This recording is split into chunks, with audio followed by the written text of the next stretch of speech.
The second of the early Japanese schools of thought is the Jaijutsu 9, or the sect founded chiefly upon the Shastra, which means the book of the perfection of the truth, containing selections from and explanations of the true meaning of the Tripitaka. This Shastra was the work of a Hindu whose name means lion armor, and who lived about 9 centuries after Gautama.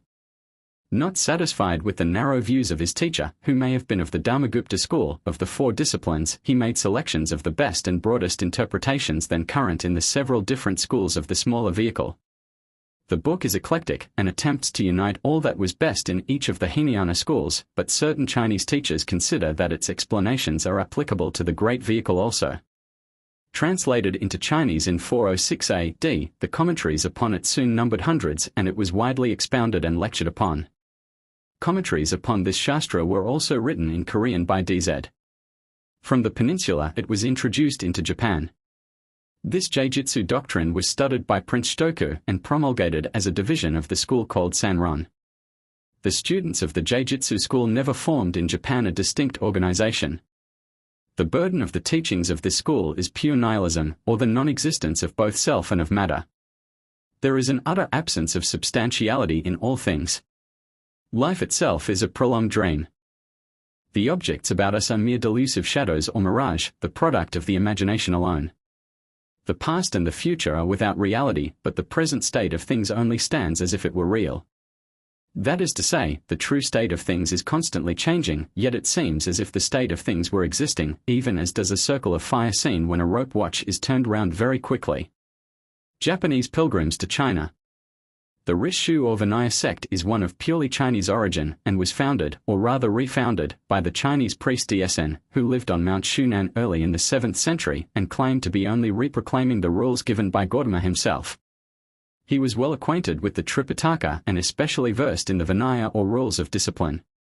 His purpose was to unite the teachings of both the greater and the lesser vehicle in a sutra whose burden should be one of ethics and not of dogma.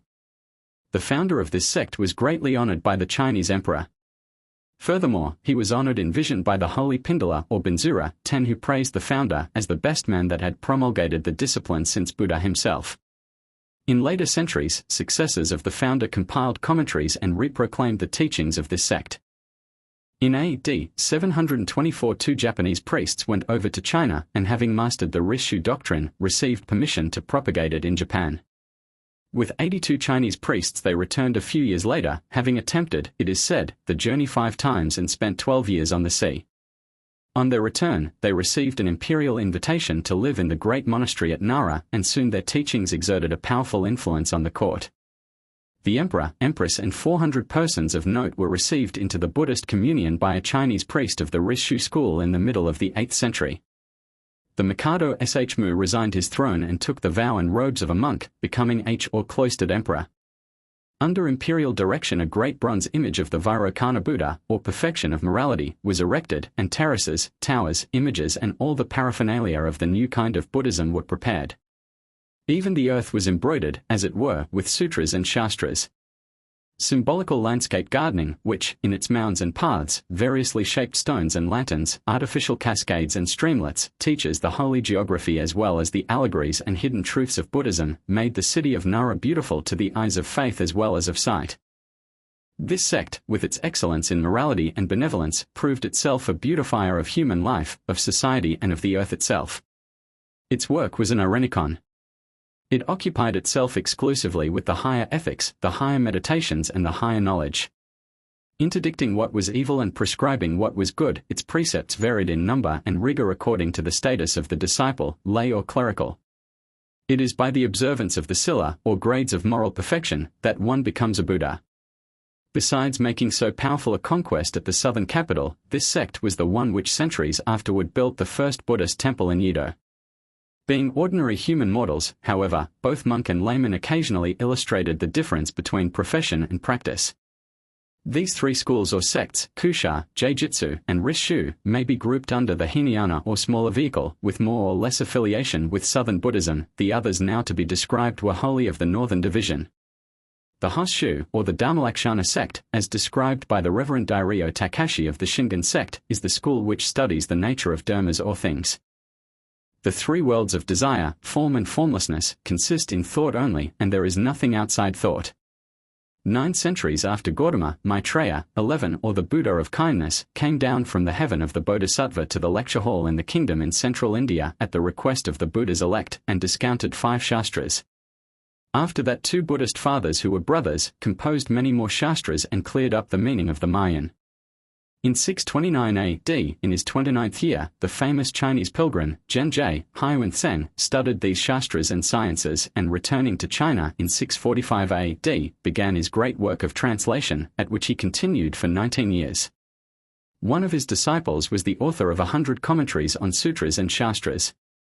The doctrines of Zhenjie and his disciples were at 4 different times, from 653 to 712 AD, imported into Japan and named, after the monasteries in which they were promulgated, the Northern and Southern Transmission. The Middle Path. The burden of the teachings of this sect is subjective idealism. They embrace principles enjoining complete indifference to mundane affairs and, in fact, thorough personal nullification and the ignoring of all actions by its disciples. In these teachings, thought only is real. As we have already seen with the Kusha teaching, human beings are of 3 classes, divided according to intellect, into higher, middle and lower, for whom the systems of teachings are necessarily of as many kinds. The order of progress with those who give themselves to the study of the Hoss tenets is 12. First, they know only the existence of things, then the emptiness of them, and finally they enter the middle path of true emptiness and wonderful existence. From the first, such discipline is long and painful, and ultimate victory scarcely comes to the ordinary being.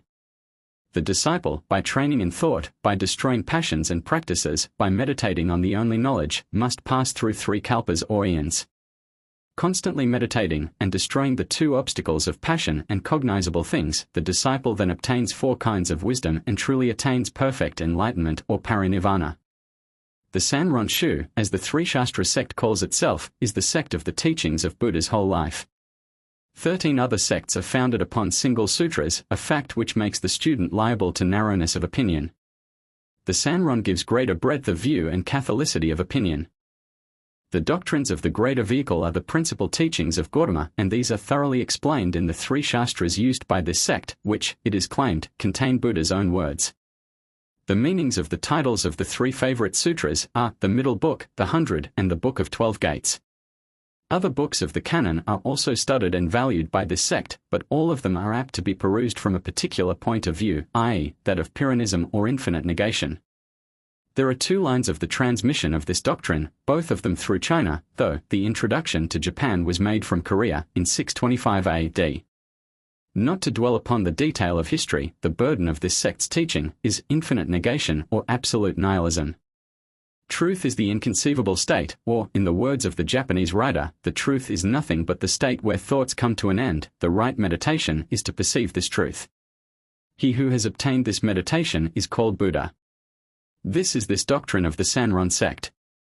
This sect, by its teachings of the middle path, seems to furnish a bridge from the Hinayana or Southern School to the Mayan or Northern School of Buddhism. Part of its work, as set forth by the Reverend K.C.H. Ogurasu of the Shin sect, is to defend the authenticity, genuineness and canonicity of the books which form the northern body of scriptures. In these 2 sects Hoses and Sanron, called those of middle path, and much alike in principle and teaching, the whole end and aim of mental discipline is nihilism, in the one case subjective and in the other absolute, the end and goal being nothing, this view into the nature of things being considered the right one.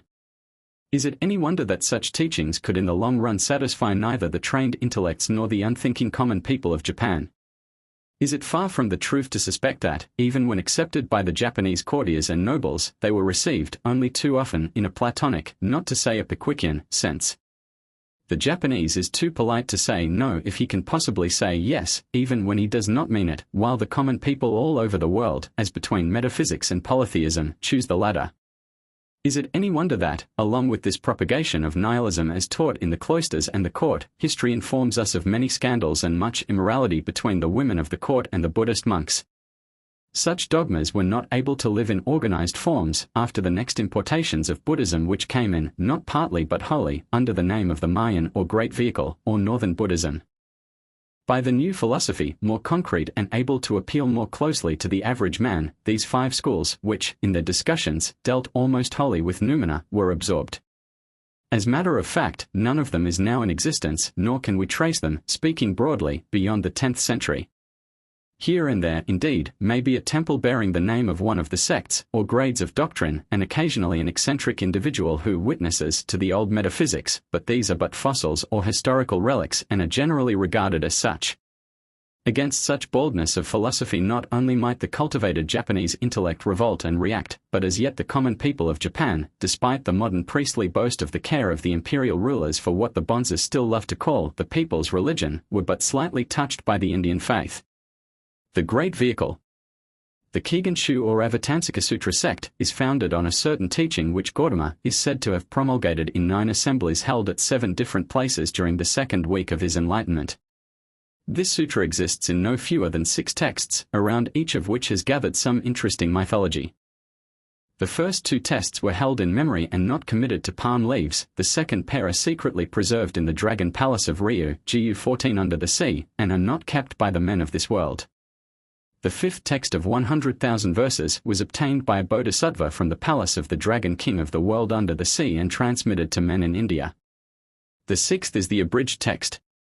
It concerns us to notice that the shorter texts were translated into Chinese in the 4th century and that later, other translations were made, 36,000 verses of the 5th text, 45,000 verses of the 6th text, etc. When the doctrine of the sect had been perfected by the 5th patriarch and he lectured on the sutra, rays of white light came from his mouth and there rained wonderful heavenly flowers. In A.D. 736 a Chinese Vinaya teacher or instructor in Buddhist discipline, named Disen, first brought the Kigen scriptures to Japan. 4 years later a Korean priest gave lectures on them in the Golden Bell Hall of the Great Eastern Monastery at Nara. He completed his task of expounding the 60 volumes in 3 years. Henceforth, lecturing on this sutra became one of the yearly services of the Eastern Great Monastery. The Keigen Sutra is the original book of Buddha's teachings of his whole life. All his teachings therefore sprang from this sutra. If we attribute all the branches to the origin, we may say that there is no teaching of Buddha for his whole life except this sutra. 15 The title of the book, when literally translated, is Great Square Wide Buddha Flower Adornment Teaching, a title sufficiently indicative of its rhetoric. The age of hard or bold thinking was giving way to flowery diction, and the law was to be made easy through fine writing. The burden of doctrine is the unconditioned or realistic pantheism. Nature absolute, or Buddha Tathata, is the essence of all things. Essence and form were in their origin combined and identical. Fire and water, though phenomenally different, are from the point of view of Buddha Tathata absolutely identical. Matter and thought are one, that is Buddha Tathata. In teaching, especially the young, it must be remembered that the mind resembles a fair page upon which the artist might trace a design, especial care being needed to prevent the impression of evil thoughts, in order to accomplish which one must completely and always direct the mind to Buddha. 16 One notable sentence in the text is, when one first raises his thoughts toward the perfect knowledge, he at once becomes fully enlightened. In some parts of the metaphysical discussions of this sect we are reminded of European medieval scholasticism, especially of that discussion as to how many angels could dance on the point of a cambric needle without jostling each other. It says, even at the point of one grain of dust, of immeasurable and unlimited worlds, there are innumerable Buddhas, who are constantly preaching the Keigen Sutra throughout the 3 states of existence, past, present and future, so that the preaching is not at all to be collected. 17 A new Chinese sect. In its formal organization the Tendai sect is of Chinese origin. It is named after Tiantai, 18 a mountain in China about 50 miles south of Ningbo, on which the book which forms the basis of its tenets was composed by Kaisha, now canonized as a Daishi or great teacher. Its special doctrine of completion and suddenness was, however, transmitted directly from Shaka to Vairocana and thence to Maitreya, so that the apostolical succession of its orthodoxy cannot be questioned. The metaphysics of this sect are thought to be the most profound of the greater vehicle, combining into a system the 2 opposite ideas of being and not being. The teachers encourage all men, whether quick or slow in understanding, to exercise the principle of completion and suddenness, together with 4 doctrinal divisions, one or all of which are taught to men according to their ability. The object of the doctrine is to make men get an excellent understanding, practice good discipline and attain to the great fruit of enlightenment or Buddhahood. Out of compassion, Gautama appeared in the world and preached the truth in several forms, according to the circumstances of time and place. There are 4 doctrinal divisions of completion, secrecy, meditation, and moral precept, which are the means of knowing the principle of completion. From Gautama, Vairocana and Maitreya the doctrine passed through more than 20 Buddhas elect and arrived in China on the 20th day of the 12th month, AD 401. The delivery to disciples was secret, and the term used for this esoteric transmission means handed over within the tower. In AD 805, 2 Japanese pilgrims went to China and received orthodox training. With 20 others, they brought the Tendai doctrines into Japan. During this century, other Japanese disciples of the same sect crossed the seas to study at Mount Tiantai. On coming back to Japan, they propagated the various shades of doctrine so that this main sect has many branches. It was chiefly through these pilgrims from the West that the Sanskrit letters, writing and literature were imported. In our day, evidences of Sanskrit learning, long since neglected and forgotten, are seen chiefly in the graveyards and in charms and amulets. Although the philosophical doctrines of Tendai are much the same as those of the Kaigan sect, being based on pantheistic realism and teaching that the Buddha Tathagata or nature absolute is the essence of all things, yet the Tendai school has striking and peculiar features of its own. Instead of taking some particular book or books in the canon, shastra, or sutra, selection or collection as a basis, the Chinese monk Kaisha first mastered and then digested the whole canon. Then selecting certain doctrines for emphasis, he supported them by a wide range of quotation, professing to give the gist of the pure teachings of Gautama rather than those of his disciples. In practice, however, the Saddharma Pundarika is the book most honored by this sect, the other sutras being employed mainly as commentary. Furthermore, this sect makes as strenuous a claim for the true apostolical succession from the founder, as do the other sects. The teachers of Tendai doctrine must fully estimate character and ability in their pupils and so apportion instruction. In this respect and in not a few others, they are like the disciples of Loyola and have properly been called the Jesuits of Buddhism. They are ascetics and teach that spiritual insight is possible only through prolonged thought. Their purpose is to recognize the Buddha in all the forms he has assumed in order to save mankind.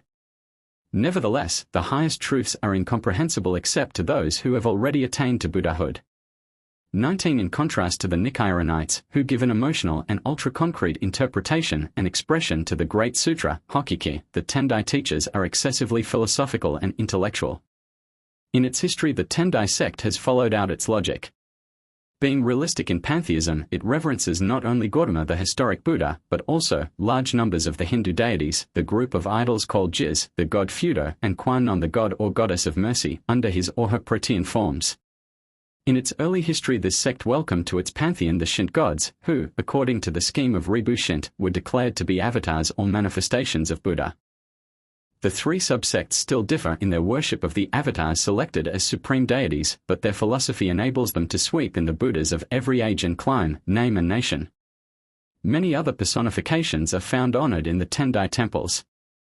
At the gateways may usually be seen the colossal painted and hideous images of the 2 devas or kings, Nio. These worthies are none other than Indra and Brahma of the old Vedic mythology. Space and time, which seem never to fail the Buddhists in their literature, would fail us to describe this sect in full, or to show in detail its teachings, wherein are wonderful resemblances to European ideas and facts in philosophy, to Hegel and Spinoza find in history, to Jesuitism. Nor can we stay to point out the many instances in which, invading the domain of politics, the Tendai abbots with their armies of monks, having made their monasteries military arsenals and issuing forth clad in armor as infantry and cavalry, have turned the scale of battle or dictated policies to emperors. Like the Praetorian Guard of Rome or the clerical militia in Spain, these men of keen intellect have left their marks deep upon the social and political history of the country in which they dwelt. They have understood thoroughly the art of practicing religion for the sake of revenue. To secure their ends, priests have made partnerships with other sects. In order to hold Shinto shrines, they have married to secure heirs and make office hereditary, and finally in the purification of 1870, when the Ribu system was blown to the winds by the Japanese government, not a few priests of this sect became laymen, in order to keep both office and emolument in the purified Shinto shrines. The sect of the true word. It is probable that the conquest and obliteration of Shinto might have been accomplished by some priest or priests of the Tendai sect, had such a genius as KB been found in its household, but this great achievement was reserved for the man who introduced into Japan the Shingon Shu, or sect of the true word. The term Gun is the equivalent of mantra, 20 a Sanskrit term meaning word, but in later use referring to the mystic salutations addressed to the Buddhist gods. The doctrine of this sect is a great secret law. It teaches us that we can attain to the state of the Great Enlightened, that is the state of Buddha, while in the present physical body, which was born of our parents and which consists of 6 elements, 21 earth, water, fire, wind, ether, and knowledge, if we follow the 3 great secret laws regarding body, speech, and thought. 22. The history of the transmission of the doctrine from the greatest of the spirit-bodied Buddhas to the historic founder, Vajrabodhi, is carefully given. The latter was a man very learned in regard to many doctrines of Buddhism and other religious, and was especially well acquainted with the deepest meaning of the doctrine of this sect, which he taught in India for a considerable time.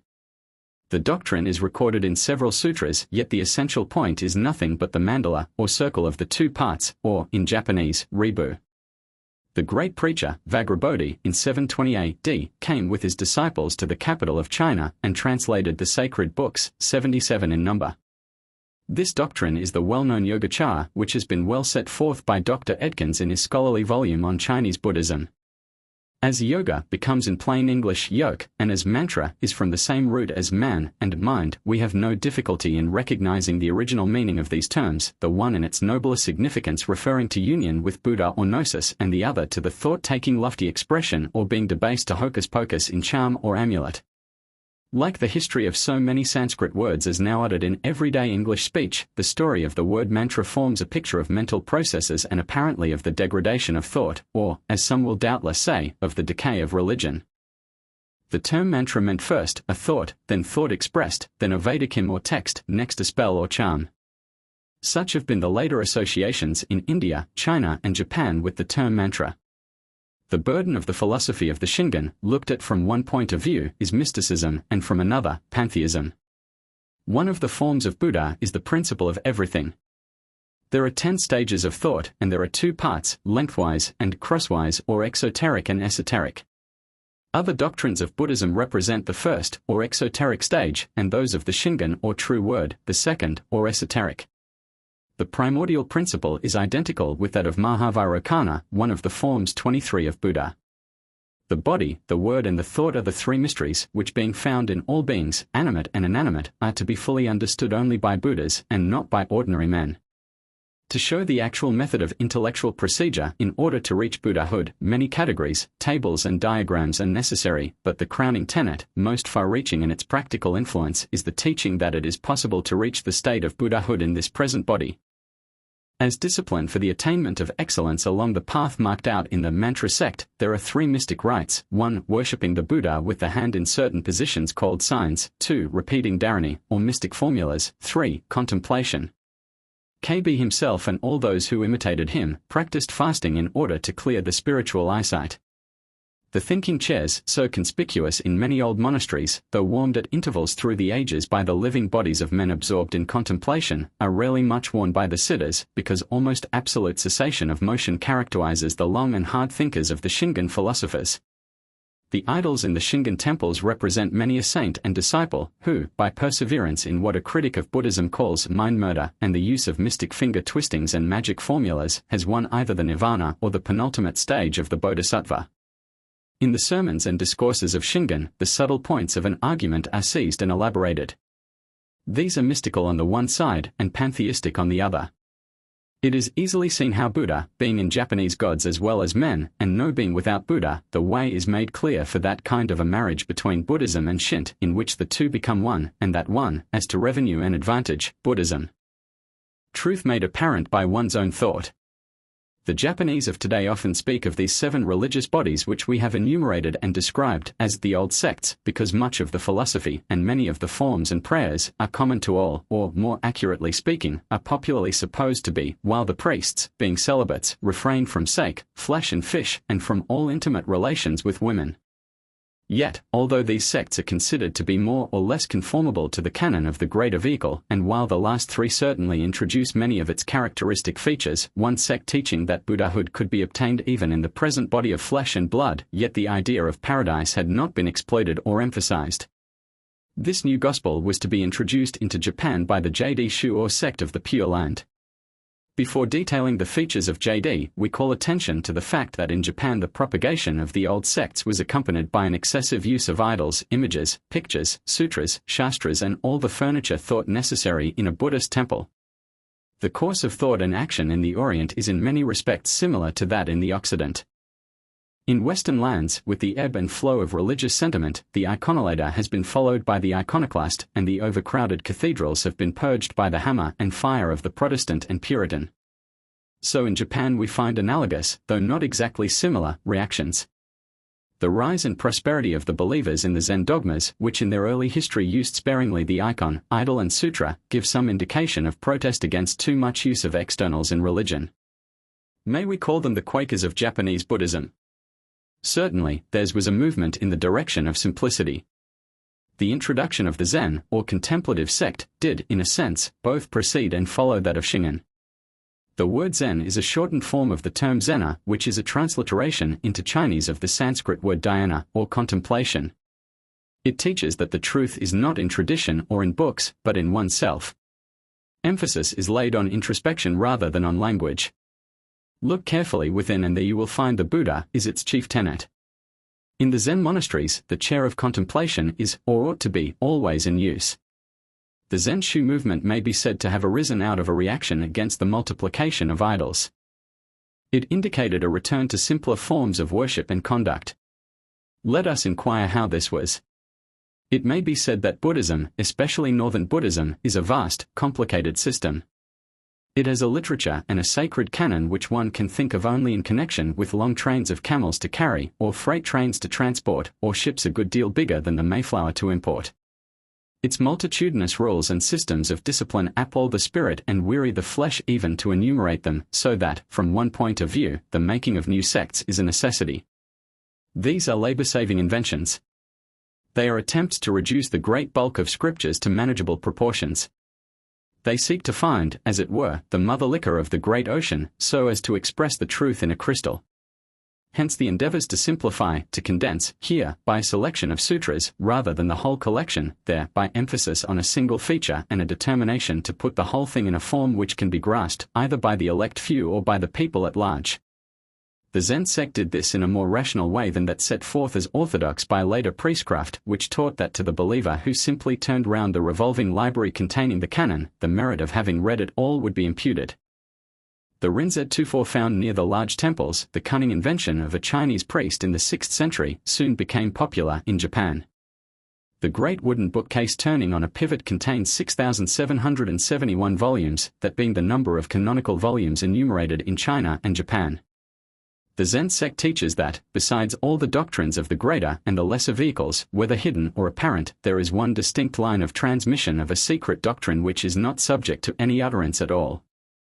According to their tenet of contemplation, one is to see directly the key to the thought of Buddha by his own thought, thus freeing himself from the multitude of different doctrines, the number of which is said to be 84,000. In fact, Zen Shu or Dhyana sect teaches the short method of making truth apparent by one's own thought, apart from the writings. The story of the transmission of the true Zen doctrine is this: when the blessed Shaka was at the assembly on Vulture's Peak, there came the heavenly king, who offered the Buddha a golden-colored flower and asked him to preach the law. The blessed one simply took the flower and held it in his hand, but said no word. No one in the whole assembly could tell what he meant. The venerable Mahahasyapa alone smiled. Then the Blessed One said to him, I have the wonderful thought of Nirvana, the eye of the right law, which I shall now give to you. 25 Thus was ushered in the doctrine of thought transmitted by thought. After 28 patriarchs had taught the doctrine of contemplation, the last came into China in A.D. 520 and tried to teach the emperor the secret key of Buddha's thought.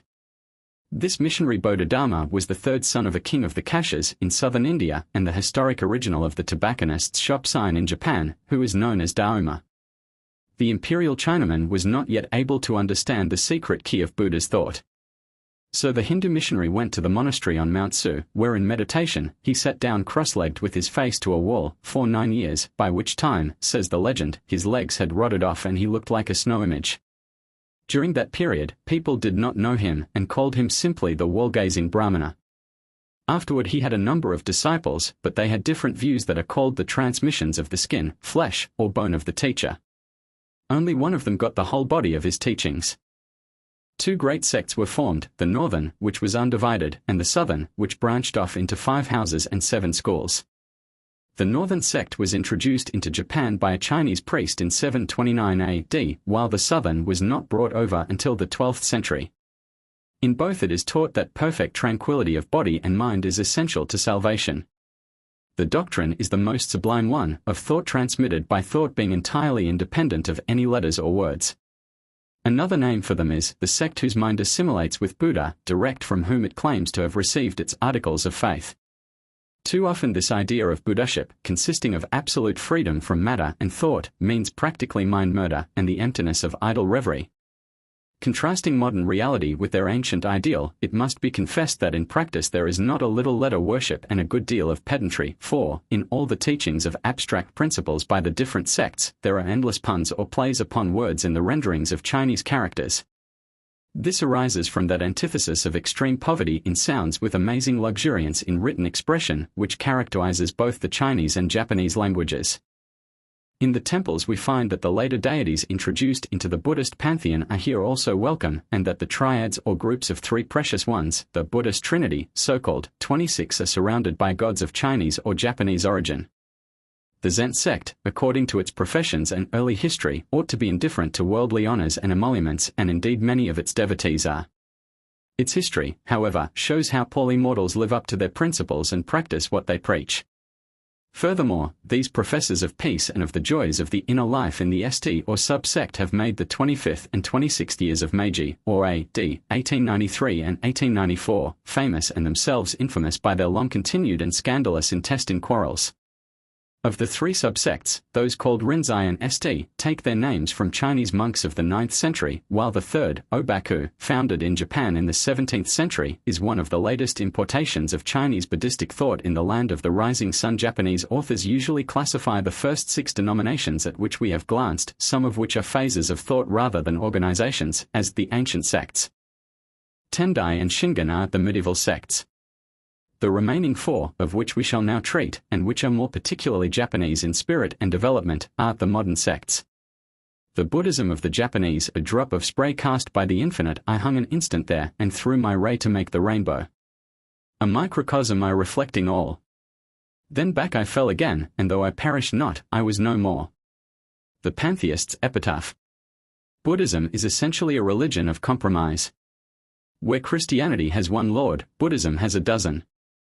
I think I may safely challenge the Buddhist priesthood to give a plain historical account of the life of Amida, Kwannon, Dainichi, or any other Mahayana Buddha, without being in serious danger of forfeiting my stakes. Christianity openly puts this absolute unconditioned essence in the forefront of its teaching. In Buddhism this absolute existence is only put forward when the logic of circumstances compels its teachers to have recourse to it. A. Lloyd, in the Higher Buddhism in the Light of the Nicene Creed. Now these 6 characters, Namuamida Butsu, Zen has explained as follows: Nam means our following his behest, and also his uttering the prayer and bestowing a merit upon us. Amida Butsu is the practice of this, consequently by this means a certainty of salvation is attained.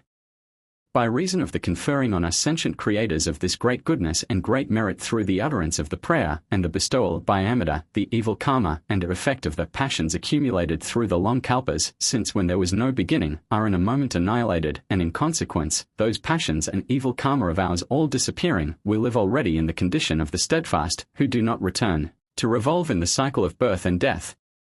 Rennie of the Shin sect, 1473. In the beginning was the Word, and the Word was with God, and the Word was God. John. The Father of lights, with whom there is no variableness, neither shadow of turning.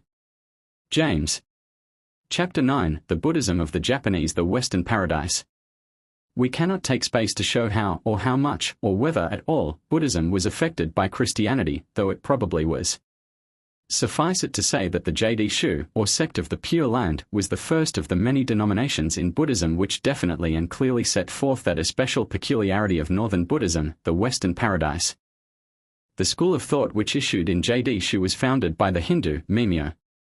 In A.D. 252 an Indian scholar, learned in the Tripitaka, came to China and translated one of the great sutras, called Amitayus.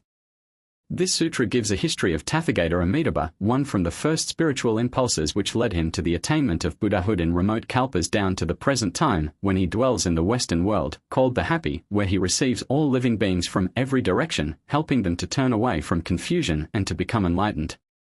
The apocalyptic 20th chapter of the Hokkiki is a glorification of the transcendent power of the Tathagatas, expressed in flamboyant Oriental rhetoric. We have before called attention to the fact that, with the multiplication of sutras or the sacred canon and the vast increase of the apparatus of Buddhism as well as of the hardships of brain and body to be undergone in order to be a Buddhist, it was absolutely necessary that some labor-saving system should be devised by which the burden could be borne. Now, as a matter of fact, all sects claim to found their doctrine on Buddha or his work. According to the teaching of certain sects, the means of salvation are to be found in the study of the whole canon and in the practice of asceticism and meditation. On the contrary, the new lights of Buddhism who came as missionaries into China protested against this expenditure of so much mental and physical energy. One of the first Chinese propagators of the JD doctrine declared that it was impossible, owing to the decay of religion in his own age, for anyone to be saved in this way by his own efforts. Hence, instead of the noble eightfold path of primitive Buddhism, or of the complicated system of the later Buddhistic Phariseeism of India, he substituted for the difficult road to nirvana, a simple faith in the all-saving power of Amida. In one of the sutras it is taught, that if a man keeps in his memory the name of Amida 1 day, or 7 days, the Buddha together with Buddha's elect, will meet him at the moment of his death, in order to let him be born in the Pure Land, and that this matter has been equally approved by all other Buddhas of 10 different directions. One of the sutras, translated in China during the 5th century, contains the teaching of Buddha, which he delivered to the wife of the king of Magadha, who on account of the wickedness of her son was feeling weary of this world. He showed her how she might be born into the Pure Land. 3 paths of good actions were pointed out. Toward the end of the particular sutra which he advised her to read and recite, Buddha says, "Let not one's voice cease, but 10 times complete the thought and repeat the formula of the adoration of Amida." This practice, adds the Japanese exegete and historian, is the most excellent of all. How well this latter teaching is practiced may be demonstrated when one goes into a Buddhist temple of the JD sect in Japan and hears the constant refrain, murmured by the score or more of listeners to the sermon, or swelling like the roar of the ocean's waves on festival days, when thousands sit on the mats beneath the fretted roof to enjoy the exposition of doctrine. Namu Amida Butsu, glory to the eternal Buddha. 3. The apostolical succession or transmission through the patriarchs and apostles of India and China is well known and clearly stated, with all duly accredited and embellished with signs and wonders in the historical literature of the JD sect. In Buddhism, as in Christianity, the questions relating to true churchism, high churchism, the succession of the apostles, teachers and rulers, and the validity of this or that method of ordination, form a large part of the literature of controversy. Nevertheless, as in the case of many a Christian sect which calls itself the only true church, the date of the organization of JD was centuries later than that of the founder and apostles of the original faith. 500 years after Zend A.D. 600 to 650, the great propagator of the JD philosophy, H.N., the founder of the JD sect, was born, and this phase of organized Buddhism, like that of Shinshu and Nitra Shu, may be classed under the head of Eastern or Japanese Buddhism. When only 9 years of age, the boy afterward called H.N. was converted by his father's dying words. He went to school in his native province, but his priest-teacher, foreseeing his greatness, sent him to the monastery of Hieizen, near Kido. The boy's letter of introduction contained only these words, "I send you an image of the Bodhisattva, Monju Manjusri." The boy shaved his head and received the precepts of the Tendai sect, but in his 18th year, waiving the prospect of obtaining the headship of the great denomination, he built a hut in the Black Ravine and there 5 times read through the 5,000 volumes 4 of the Tripitaka. He did this for the purpose of finding out, for the ordinary and ignorant people of the present day, how to escape from misery. He studied Zendi's commentary and repeated his examination 8 times. At last, he noticed a passage in it beginning with the words, "Chiefly remember or repeat the name of Amida with a whole and undivided heart." Then he at once understood the thought of Zendi, who taught in his work that whoever at any time practices to remember Buddha, or calls his name even but once, will gain the right effect of going to be born in the Pure Land after death. This Japanese student then abandoned all sorts of practices which he had hitherto followed for years, and began to repeat the name of Amida Buddha 60,000 times a day.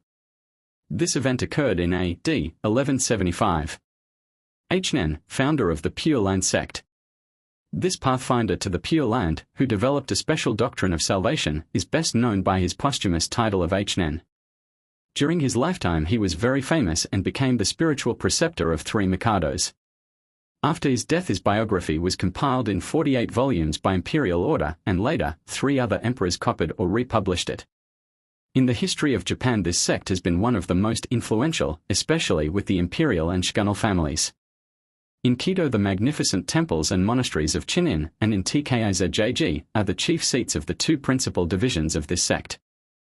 The gorgeous mausoleums, well known to every foreign tourist, at Shiba and Aino in Tki, and the clustered and matchless splendors of Nick, belong to this sect, which has been under the patronage of the illustrious line of the Tokugawa 5, while its temples and shrines are numbered by many thousands. The doctrine of the JD, or the Pure Land sect, is easily discerned. One of Buddha's disciples said that in the teachings of the Master there are 2 divisions or vehicles. In the Mahayana also there are 2 gates, the Holy Path and the Pure Land. The smaller vehicle is the doctrine by which the immediate disciples of Buddha and those for 500 years succeeding practiced the various virtues and discipline. The gateway of the Mahayana is also the doctrine by which, in addition to the trainings mentioned, there are also understood the 3 virtues of spiritual body, wisdom and deliverance. The man who is able successfully to complete this course of discipline and practice is no ordinary person, but is supposed to possess merit produced from good actions performed in a former state of existence. The doctrine by which man may do so is called the Gate of the Holy Path. During the 1500 years after Buddha there were from time to time such personages in the world who attained the end of the Holy Path, but in these latter days people are more insincere, covetous and contentious, and the discipline is too hard for degenerate times and men. The 3 trainings already spoken of are the correct causes of deliverance, but if people think them as useless as last year's almanac, when can they complete their deliverance? Hnen, deeply meditating on this, shut up the gate of the Holy Path and opened that of the Pure Land, for in the former the effective deliverance is expected in this world by the 3 trainings of morality, thought and learning, but in the latter the great fruit of going to be born in the Pure Land after death is expected through the sole practice of repeating Buddha's name. Moreover, it is not easy to accomplish the cause and effect of the Holy Path, but both those of the doctrine of the Pure Land are very easy to be completed. The difference is like that between traveling by land and traveling by water. 6. The doctrines preached by the Buddha are 84,000 in number, that is to say, he taught one kind of people one system, that of the Holy Path, and another kind that of the Pure Land. The Pure Land doctrine of Hnen was derived from the sutra preached by the great teacher Shaka. This simple doctrine of land travel to paradise was one which the people of Japan could easily understand, and it became amazingly popular. Salvation along this route is a case of being carried to the skies on flowery beds of ease, while others sought to win the prize and sailed through bloody seas. Largely through the influence of J.D. Shu and of those sects most closely allied to it, the technical terms, peculiar phraseology and vocabulary of Buddhism became part of the daily speech of the Japanese. When one studies their language he finds that it is a complicated organism, including within itself several distinct systems. Just as the human body harmonizes within itself such vastly differing organized functions as the osseous, digestive, respiratory, etc., so, embedded in what is called the Japanese language, there are, also, a Chinese vocabulary, a polite vernacular, one system of expression for superiors, another for inferiors, etc.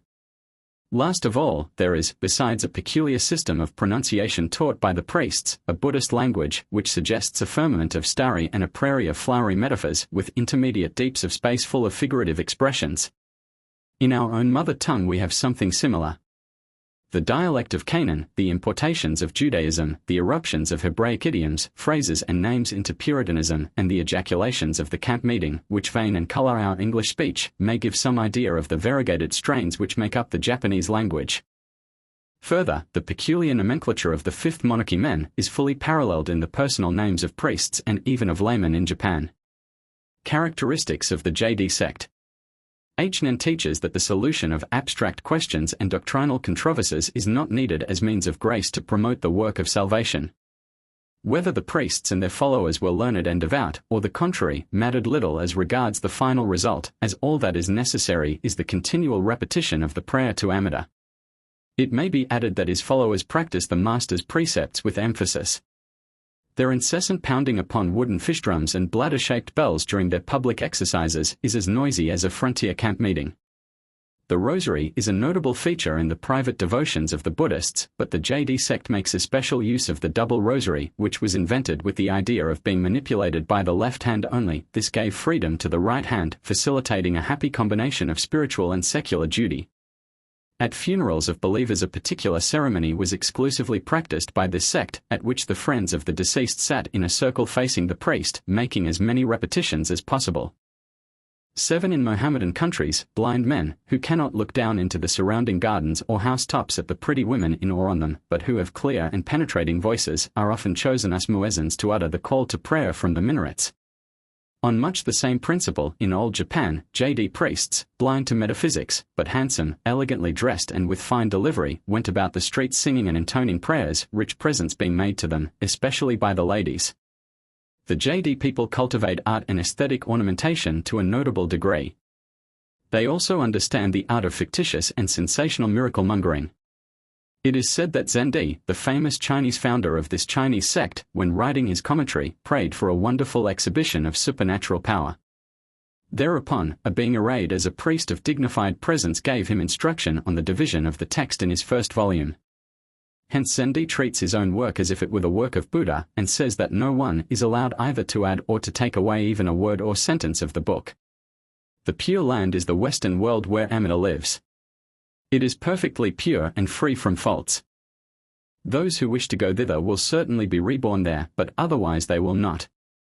This world, on the contrary, is the effect of the action of all beings, so that even those who do not wish to be born here are nevertheless obliged to come.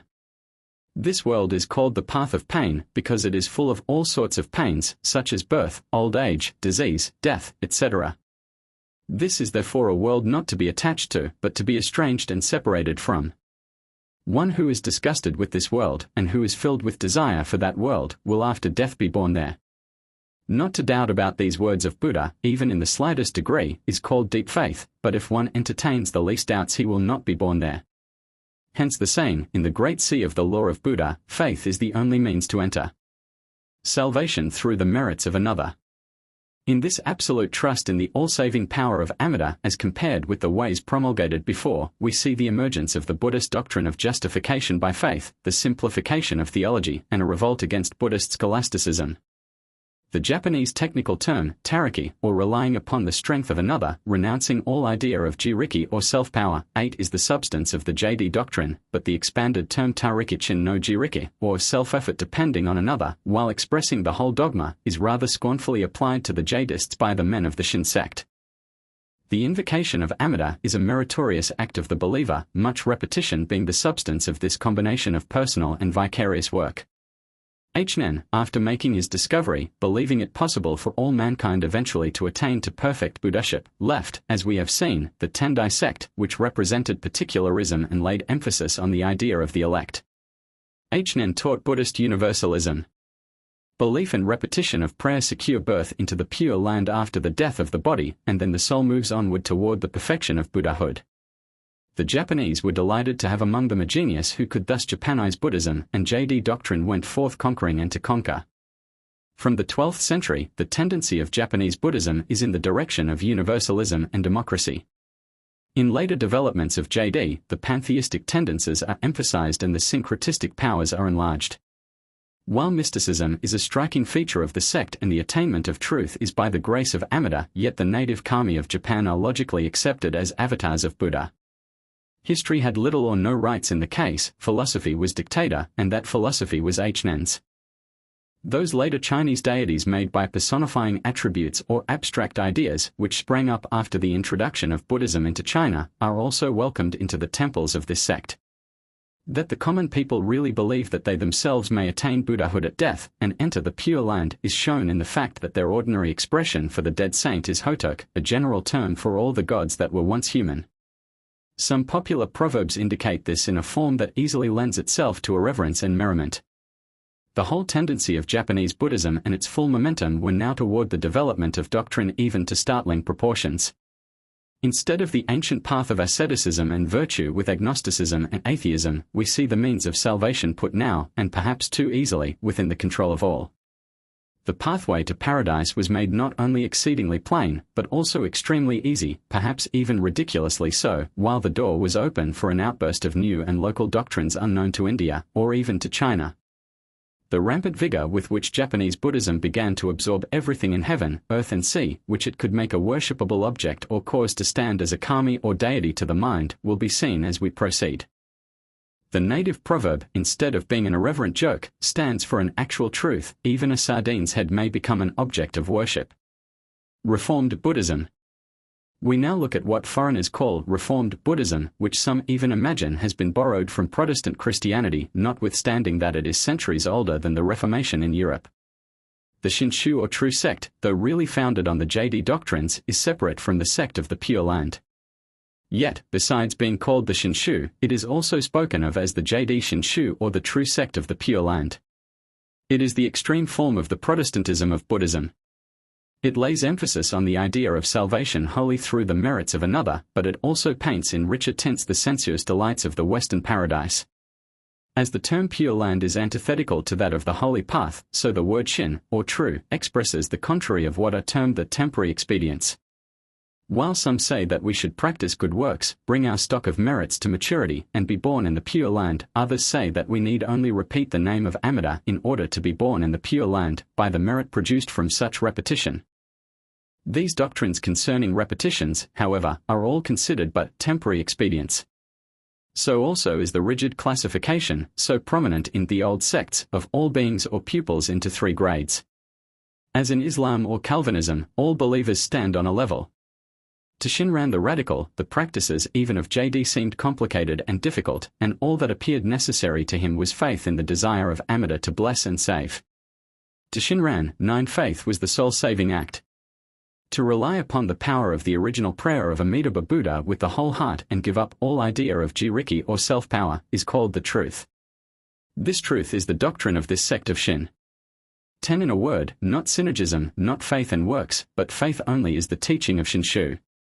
Shinran, the founder of this sect in Japan, was born a.d. 1173 and died in the year 1262. He was very naturally one who had been first educated in the JD sect, then the ruling one at the imperial court in Kido. Shall we call him a Japanese Luther because of his insistence on salvation by faith only? He is popularly believed to have been descended from one of the Shin gods, being on his father's side the 21st in the line of generation. On his mother's side he was of the lineage of the Minamoto or Genji, a clan sprung from Mikados and famous during centuries for its victorious warriors. Hnen was his teacher, and like his teacher, Shinran studied at the great monastery near Kido, learning first the doctrine of the Tendai and then, at the age of 29, receiving from Hnen the tenets of the JD sect. Shortly after, at 30 years of age, he began to promulgate his doctrines. Then he took a step as new to Buddhism, as was Luther's union with Catherine von Bora, to the ecclesiasticism of his time. He married a lady of the imperial court, named Tamiurai, who was the daughter of the Kuanbaku or premier.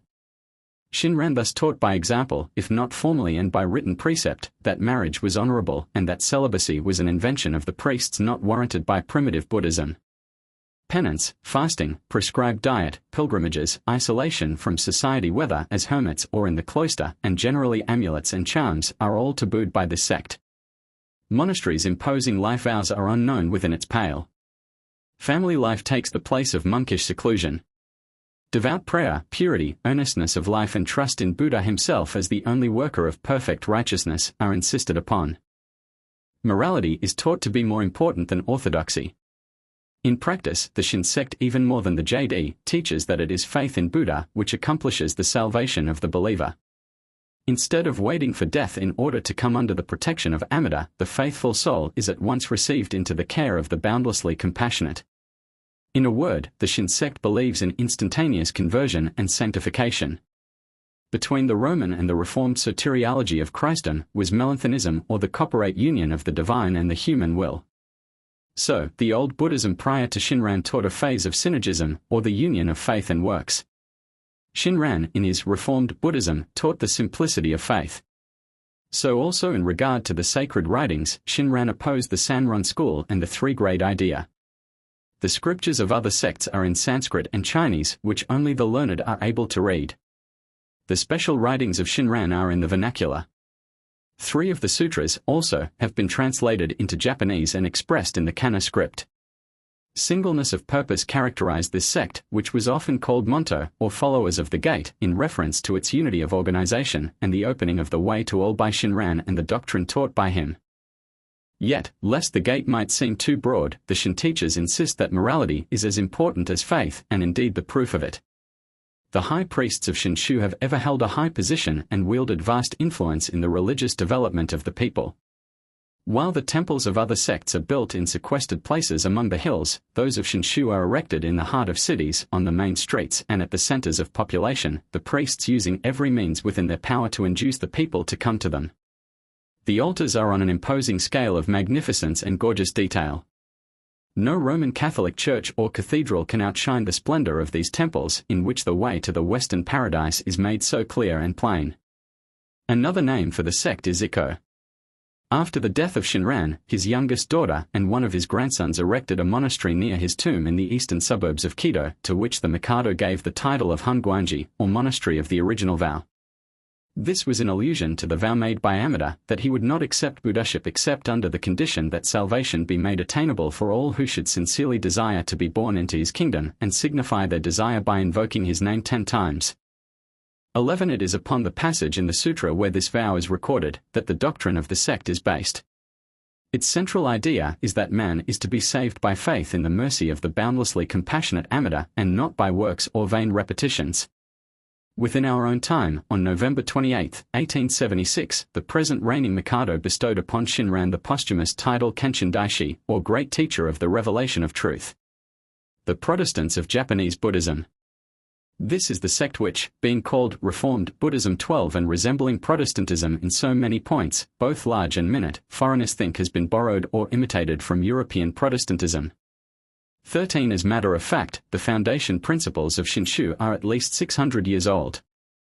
They are perfectly clear in the writings of the founder, 14, as well as in those of his successor Reni, 15, who wrote the Ofumi or sacred writings, now daily read by the disciples of this denomination. With the characteristic object of reaching the masses, they are written, as we have shown, not in the mixed Chinese and Japanese characters, but in the common script, or kana, which all the people of both sexes can read.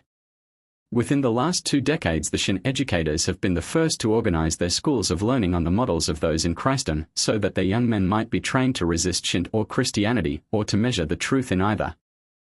Their new temples also show European influence in architecture and furniture.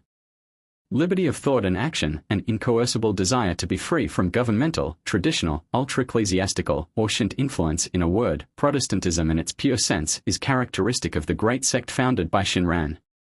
Indeed, the Shin sect, which sprang out of the JD, maintains that it alone professes the true teaching of Hnen, and that the JD sect has wandered from the original doctrines of its founder.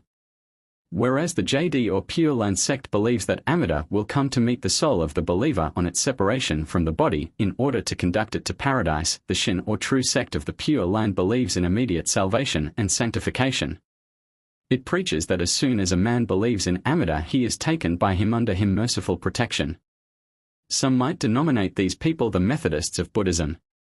One good point in their Protestantism is their teaching that morality is of equal importance with faith. To them, Buddhahood means the perfection and unlimitedness of wisdom and compassion. Therefore, writes one, knowing the inability of our own power, we should believe simply in the vicarious power of the original prayer. If we do so, we are in correspondence with the wisdom of the Buddha and share his great compassion, just as the water of rivers becomes salt as soon as it enters the sea. For this reason, this is called the faith in the other power. To their everlasting honor, also, the Shin believers have probably led all other Japanese Buddhists in caring for the Edda, even as they probably excel in preaching the true spiritual democracy of all believers, yes, even of women. 16. According to the earlier and general view of Buddhism, women are condemned, in virtue of the pollution of their nature, to look forward to rebirth in other forms. By no possibility can they, in their existence as women, reach the higher grades of holiness which lead to nirvana. According to the Shinshu system, on the other hand, a believing woman may hope to attain the goal of the Buddhist at the close of her present life. 17. This doctrine seems to be founded on that passage in the 11th chapter of the Saddharma Pundarika, in which the daughter of Skara, the Ngye king, loses her sex as female and reappears as a bodhisattva of male sex. 18. The Shin sect is the largest in Japan, having more than twice as many temples as any four of the great sects, and 5,000 more than the Sodi or subsect of JD, which is the next largest, or over 19,000 in all. It is also supposed to be one of the richest and most powerful of all the Japanese sects. In reality, however, it possesses no fixed property and is dependent entirely upon the voluntary contributions of its adherents. Today, it is probably the most active of them all in education, learning and missionary operations in Yezo, China and Korea. Interesting as is the development of the JD and Shin sects, which became popular largely through their promulgation of dogmas founded on the Western paradise, we must not forget that both of them preached a new Buddha, not the real figure in history, but an unhistoric and unreal phantom, the creation and dream of the speculator and visionary. Amida, the personification of boundless light, is one of the luxuriant growths of a sickly scholasticism, a hollow abstraction without life or reality. Amidaism is utterly repudiated by many Japanese Buddhists, who give no place to his idol on their altars and reject utterly the teaching as to paradise and salvation through the merits of another. Yet these two special developments by natives, though embodying tendencies of the Japanese mind, did not reach the limit to which Northern Buddhism was to go in those almost incredible lengths which prompted Professor Whitney 19 to call it the highfalutin school, and which we have seen in our own time under the cultivation of Western admirers. The Nichiren sect. The Japanese mind runs to pantheism as naturally as an unpruned grapevine runs to fiber and leaves. When Nichiren, the ultra-patriotic and ultra-democratic Bonze, saw the light in A.D. 1222, he was destined to bring religion not only down to man, but even down to the beasts and to the mud. He founded the Siddhama Pundarika sect, now called Nichiren Shu. Born at Kominado, near the mouth of Yedo Bay, he became a neophyte in the Shingon sect at the age of 12, and was admitted into the priesthood when but 15 years old. Then he adopted his name, which means sun lotus, because, according to a typical dream very common in Korea and Japan, his mother thought that she had conceived by the sun entering her body. Through a miracle, he acquired a thorough knowledge of the whole Buddhist canon, in the course of which he met with words which he converted into that formula which is constantly in the mouth of the members of the Nichiren sect, Namu Myo Renji Kyo, the Sutra of the Lotus of the Wonderful Law. 20. His history, full of amazing activity and of romantic adventure, is surrounded by a perfect sunrise splendor, or, shall we say, sunset gorgeousness, of mythology and fable. The scenes of his life are mostly laid in the region of the modern TKI, and to the cultivated traveler, its story lends fascinating charms to the landscape in the region of Yedo Bay. Nichiren was a fiery patriot, and ultra-democratic in his sympathies. He was a radical believer in Japan for the Japanese. He was an ecclesiastical socia. He felt that the developments of Buddhism already made were not sufficiently comprehensive or fully suited to the common people.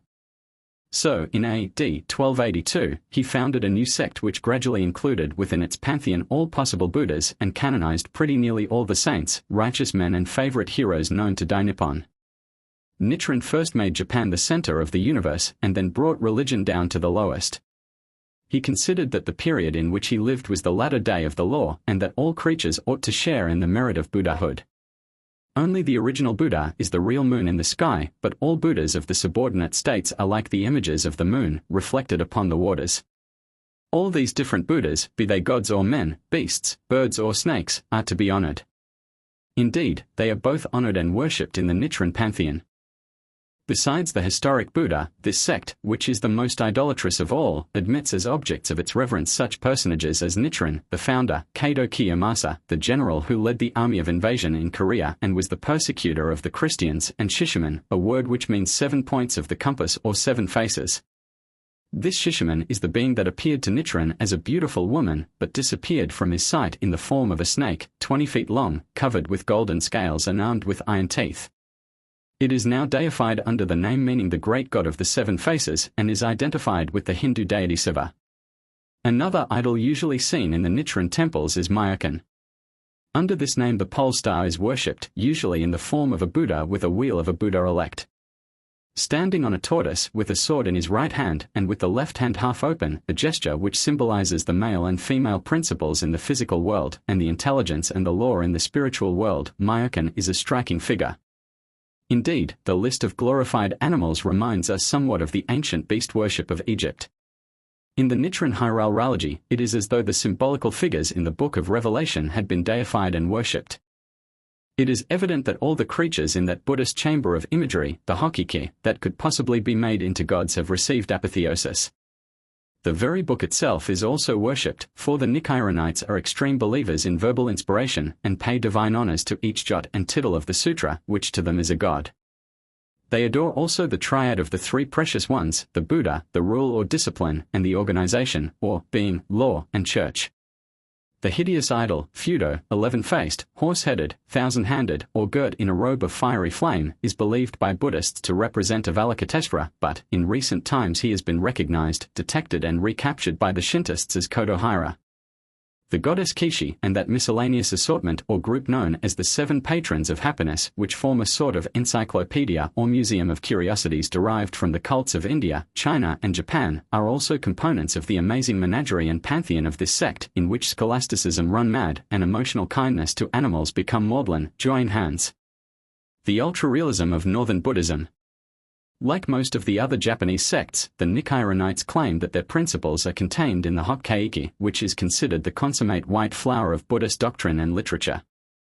This is the Japanese name for that famous sutra, the Saddharma Pundarika, so often mentioned in these chapters but 1,000-fold more so in Japanese literature. The Tendai and the Nichiren sects are allied in that both lay supreme emphasis upon this sutra, but the former interprets it with an intellectual and the latter with an emotional emphasis. Philosophically, the two bodies have much in common. Outwardly they are very far apart. One has but to read their favorite scripture to see the norm upon which the gorgeous art of Japan has been developed. Probably no single book in the voluminous canon of the greater vehicle gives one so masterful a key to Japanese Buddhism. Its pages are crowded with sensuous descriptions of all that is attractive to both the reason and the understanding. Its descriptions of paradise are those which would suit also the realistic Mussulman. Its rhetoric and visions seem to be those of some Oriental De Quincey, who, out of the dreams of an opium eater, has made the law book of a religion. Translated into matter-of-fact Chinese, none better than Nichiren knew how to present its realism to his people. In its ethical standards, which are two, this sect, like most others, prescribes one course of life for the monk, which is difficult, and another for the laity, which is easy. The central dogma is that every part of the universe, including not only gods and men, but animals, plants and the very mud itself, is capable, by successive transmigrations, of attaining to Buddhaship. In one sense, Nichirenism is the transfiguration of atheistic evolution. In its teachings there are also two forms, the one, largely in symbol, is intended to attract followers, the other, the pure truth, is employed to convert the obstinately ignorant, against their wills. As in the history of the papal organization in Europe, a materialistic interpretation has been given to the canons of dogma and discipline. Contrary to the doctrine of those sects which teach the attainment of salvation solely through the aid of Amida or another, the Nicaironites insist that it is necessary for man to work out his own salvation, by observing the law, by self-examination, by reflecting on the blessings vouchsafed to the members of this elect and orthodox sect and by constant prayer. They consider themselves as in the only true church, and their succession to the priesthood, the only valid one. The strict Nichiren churchmen will not have the Shinto gods in their household shrines, nor will they intermarry among the sects. The Nicaironites are also very fond of controversy, and their language in speaking of other creeds and sects is not that characteristic of the gentle Buddha. The people of this sect are much given to the belief in demoniacal possession, and a considerable part of the duty and revenue-yielding business of the Nichiren priests consists in exorcising the foxes, badgers and other demons which have possessed subjects who are generally women at certain stages of illness or convalescence. The phenomena and pathology of these disorders seem to be allied to those of hysteria and hypnotism. This popular sect also makes greatest use of charms, spells and amulets, lays great store on pilgrimages, and is very fond of noise-making instruments, whether prayer books or the wooden bells or drums which are prominent features in their temples and revival meetings. In one sense it is the Salvation Army of Buddhism, being especially powerful in what strikes the eye and ear. The Nicaironites have been well called the ranters of Buddhism. Their revival meetings make Bedlam seem silent, and reduce to gentle murmurs the camp-meeting excesses with which we are familiar in our own country. They are the most sectarian of all sects. Their vocabulary of Billingsgate and the ribaldry employed by them even against their Buddhist brethren, cast into the shade those of Christian sectarians in their fiercest controversies. 1,000 years in the lowest of the hells is the atonement prescribed by the Nicaironites for the priests of all other sects. When the Parliament of Religions was called in Chicago, the successors of Nichiren, with their characteristic high church modesty, promptly sent letters to America, warning the world against all other Japanese Buddhists and denouncing especially those coming to speak in the Parliament as misrepresenting the true doctrines of Buddha. Doctrinal culmination. When the work of Nichiren had been completed and his realistic pantheism had been able to include within its great receiver and processes of Buddha making everything from gods to mud, the circle of doctrine was complete. KBS 11 had now every possible lump in which to do its work. All grades of men in Japan, from the most devout and intellectual to the most ranting and fanatical, could choose their sect. Yet it may be that Buddhism in Nichiren's day was in danger of stagnation and formalism and needed the revival which this fiery bonds gave it, for, undoubtedly, along with zeal even to bigotry, came fresh life and power to the religion. This invigoration was followed by the mighty missionary labors of the last half of the 13th century, which carried Buddhism out to the northern frontier and into Yezo. Although, from time to time minor sects were formed either limiting or developing further the principles of the larger parent sects, and although, even as late as the 17th century, a new subsect, the Obaku of Zenshu, was imported from China, yet no further doctrinal developments of importance took place, not even in presence of or after 16th century Christianity and 17th century Confucianism. The 14th and 15th centuries formed the golden age of Japanese Buddhism. In the 16th century, the feudal system had split into fragments and the normal state of the country was that of civil war. Sect was arrayed against sect, and the Shinbonzas, especially, formed a great military body in fortified monasteries. In the first half of the 16th century came the tremendous onslaught of Portuguese Christianity.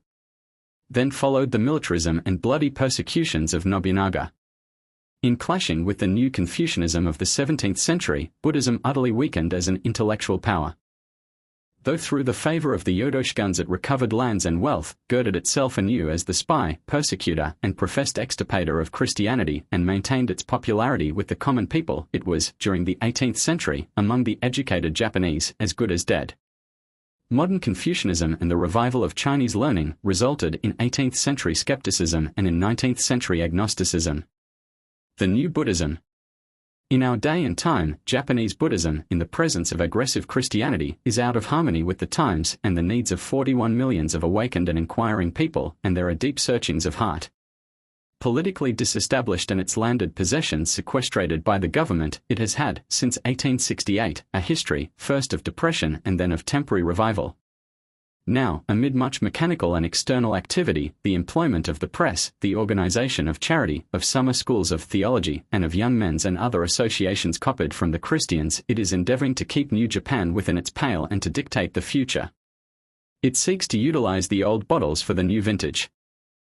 There is, however, a movement discernible which may be called the New Buddhism, and has not only new wine but new wineskins. It is democratic, optimistic, empirical or practical, it welcomes women and children, it is hospitable to science and every form of truth. It is Catholic in spirit and has little if any of the venom of the old Buddhist controvertists. It is represented by earnest writers who look to natural and spiritual means, rather than to external and mechanical methods. As a whole, we may say that Japanese Buddhism is still strong today in its grip upon the people. Though unquestionably moribund, its death will be delayed. Despite its apparent interest in, and harmony with, contemporaneous statements of science, it does not hold the men of thought, or those who long for the spiritual purification and moral elevation of Japan. Are the Japanese eager for reform? Do they possess that quality of emotion in which a tormenting sense of sin, and a burning desire for self-surrender to holiness, are ever manifest? Frankly and modestly, we give our opinion. We think not. The average Japanese man has not come to that self-consciousness, that searching of heart, that self-seeing of sin in the light of a holy God's countenance which the gospel compels. Yet this is exactly what the Japanese need. Only Christ's gospel can give it. The average man of culture in Dai-Nippon has today no religion. He is waiting for one. What shall be the issue in the contest between a faith that knows no personal God, no Creator, no atonement, no gospel of salvation from sin, and the gospel which bids man seek and know the great first cause as Father and Friend, and proclaims that this infinite Friend seeks man to bless him, to bestow upon him pardon and holiness, and to give him earthly happiness and endless life? Between one religion which teaches personality in God and in man, and another which offers only a quagmire of impersonality wherein a personal God and an individual soul exist only as the jacklights of the marsh, mere phosphorescent gleams of decay, who can fail to choose? Of the two faiths, which shall be victor? Japanese Buddhism and its missionary development, the heart of my country, the power of my country, the light of my country, is Buddhism. Yatsubuchi, of Japan. Buddhism was the teacher under whose instruction the Japanese nation grew up. Chamberlain. Buddhism was the civilizer. It came with the freshness of religious zeal, and religious zeal was a novelty. It come as the bearer of civilization and enlightenment. Buddhism has had a fair field in Japan, and its outcome has not been elevating. Its influence has been aesthetic and not ethical. It added culture and art to Japan, as it brought with itself the civilization of continental Asia. It gave the arts and more, it added the artistic atmosphere. Reality disappears. This fleeting borrowed world is all mysterious, a dream, moonlight is in place of the clear hot sun. It has so fitted itself to its surroundings that it seems indigenous. George William Knox. The Japanese are indebted to Buddhism for their present civilization and culture, their great susceptibility to the beauties of nature, and the high perfection of several branches of artistic industry. Rain. We speak of God, and the Japanese mind is filled with idols. We mention sin, and he thinks of eating flesh or the killing of insects. The word holiness reminds him of crowds of pilgrims flocking to some famous shrine, or of some anchorite sitting lost in religion's abstraction till his legs rot off. He is much error to unlearn before he can take in the truth. R.E. McAlpine. There in a life of study, prayer, and thought, Kenshin became a saintly priest, not wide in intellect nor broad in sympathies, for such things come not from the ascetic life, but narrow, strong, and deep, and like the stream that rushes fervid through the narrow path between the rooks at Nick, so he grasped, heart, soul, and strength, the holy Buddha's law with no room left for doubt, or sympathy for other views. Kenshin's vision. For from the rising of the sun even unto the going down of the same, my name is great among the Gentiles, and in every place incense is offered unto my name, and a pure offering, for my name is great among the Gentiles, saith the Lord of hosts. Malachi. Chapter 10, Japanese Buddhism in its missionary development. Missionary Buddhism, the measure of Japan's civilization. Broadly speaking, the history of Japanese Buddhism in its missionary development is the history of Japan. Before Buddhism came, Japan was prehistoric. We know the country and people through very scanty notices in the Chinese annals, by pale reflections cast by myths, legends and poems, and from the relics cast up by the spade and plough. Chinese civilization had filtered in, though how much or how little we cannot tell definitely, but since the coming of the Buddhist missionaries in the 6th century, the landscape and the drama of human life lie before us in clear detail. Speaking broadly again, it may be said that almost from the time of its arrival, Buddhism became on its active side the real religion of Japan, at least, if the word religion be used in a higher sense than that connoted by either Shinto or Confucianism. Though as a nation the Japanese of the Meiji era are grossly forgetful of this fact, yet, as Professor Chamberlain says, all education was for centuries in Buddhist hands. Buddhism introduced art, introduced medicine, created the folklore of the country, created its dramatic poetry, deeply influenced politics, and every sphere of social and intellectual activity. In a word, Buddhism was the teacher under whose instruction the Japanese nation grew up. For many centuries all Japanese, except here and there a stern Shintoist, or an exceptionally dogmatic Confucian, have acknowledged these patent facts, and from the emperor to the Edda, glorified in them. It was not until modern Confucian philosophy entered the Mikado's empire in the 17th century that hostile criticism and polemic tenets denounced Buddhism and declared it only fit for savages. This bitter denunciation of Buddhism at the lips and hands of Japanese who had become Chinese in mind was all the more inappropriate because Buddhism had for over 1,000 years acted as the real purveyor and disperser of the Confucian ethics and culture in Japan.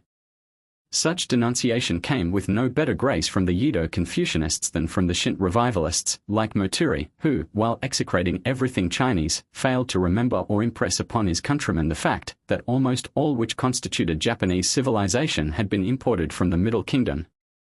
Buddhism, in its purely doctrinal development, seems to be rather a system of metaphysics than a true religion, being a conglomeration, or rather perhaps an agglomeration, of all sorts of theories relating to the universe and its contents. Its doctrinal and metaphysical side, however, is to be carefully distinguished from its popular and external features, for in its missionary development Buddhism may be called a system of national improvement. The history of its propagation in the land farthest east from its cradle is not only the outline of the history of Japanese civilization, but is nearly the whole of it. Pre-Buddhistic Japan. It is not perhaps difficult to reconstruct in imagination the landscape of Japan in pre-Buddhistic days.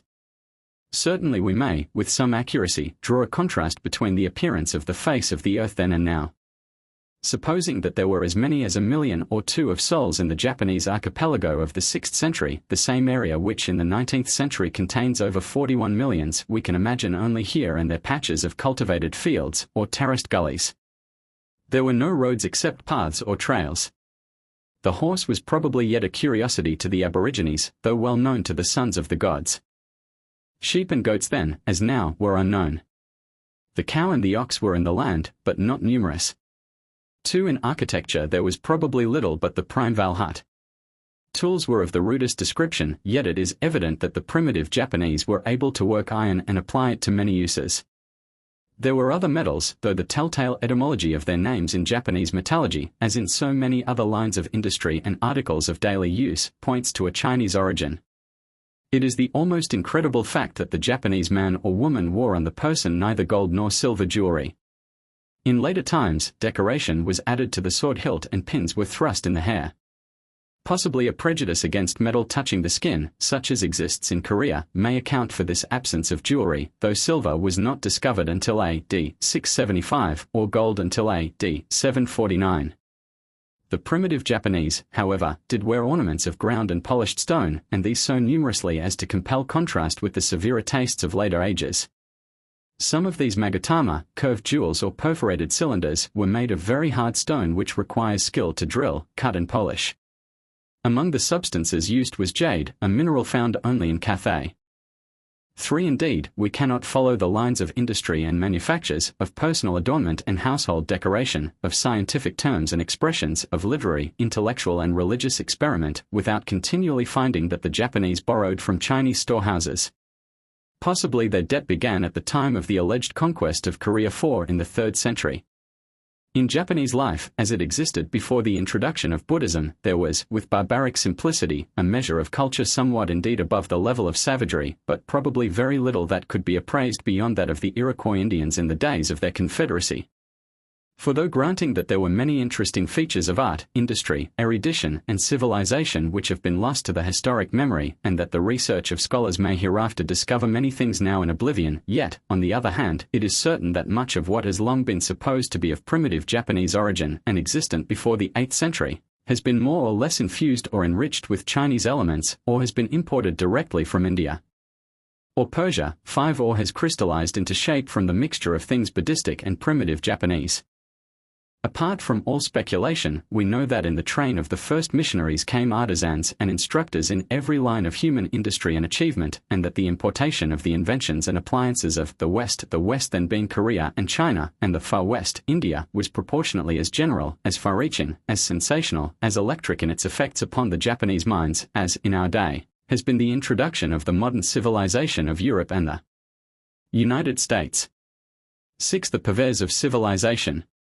The Buddhist missionaries, in their first enthusiasm of humanity, were not satisfied to bring in their train art, medicine, science and improvements of all sorts, but they themselves, being often learned and practical men, became personal leaders in the work of civilizing the country.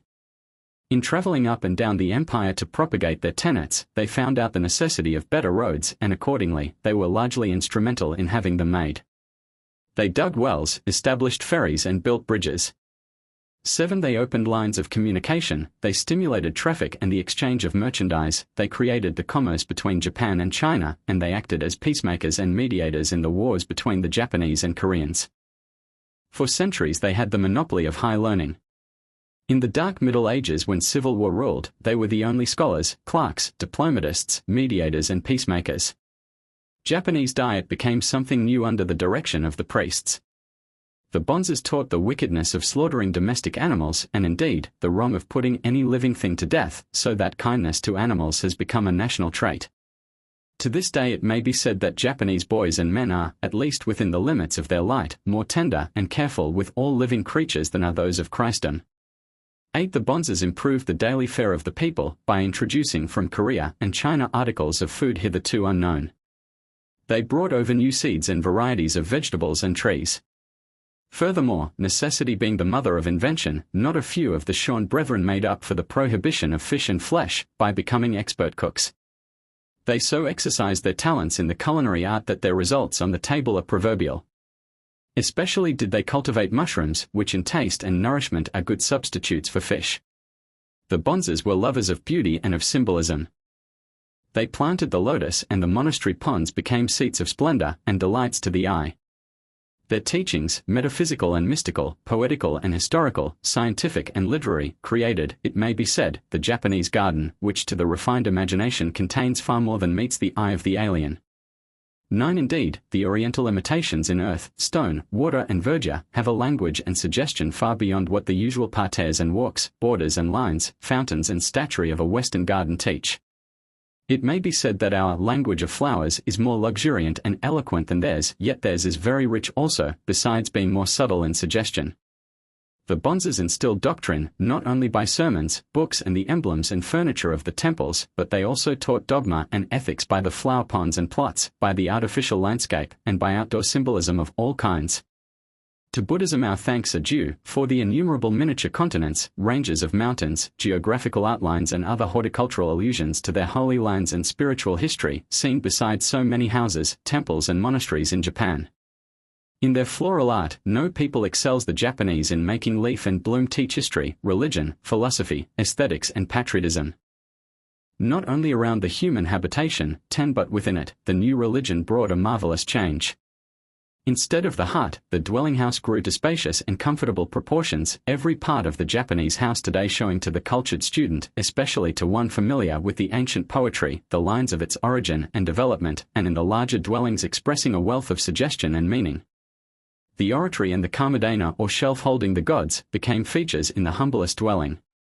Among the well-to-do there were of course the gilded ancestral tablets and the worship of progenitors in special rooms with imposing ritual and equipment with which Buddhism did not interfere, but on the shelf over the door of nearly every house in the land, along with the emblems of the kami, stood images representing the avatars of Buddha. 11. There the light ever burned, and there offerings of food and drink were thrice daily made. Though the family worship might vary in its length and variety of ceremony, yet even in the home where no regular system was followed, the burning lights and the stated offering made, called the mind up to thoughts higher than the mere level of providing for daily wants. The visitation of the priests in time of sorrow, or of joy, or for friendly converse, made religion sweetly human. 12. Outwardly the Buddhist architecture made a profound change in the landscape. With a settled religion requiring gorgeous ceremonial, the chanting of liturgies by large bodies of priests and the formation of monasteries as centers of literary and religious activity, there were required stability and permanence in the imperial court itself. While, therefore, the humble village temples arose all over the country, there were early erected, in the place where the court and emperor dwelt, impressive religious edifices.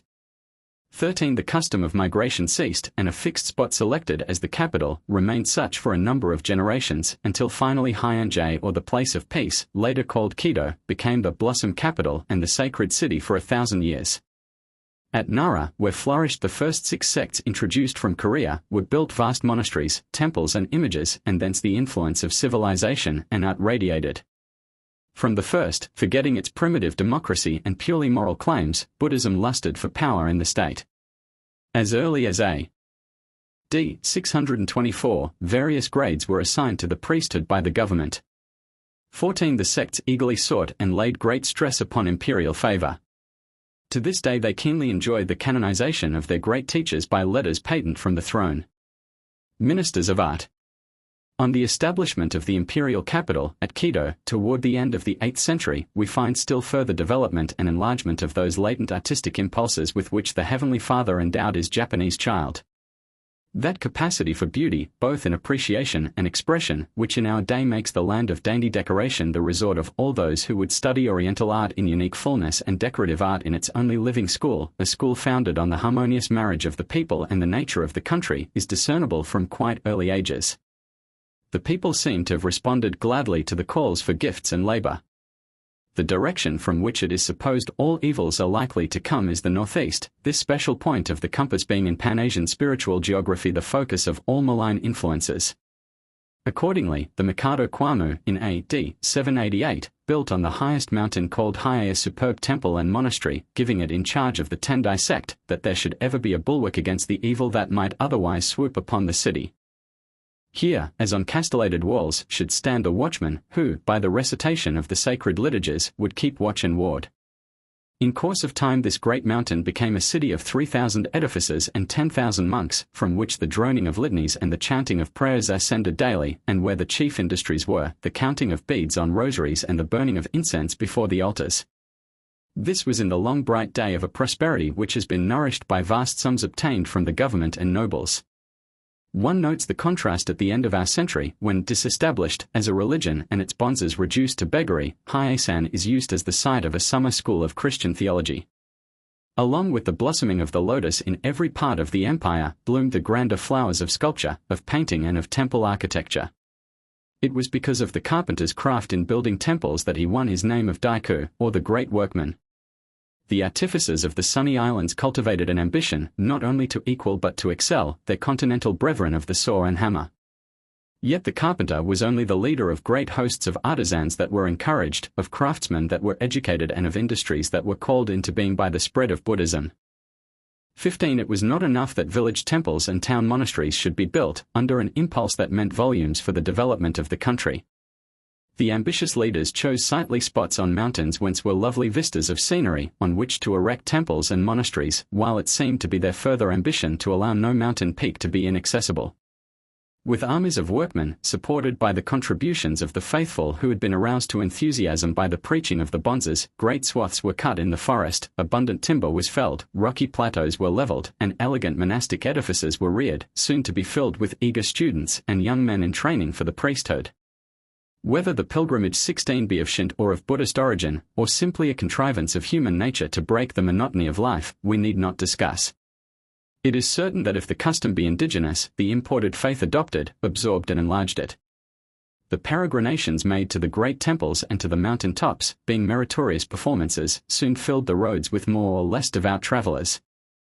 In thus finding vent for their piety, the pilgrims mingled sanctification with recreation, enjoying healthful holidays and creating trade with varied business, commercial and commissarial activities, while enlarging also their ideas and learning something of geography. Thus, in the course of time, it has come to pass that Japan is a country of which almost every square mile is known, while it is well threaded with paths, banded with roads, and supplied to a remarkable extent with handy volumes of description and of local history. 17. Her people being well educated in their own lore and local traditions, possessed also a voluminous literature of guidebooks and encyclopedias of information. The devotees were, withal, well instructed and versed in a code of politeness and courtesy, as pilgrimage and travel became settled habits of a life. As a further result, the national tongue became remarkably homogeneous. Broadly speaking, it may be said that the Japanese language, unlike the Chinese in this as it is in almost every other point, has very little dialectic variation. 18. Except in some few remote eddies lying outside the general currents, there is a uniform national speech.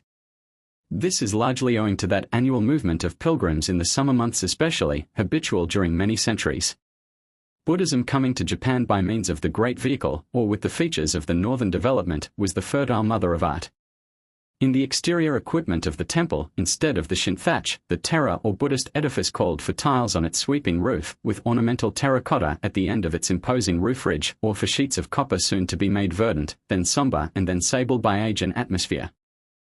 Outwardly the edifice required the application of paint and lacquer in rich tints, its recurved roof edges gladly welcoming the crest and monogram of the feudal prince and its railings and stairways accepting willingly the bronze caps and ornaments.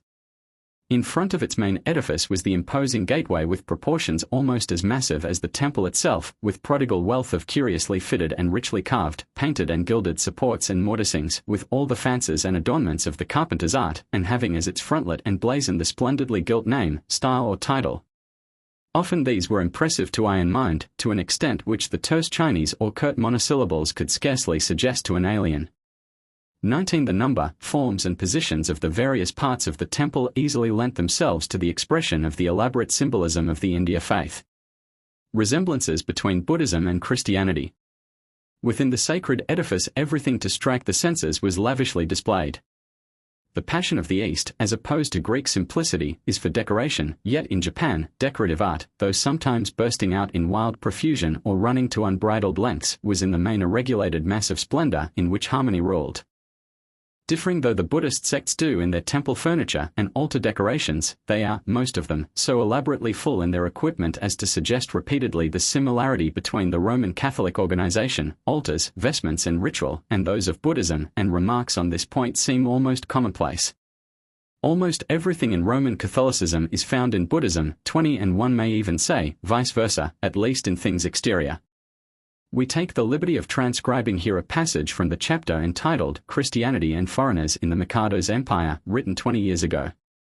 Furthermore, the transition from the religion of India to that of Rome was extremely easy.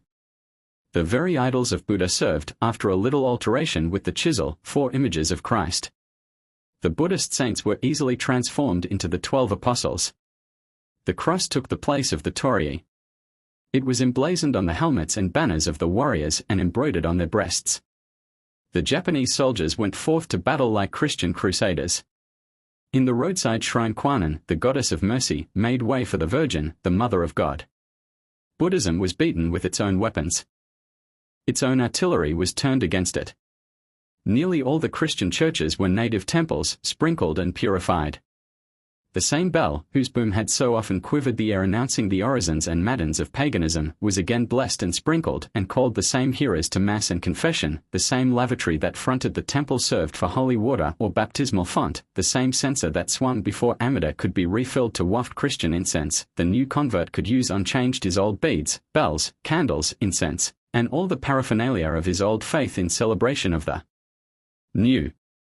Almost everything that is distinctive in the Roman form of Christianity is to be found in Buddhism: images, pictures, lights, altars, incense, vestments, masses, beads, wayside shrines, monasteries, nunneries, celibacy, fastings, vigils, retreats, pilgrimages, mendicant vows, shorn heads, orders, habits, uniforms, nuns, convents, purgatory, saintly and priestly intercession, indulgences, works of supererogation, pope, archbishops, abbots, abbesses, monks, neophytes, relics and relic worship, exclusive burial ground, etc., etc., etc. 21. Nevertheless, these resemblances are almost wholly superficial and have little or nothing to do with genuine religion. Such matters are of aesthetic and of commercial, rather than of spiritual, interest. They concern priestcraft and vulgar superstition rather than truth and righteousness. In point of dogma, a whole world of thought separates Buddhism from every form of Christianity. Knowledge, enlightenment, is the condition of Buddhistic grace, not faith. Self-perfectionment is the means of salvation, not the vicarious sufferings of a Redeemer. Not eternal life is the end and active participation in unceasing prayer and praise, but absorption into nirvana, Jap. Nihon, practical annihilation. 22. At certain points, the metaphysic of Buddhism is so closely like that of Christian theology that a connection on reciprocal exchange of ideas is not only possible but probable. In their highest thinking, 23. The sincere Christian and Buddhist approach each other in their search after truth. The keyword of Buddhism is ingwa, which means law of fate, the chain of cause and effect in which man is found. Atheistic, evolution applied to ethics, the grinding machinery of a universe in which is no creator father, no love, pity or heart. If the cry of the human spirit has compelled the makers of Buddhist theology to furnish a goddess of mercy, it is but one subordinate being among many. If a boundlessly compassionate Amida is thought out, it is an imaginary being. The symbol of Buddhism is the wheel of the law, which revolves as mercilessly as ceaselessly. 24. The keyword of Christianity is love, and its message is grace. Its symbol is the cross, and its sacrament the supper, in token of the infinite love of the Father who wrote his revelation in a human life. The resemblances between the religions of Gautama and of Jesus are purely superficial. They appear to the outward man. The inward man cannot, even from Darien peaks of observation or in his scrutiny de profundis, discover any vital or historical connection between the two faiths, Christianity and Buddhism. In his theology, the Christian says God is all, but the Buddhist says all is God. Buddhism says destroy the passions, Christianity says control them. The Buddhist's watchword is nirvana. The Christian's is eternal life in Christ Jesus.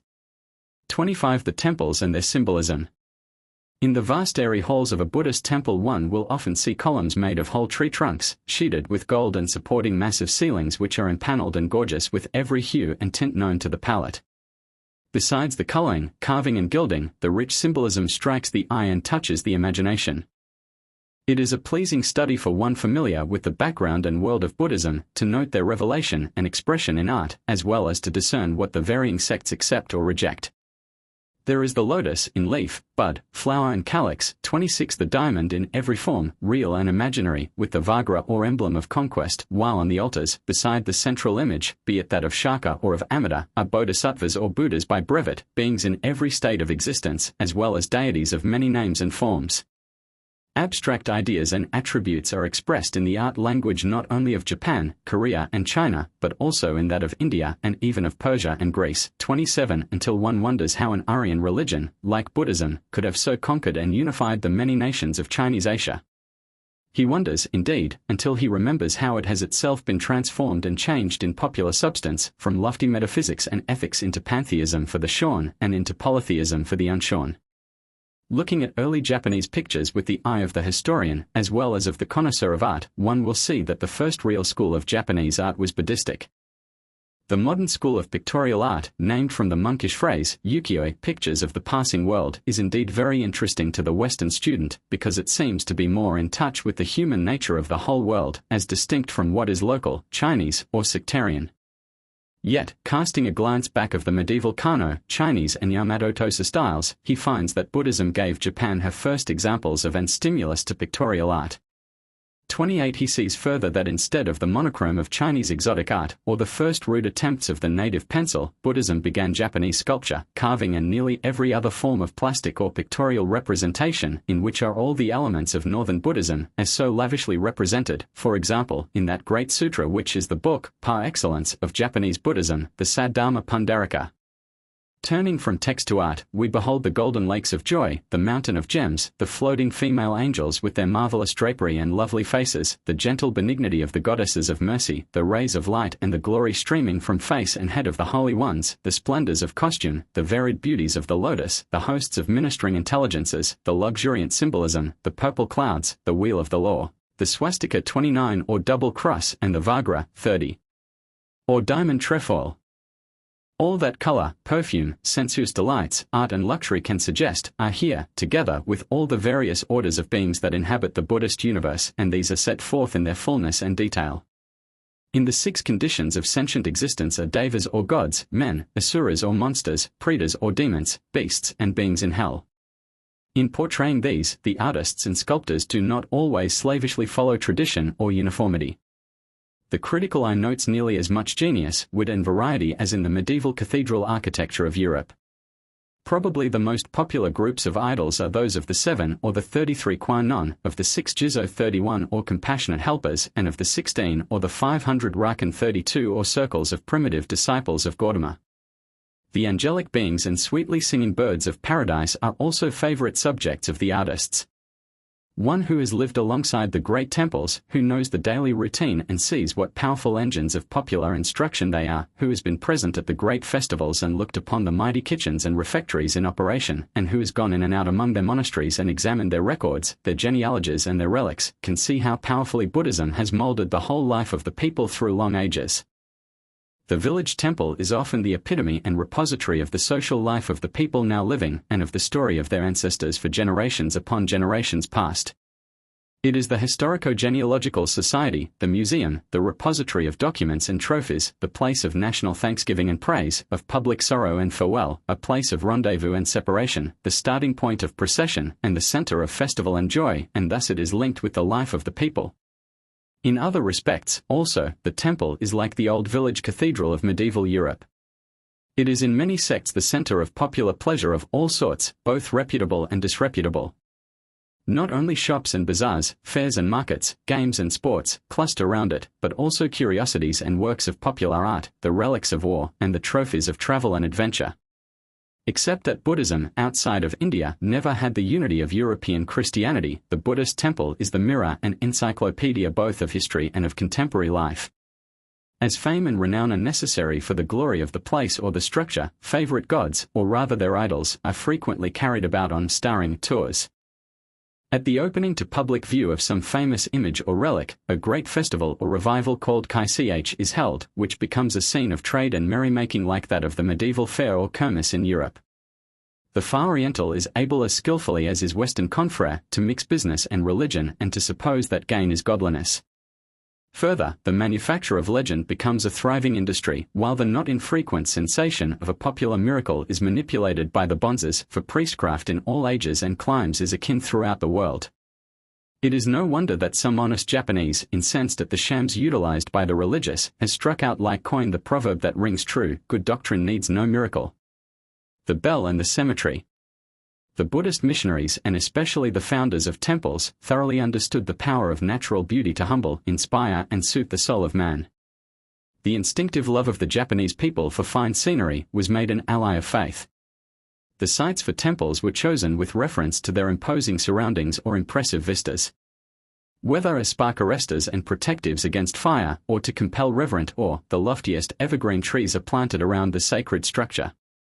These trees of Jehovah are compellers to reverence. The alien's hat comes off instinctively, though it may be less convenient to shed boots than sandals, as he enters the sacred structure. The great tongueless bell is another striking accessory to the temple services. Near at hand stands the belfry out of which boom forth tidings of the hours. In the flow of time and years, the note of the bell becomes more significant, and in old age solemn, making in the lapse of centuries an educating power in seriousness. As sad as a temple bell is the coinage of popular speech. Many of the inscriptions, though with less of sunny hope and joy than even Christian gravestones bear, are yet mournfully beautiful. 33. They preach Buddhism and its reality. Whereas, the general associations of the Christian spire and belfry, apart from the note of time, are those of joy, invitation, and good news, those of the tongueless and lock-struck bells of Buddhism are somber and saddening. As merry as a marriage bell could never be said of the boom from a Buddhist temple, even though it pour waves of sound through sunny leagues. There is a vast difference between the peal and play of the chimes of Europe and the liquid melody which floods the landscape of Chinese Asia. The one music, high in air, seems ever to tell of faith, triumph and aspiration; the other, in minor notes, from bells hung low on yokes, perpetually echoes the pessimism of despair, the folly of living and the joy that anticipates its end.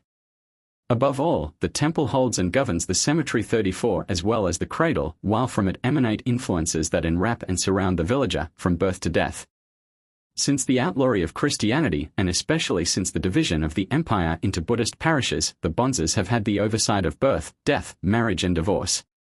Particularly tenacious, in common with priestcraft all over the world, is their clutch upon what they call consecrated ground. In a large sense, Japan is still, what China has always been, a country governed by the graveyard. These cities of the dead are usually kept in attractive order and made beautiful with flowers in memoriam. The study of epitaphs and mortuary architecture, though not without elements bordering on the ludicrous, is enjoyed by the thoughtful student. 35. In every community the inhabitants are enrolled at birth at the local temple, whose priests are the authorized religious teachers and are always expected to take charge of the funerals of those whose names are thus enrolled. So long as an individual remains in the region of the family temple, the tie which binds him to it is exceedingly difficult to break, but if he moves away he is no longer bound by this tie. This explains the fact, so often observed by missionaries, that the membership of Christian churches is made up almost entirely of people who have come from other localities. In the city of Osaka, for instance, it is a very rare thing to find a native Osakan in any of the churches. The same is true in all parts of the country. So long as a Japanese remains in the neighborhood of his family temple, it is almost impossible to get him to break the temple tie and join a Christian church, but when he moves to another place he is free to do as he likes. 36. This statement of a resident in modern Japan will long remain true for a large part of the empire. Political and military influences. A volume might be written and devoted to Japanese Buddhism as a political power, for, having quickly obtained intellectual possession of the court and emperor, it dictated the policies of the rulers. In A.D. 624, it was recognized as a state religion, and the hierarchy of priests was officially established. At this date there were 46 temples and monasteries, with 816 monks and 569 nuns. As early as the 8th century, beginning with Shmu, who reigned a.d. 724 to 728, and who with his daughter, afterward the female Mikado, became a disciple of Shaka, the habit of the emperors becoming monks, shaving their heads and retiring from public life, came in vogue and lasted until near the 19th century. By this means the bonzes were soon enabled to call Buddhism the people's religion and to secure the resources of the national treasury as an aid to their temple and monastery building and for the erection of those images and wayside shrines on which so many millions of dollars have been lavished. In addition to this subsidized propaganda, the Buddhist confessor was too often able, by means of the wife, concubine, or other female member of the household, imperial or noble, to dictate the imperial policy in accordance with monkish or priestly ideas. Eugenio Diki, a monk, is believed to have aspired to the throne. Being made premier by the Empress Keiken, whose passion for him is the scandal of history, he made no scruple of extending the power as well as the influence of the Buddhist hierarchy.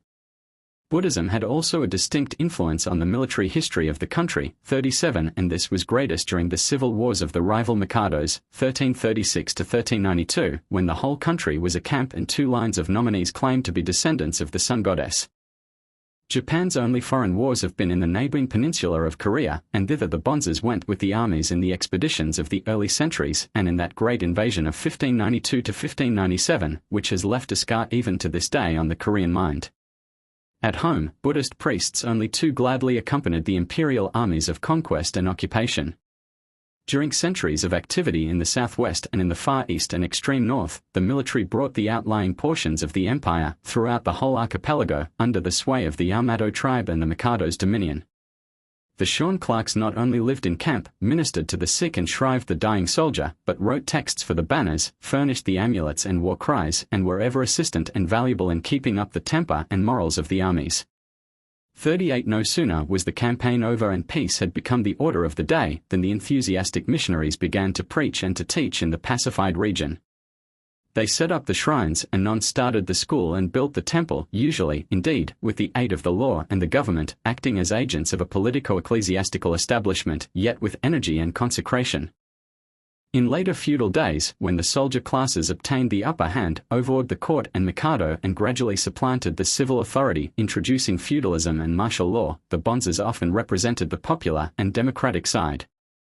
Protesting against arbitrary government, they came into collision with the warrior rulers, so as to be exposed to imprisonment and the sword. Yet even as refugees and as men to whom the old seats of activity no longer offered success or comfort, they went off into the distant and outlying provinces, preaching the old tenets and the new fashions in theology. Thus again they won hosts of converts, built monasteries, opened fresh paths and were purveyors of civilization. The feudal ages in Japan bred the same type of militant priest known in Europe, the military bishop and the soldier monk. So far from Japan's being the land of great peace and Buddhism's being necessarily gentle and non-resistant, we find in the checkered history of the island empire many a bloody battle between the monks on horseback and in armor. 39 rival sectarians kept the country disquieted for years. Between themselves and their favored laymen and the enemy, consisting of the rival forces, lay and clerical, in like array, many a bloody battle was fought. The writer lived for 1 year in Ekizen, which, in the 15th century, was the battleground for over 50 years of warring monks. The abbot of the monastery of the original vow of the Shin sect in Kido had built before the main edifice a two-storied gate, which was expected to throw into the shade every other gateway in Japan, and especially to humble the pride of the monks of the Tendai sect in Hieizan. The monks of the mountain, swarming down into the capital city, attacked the gate and monastery of the Shin sect and burned the former to ashes. The abbot, thus driven off by fire, fled northward, and, joined by a powerful body of adherents, made himself possessor of the rich provinces of Kaga and Ekizen, holding this region for half a century, until able to rebuild the mighty fortress monasteries near Kido and at Osaka. These strongholds of the fighting Shin priests had become so powerful as arsenals and military headquarters, that in 1570, Nobunaga, skillful general as he was, and backed by 60,000 men, was unsuccessful in his attempt to reduce them. For 10 years, the war between Nobunaga and the Shin sectarians kept the country in disorder. It finally ended in the conflagration of the great religious fortress at Osaka and the retreat of the monks to another part of the country.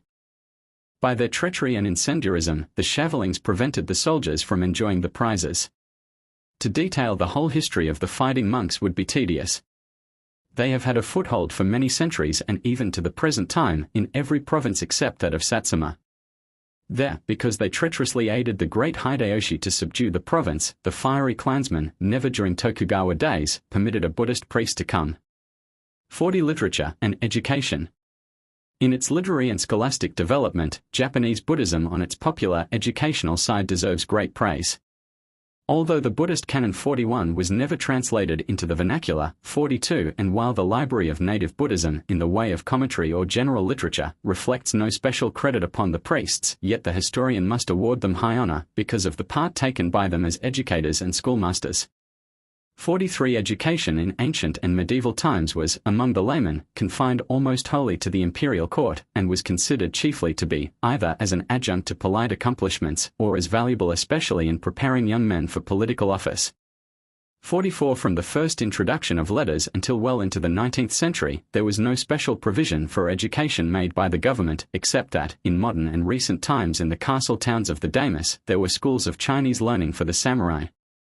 Private schools and school masters 45 were also creditably numerous. In original literature, poetry, fiction and history, as well as in the humbler works of compilation, in the making of textbooks and in descriptive law, the pens of many priests have been busy. 46. The earliest biography written in Japan was of Shotoku, the great lay patron of Buddhism. In the ages of war the monastery was the ark of preservation amid a flood of desolation. The temple schools were early established, and in the course of centuries became at times almost coextensive with the empire.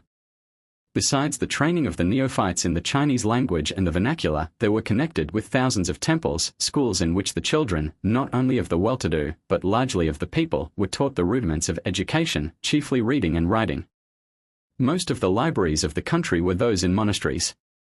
Although it is not probable that KB invented the kana or common script, yet it is reasonably certain that the bonzes 47 were the chief instrument in the diffusion and popularization of that simple system of writing, which made it possible to carry literature down into the homes of the merchant and peasant and enabled even women and children to beguile the tedium of their lives.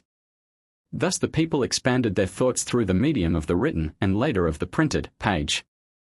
48. Until modern centuries, when the school of painters, which culminated in Hokusai and his contemporaries, brought a love of art down to the lowest classes of the people, the only teacher of pictorial and sculptural art for the multitude was Buddhism. So strong is this popular delight in things artistic that probably, to this passion as much as to the religious instinct, we owe many of the wayside shrines and images, the symbolical and beautifully prepared landscapes, and those stone stairways which slope upward toward the shrines on the hilltops.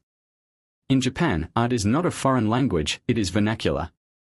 Thus, while we gladly point out how Buddhism, along the paths of exploration, commerce, invention, sociology, military and political influence, education and literature, not only propagated religion, but civilized Japan, 49 it is but in the interest of fairness and truth that we point out that wherein the great system was deficient. If we make comparison with Christendom and the religion of Jesus, it is less with the purpose of the polemic who must perhaps necessarily disparage, and more with the idea of making contrast between what we have seen in Japan and what we have enjoyed as commonplace in the United States and Europe. Things which Buddhism left undone. In the 1300 years of the life of Buddhism in Japan, what are the fruits and what are the failures? Despite its incessant and multifarious activities, one looks in vain for the hospital, the orphan asylum, the home for elderly men or women or aged couples, or the asylum for the insane, and much less, for that vast and complicated system of organized charities which, even amid our material greed of gain, make cities like New York, or London, or Chicago, so beautiful from the point of view of humanity. Buddhism did indeed teach kindness to animals, making even the dog, though ownerless and outcast, in a sense sacred. Because of his faith in the doctrine of the transmigration of souls, the toiling laborer will keep his wheels or his feet from harming the cat or dog or chicken in the road, even though it be at risk and trouble and with added labor to himself. The pious will buy the live birds or eels from the old woman who sits on the bridge, in order to give them life and liberty again in air or water. The sacred rice is for sale at the temples, not only to feed but to fatten the holy pigeons. Yet, while all this care is lavished on animals, the human being suffers. 50. Buddhism is kind to the brute and cruel to man. Until the influx of Western ideas in recent years, the hospital and the orphanage did not exist in Japan, despite the gentleness and tenderness of Shaka, who, with all his merits, deserted his wife and babe in order to enlighten mankind. 51. If Buddhism is not directly responsible for the existence of that class of Japanese pariahs called Heinin, or not human, the name and the idea are borrowed from the sutras, while the execration of all who prepare or sell the flesh of animals is persistently taught in the sacred books. These unfortunate bearers of the human image, during 1200 years and until the fiat of the present illustrious emperor made them citizens, were not reckoned in the census, nor was the land on which they dwelt measured. The imperial edict which finally elevated the Edda to citizenship was suggested by one whose life, though known to men as that of a Confucian, was probably hid with Christ, Yokoi Heishiro. 52. The Emperor Mitsuhito, 123d of the line of Japan, born on the day when Perry was on the Mississippi and ready to sail, placed over these outcast people in 1871 the protecting aegis of the law. 53. Until that time, the people in this unfortunate class, numbering probably 1 million, or, as some say, 3 millions, were compelled to live outside of the limits of human habitation, having no lights which society or the law was bound to respect. They were given food or drink only when benevolence might be roused, but the donor would never again touch the vessel in which the offering was made. The Edda, 54. Though in individual cases becoming measurably rich, rotted and starved, and were made the filth and offscouring of the earth, because they were the butchers, the skinners, the leather workers, and thus handled dead animals, being made also the executioners and buriers of the dead. After a quarter of a century, the citizens, whose ancestry is not forgotten, suffer social ostracism even more than do the freed slaves of our country, though between them and the other Japanese there is no color line, but only the streak of difference which Buddhism created and has maintained. Nevertheless, let it be said to the eternal honor of Shinshu and of some of the minor sects, that they were always kind and helpful to the Edda. Furthermore, it would be hard to discover Buddhist missionary activities among the Ainos, or benefits conferred upon them by the disciples of Gautama. One would suppose that the Buddhists, professing to be believers in spiritual democracy, would be equally active among all sorts and conditions of men, but they have not been so. Even in the days when the regions of the Abisu or barbarians, Yezo, extended far southward upon the main island, the missionary Bonds was conspicuous by his absence among these people. It would seem as though the popular notion that the Ainos are the offspring of dogs had been fed by prejudices inculcated by Buddhism. It has been reserved for Christian aliens to reduce the language of these simple savages to writing, and to express in it for their spiritual benefit the ideas and literature of a religion higher than their own, as well as to erect church edifices and build hospitals. The attitude toward woman. In its attitude toward woman, which is perhaps one of the crucial tests of a religion as well as of a civilization, Buddhism has somewhat to be praised and much to be blamed for. It is probable that the Japanese woman owes more to Buddhism than to Confucianism, though relatively her position was highest under Shinto. In Japan the women are the freest in Asia and probably the best treated among any Asiatic nation, but this is not because of Gautama's teaching. 55. Very early in its history Japanese Buddhism welcomed womanhood to its fraternity and order. 56. Yet the Japanese Amma, bhikkhuni, or nun, never became a sister of mercy, or reached, even within a measurable distance, the dignity of the Christian lady in the nunnery. In European history the abbess is a notable figure. She is hardly heard of beyond the Japanese nunnery, even by the native scholar, except in fiction. So far as we can see, the religion founded by one who deserted his wife and babe did nothing to check concubinage or polygamy.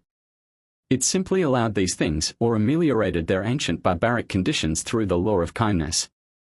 Nevertheless, it brought education and culture within the family as well as within the court.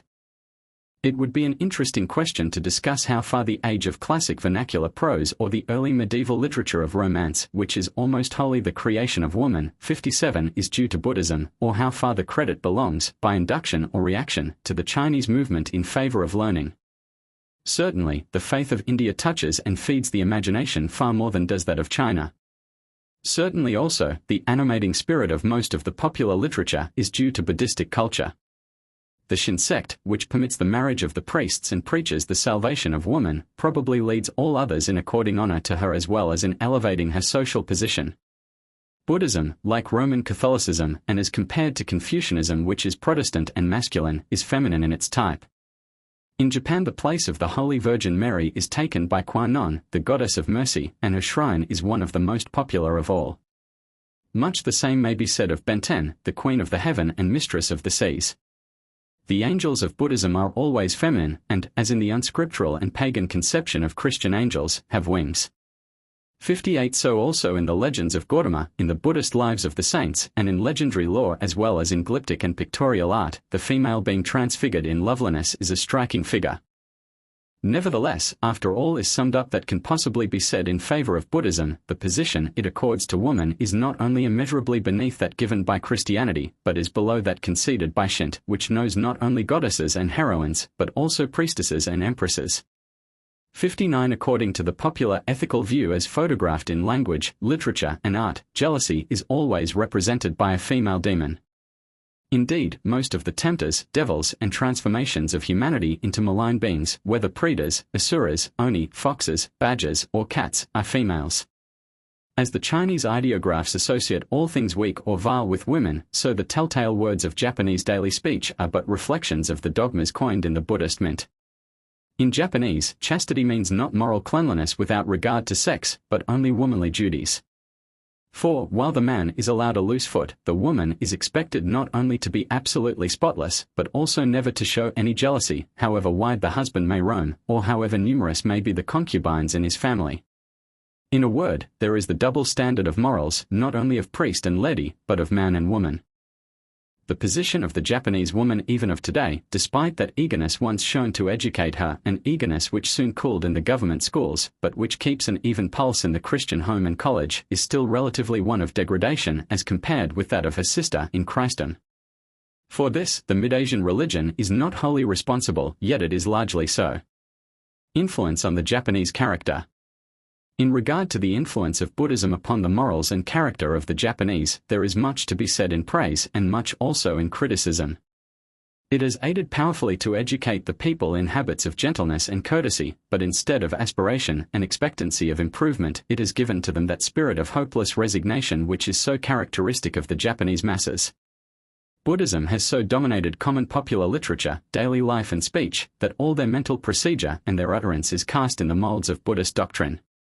The fatalism of the Muslim world expressed in the idea of kismet has its analogue in the Japanese ingwa, or cause and effect, the notion of an evolution which is atheistic, but viewed from the ethical side. This idea of ingwa is the key to most Japanese novels as well as dramas of real life. 60 While Buddhism continually preaches this doctrine of karma or ingwa, 61 The law of cause and effect, as being sufficient to explain all things, it shows its insufficiency and emptiness by leaving out the great first cause of all. In a word, Buddhism is law, but not gospel. It deals much with man, but not with man's relations with his Creator, whom it utterly ignores. Christianity comes not to destroy its ethics, beautiful as they are, nor to ignore its metaphysics, but to fulfill, to give a higher truth, and to reveal a larger universe and one who fills it all, not only law, but a lawgiver. A century of Roman Christianity sicut cadaver. Et fit unum ovile et unus pastor. Vulgate, John x. 16. He, Xavier, has been the moon of that Society of Jesus of which Ignatius Loyola was the guiding sun. S. W. Duffield. My God, I love thee, not because I hope for heaven thereby, nor yet because, who love thee not, must die eternally. So would I love thee, dearest Lord, and in thy praise will sing, solely because thou art my God, and my eternal King. Hymn attributed to Francis Xavier. Half hidden, stretching in a lengthened line in front of China, which its guide shall be, Japan abounds in mines of silver fine, and shall enlightened be by holy faith divine. Communes, the people of this island of Japan are good of nature, courteous above measure, and valiant in war. Their justice is soilly executed without any partiality vpo and transgressors of the law. They are gowned in great civility. I mean, not a land better gowned in the world by civil policy. The people be very superstitious in their religion, and are of Daiu's opinions. Will Adams, October 22, 1611. A critical history of Japan remains to be written. We should know next to nothing of what may be termed the Catholic episode of the 16th and 17th centuries, had we access to none but the official Japanese sources. How can we trust those sources when they deal with times yet more remote? Chamberlain. The annals of the primitive church furnish no instances of sacrifice or heroic constancy in the Colosseum or the Roman arenas that were not paralleled on the dry riverbeds or execution grounds of Japan.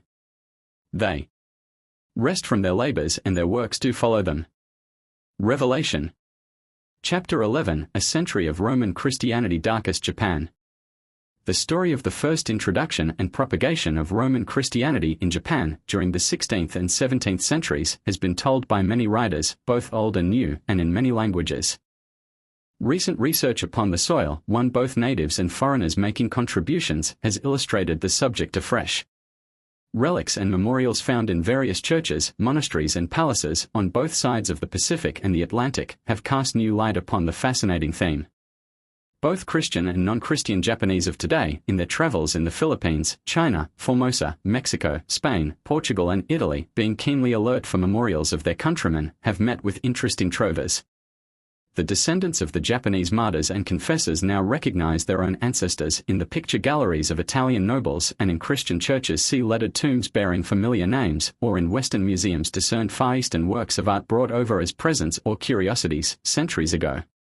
Roughly speaking, Japanese Christianity lasted phenomenally nearly a century, or more exactly from 1542 to 1637. During this time, embassies or missions crossed the seas not only of Chinese and Peninsular Asia, circumnavigating Africa and thus reaching Europe, but also sailed across the Pacific and visited papal Christendom by way of Mexico and the Atlantic Ocean.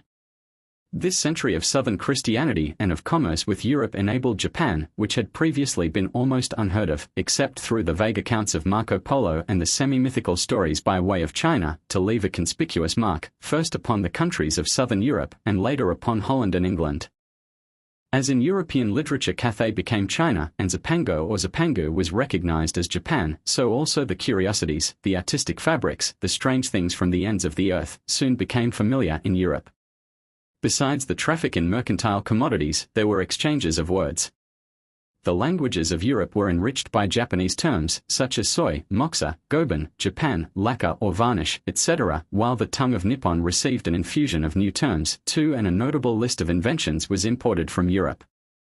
We shall merely outline, with critical commentary, the facts of history which have been so often told, but which in our day have received luminous illustration. We shall endeavor to treat the general phenomena, causes and results of Christianity in Japan in the same judicial spirit with which we have considered Buddhism. Whatever be the theological or political opinions of the observer who looks into the history of Japan at about the year 1540, he will acknowledge that this point of time was a very dark moment in her known history. Columbus, who was familiar with the descriptions of Marco Polo, steered his caravels westward with the idea of finding Zipangu with its abundance of gold and precious gems, but the Genos did not and could not know the real state of affairs existing in Dai-Nippon at this time. Let us glance at this. The duarchy of throne and camp, with the Mikado in Kido and the shogun at Kamakura, with the elaborate feudalism under it, had fallen into decay. The whole country was split up into 1,000 warring fragments. To these convulsions of society, in which only the priest and the soldier were in comfort, while the mass of the people were little better than serfs, must be added the frequent violent earthquakes, drought and failure of crops, with famine and pestilence. There was little in religion to uplift and cheer. Shinto had sunk into the shadow of a myth. Buddhism had become outwardly a system of political gambling rather than the ordered expression of faith. Large numbers of the priests were like the mercenaries of Italy, who sold their influence and even their swords or those of their followers to the highest bidder. Besides being themselves luxurious and dissolute, their monasteries were fortresses in which only the great political gamblers and not the oppressed people found comfort and help. Millions of once fertile acres had been abandoned or left waste. The destruction of libraries, books and records is something awful to contemplate, and at the times of Ashikaga make a wilderness for the scapegoat of chronology. Kido, the sacred capital, had been again and again plundered and burnt. Those who might be tempted to live in the city amid the ruins ran the risk of fire, murder, or starvation. Kamakura, once the sh-gun's seat of authority, was a level waste of ashes. Even China, Annam and Korea suffered from the practical dissolution of society in the island empire, for Japanese pirates ravaged their coasts to steal, burn and kill. Even as for centuries in Europe, Christian churches echoed with that prayer in the litanies, from the fury of the Norsemen, "Good Lord, deliver us," so, along large parts of the deserted coasts of Chinese Asia, the wretched inhabitants besought their gods to avenge them against the Wojin. To this day in parts of Honan in China, mothers frighten their children and warn them to sleep by the fearful words, "The Japanese are coming." First coming of Europeans. This time, then, was that of darkest Japan. Yet the people who lived in darkness saw great light, and to them that dwelt in the shadow of death, light sprang up.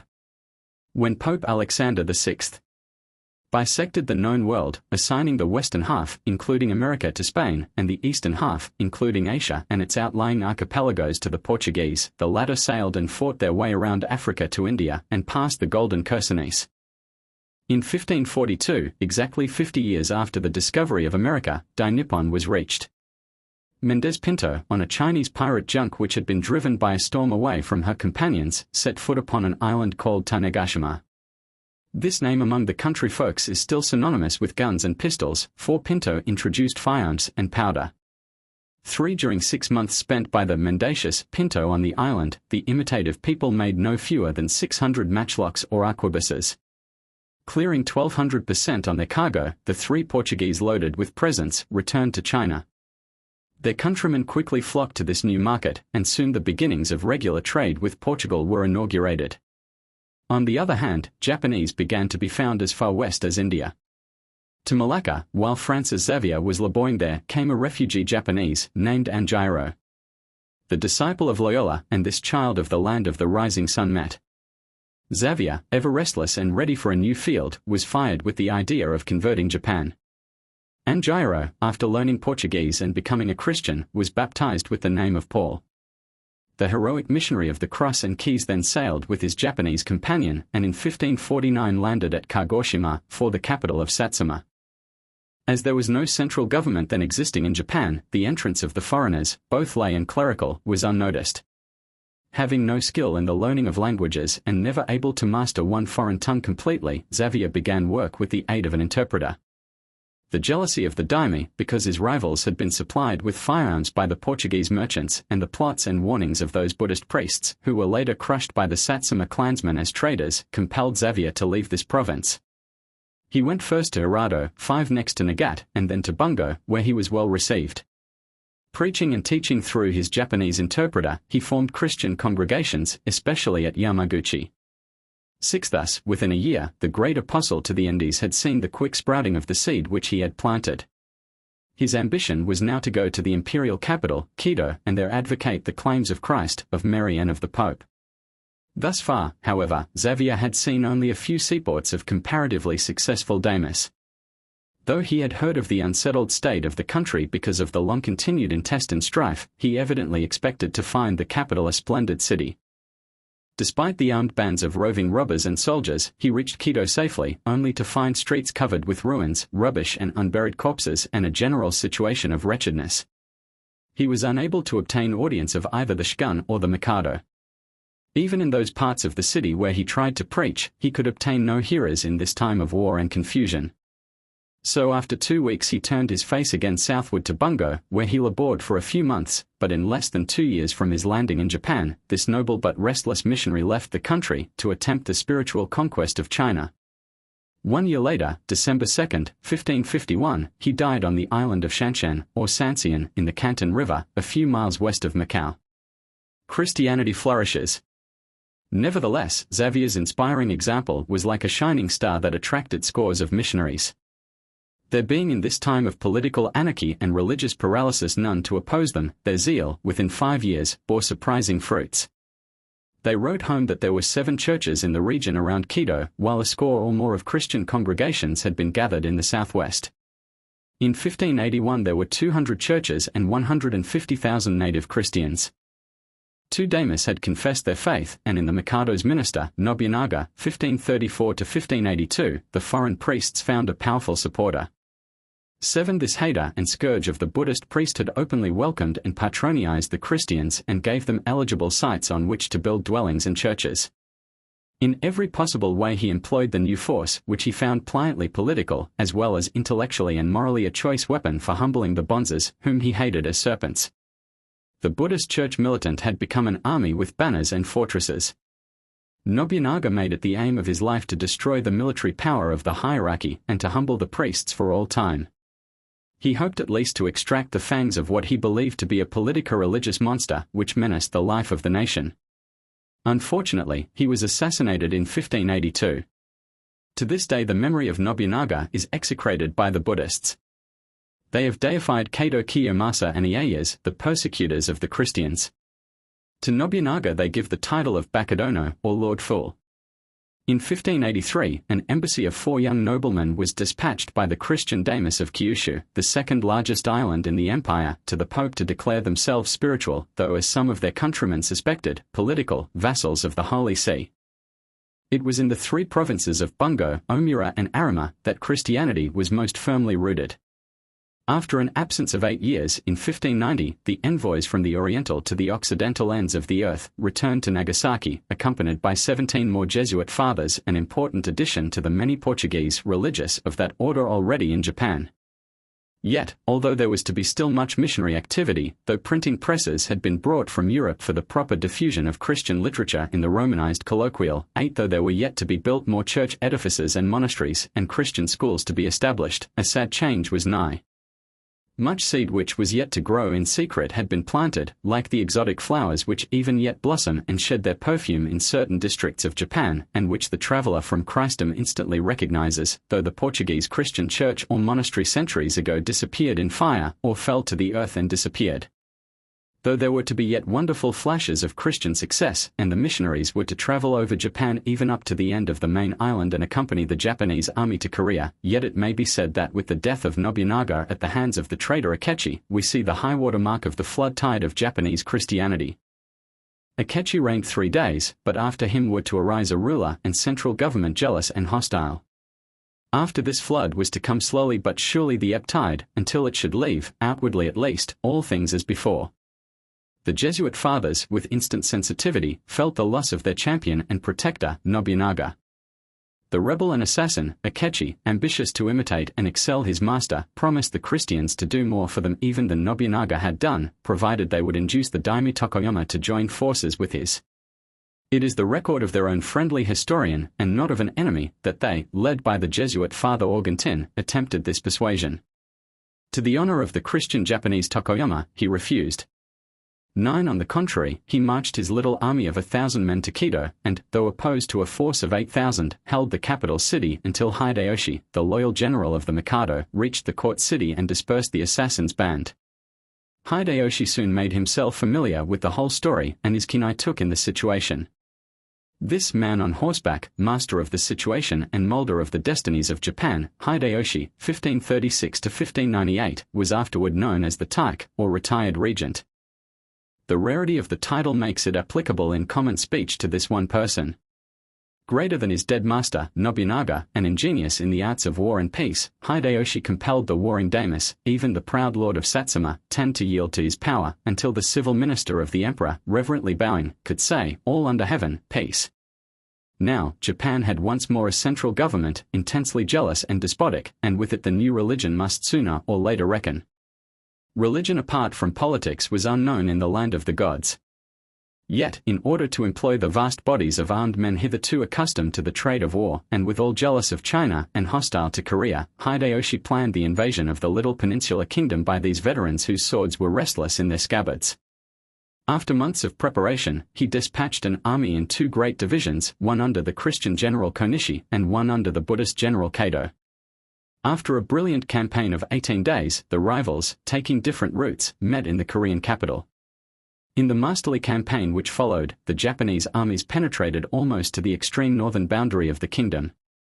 Then China came to the rescue and the Japanese were driven southward.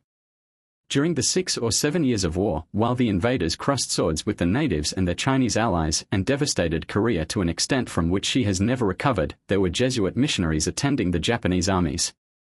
It is not possible or even probable, however, that any seeds of Christianity were at this time left in the peninsula. Korean Christianity sprang up nearly 2 centuries later, wind wafted from China. 11 During the war there was always more or less of jealousy, mostly military and personal, between Konishi and Kato, which however was aggravated by the priests on either side. Kato, being then and afterward a fierce champion of the Buddhists, glorified in his orthodoxy, which was that of the Nichiren sect. He went into battle with a banneret full of texts, stuck in his back and flying behind him. His example was copied by hundreds of his officers and soldiers.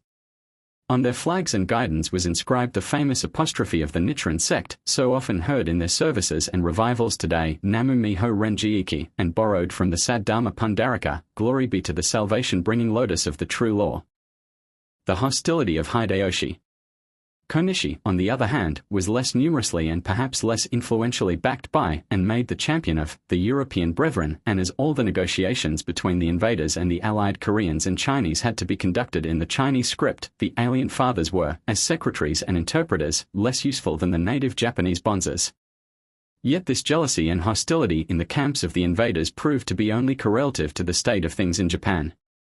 Even supposing the statistics in round numbers, reported at that time, to be exaggerated, and that there were not as many as the alleged 200,000 Christians, yet there were, besides scores of thousands of confessing believers among the common people, daimyos, military leaders, court officers and many persons of culture and influence. Nevertheless, the predominating influence at the Kido court was that of Buddhism, and as the cult that winks at polygamy was less opposed to Hideyoshi's sensualism and amazing vanity, the illustrious upstart was easily made hostile to the alien faith. According to the accounts of the Jesuits, he took umbrage because a Portuguese captain would not please him by risking his ship in coming out of deep water and nearer land, and because there were Christian maidens of Arima who scorned to yield to his degrading proposals. Some time after these episodes, an edict appeared, commanding every Jesuit to quit the country within 20 days. There were at this time 65 foreign missionaries in the country. Then began a series of persecutions which, however, were carried on spasmodically and locally, but not universally or with system. Bitter in some places, they were neutralized or the law became a dead letter in other parts of the realm.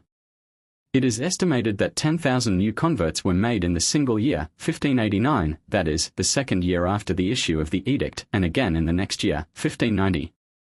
It might even be reasonable to suppose that, had the work been conducted wisely and without the too open defiance of the letter of the law, the awful sequel which history knows might not have been.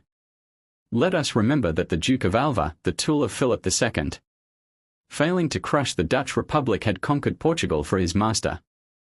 The two kingdoms of the Iberian Peninsula were now united under one crown. Spain longed for trade with Japan, and while her merchants hoped to displace their Portuguese rivals, the Spanish Franciscans, not scrupling to wear a political cloak and thus override the Pope's bull of world partition, determined to get a foothold alongside of the Jesuits. So, in 1593 a Spanish envoy of the governor of the Philippine Islands came to Quito, bringing 4 Spanish Franciscan priests, who were allowed to build houses in Quito, but only on the express understanding that this was because of their coming as envoys of a friendly power, and with the explicitly specified condition that they were not to preach, either publicly or privately. Almost immediately violating their pledge and the hospitality granted them, these Spaniards, wearing the vestments of their order, openly preached in the streets. Besides exciting discord among the Christian congregations founded by the Jesuits, they were violent in their language. Hideyoshi, to gratify his own mood and test his power as the actual ruler for a shadowy emperor, seized 9 preachers while they were building churches at Quito and Osaka. They were led to the execution ground in exactly the same fashion as felons and executed by crucifixion at Nagasaki, February 5, 1597. 3 Portuguese Jesuits, 6 Spanish Franciscans and 17 native Christians were stretched on bamboo crosses, and their bodies from thigh to shoulder were transfixed with spears. They met their doom uncomplainingly. In the eye of the Japanese law, these men were put to death, not as Christians, but as lawbreakers and as dangerous political conspirators. The suspicions of Hideyoshi were further confirmed by a Spanish sea captain, who showed him a map of the world on which were marked the vast dominions of the King of Spain, the Spaniard informing the Japanese, in answer to his shrewd question, that these great conquests had been made by the king's soldiers following up the priests, the work being finished by the native and foreign allies. The political character of Roman Christianity. The Roman Catholic Histoire de l'Église chrétienne shows the political character of the missionary movement in Japan, a character almost inextricably associated with the papal and other political Christianity of the times, when state and church were united in all the countries of Europe, both Catholic and Protestant. Even Republican Holland, leader of toleration and forerunner of the modern Christian spirit, permitted, indeed, the Roman Catholics to worship in private houses or in sacred edifices not outwardly resembling churches, but prohibited all public processions and ceremonies, because religion and politics at that time were as Siamese twins. Only the Anabaptists held the primitive Christian and the American doctrine of the separation of politics from ecclesiasticism. Except in the country ruled by William the Silent, all magistrates meddled with men's consciences. 12 in 1597, Hideyoshi died, and the missionaries took heart again. The Christian soldiers returning by thousands from Korea declared themselves in favor of Hideyori, son of the dead Taike. Encouraged by those in power and by the rising star Ieyas, 1542 to 1616, the fathers renewed their work and the number of converts increased. Though peace reigned, the political situation was one of the greatest uncertainty, and with 200,000 soldiers gathered around Quito, under scores of ambitious leaders, it was hard to keep the sword in the sheath. Soon the line of cleavage found Ieyas and his northern captains on one side, and most of the Christian leaders and southern daimios on the other.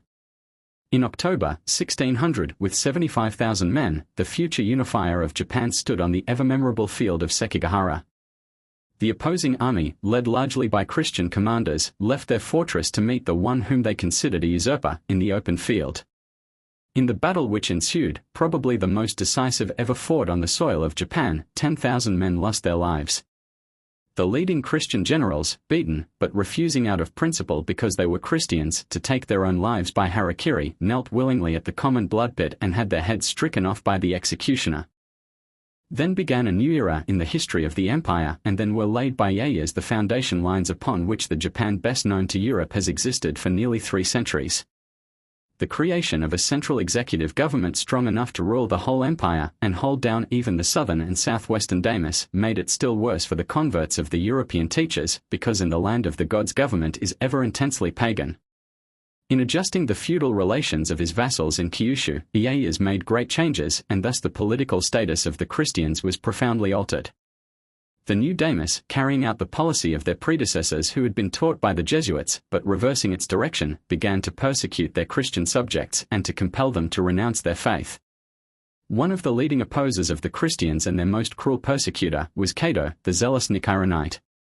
Like Brant, the famous Iroquois Indian, who, in the Mohawk Valley is execrated as a bloodthirsty brute, and on the Canadian side is honored with a marble statue and considered not only as the translator of the prayer book but also as a saint, even also as Claverhouse, who, in Scotland is looked upon as a murderous demon, but in England as a conscientious and loyal patriot, so Cato, the Viator Execrandus of the Jesuits, is worshipped in his shrine at the Nichiren Temple at Akigomi, near Tki. 13 and is praised by native historians as learned, brave and true. The Christians of Kyushu, in a few cases, actually took up arms against their new rulers and oppressors, though it was a new thing under the Japanese sun for peasantry to oppose not only civil servants of the law, but veterans in armor. Ieyas, now having time to give his attention wholly to matters of government and to examine the new forces that had entered Japanese life, followed Hideyoshi in the suspicion that, under the cover of the Western religion, there lurked political designs.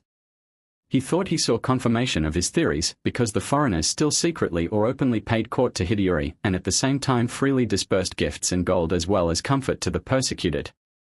Resolving to crush the spirit of independence in the converts and to intimidate the foreign emissaries, Ieyas with steel and blood put down every outbreak, and at last, in 1606, issued his Edict 14 prohibiting Christianity. The quarrels of the Christians. About the same time, Protestant influences began to work against the papal emissaries.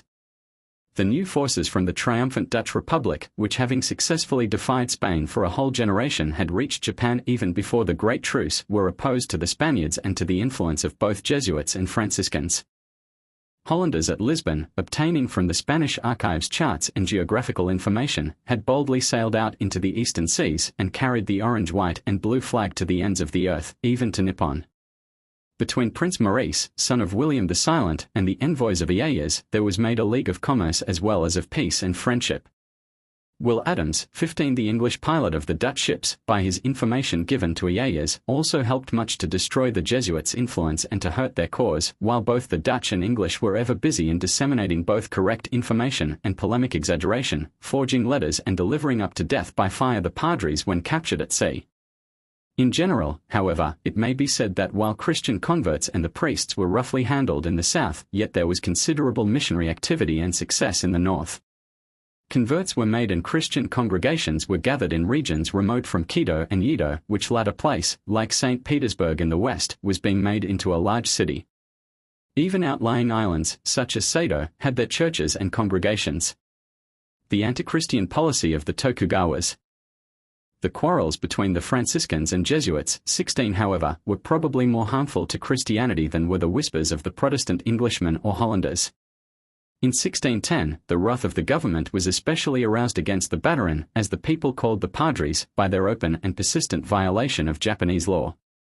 In 1611, from Sado, to which island thousands of Christian exiles had been sent to work the mines, Ieyasu believed he had obtained documentary proof in the Japanese language of what he had long suspected, the existence of a plot on the part of the native converts and the foreign emissaries to reduce Japan to the position of a subject state. 17. Putting forth strenuous measures to root out utterly what he believed to be a pestilential breeder of sedition and war, the Yedo Shogun advanced step by step to that great proclamation of January 27, 1614, 18, in which the foreign priests were branded as triple enemies of the country, of the kami, and of the Buddhas. This proclamation wound up with the charge that the Christian band had come to Japan to change the government of the country and to usurp possession of it.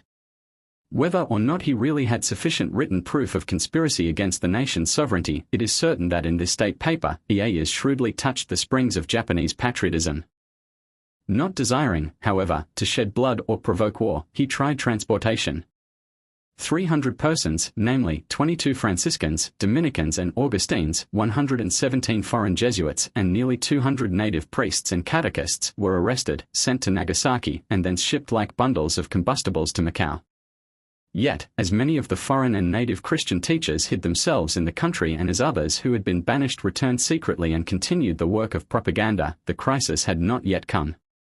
Some of the Jesuit priests, even, were still hoping that Hideyori would mount to power, but in 1615, Ieyasu, finding a pretext for war, 19 called out a powerful army and laid siege to the great castle of Osaka, the most imposing fortress in the country.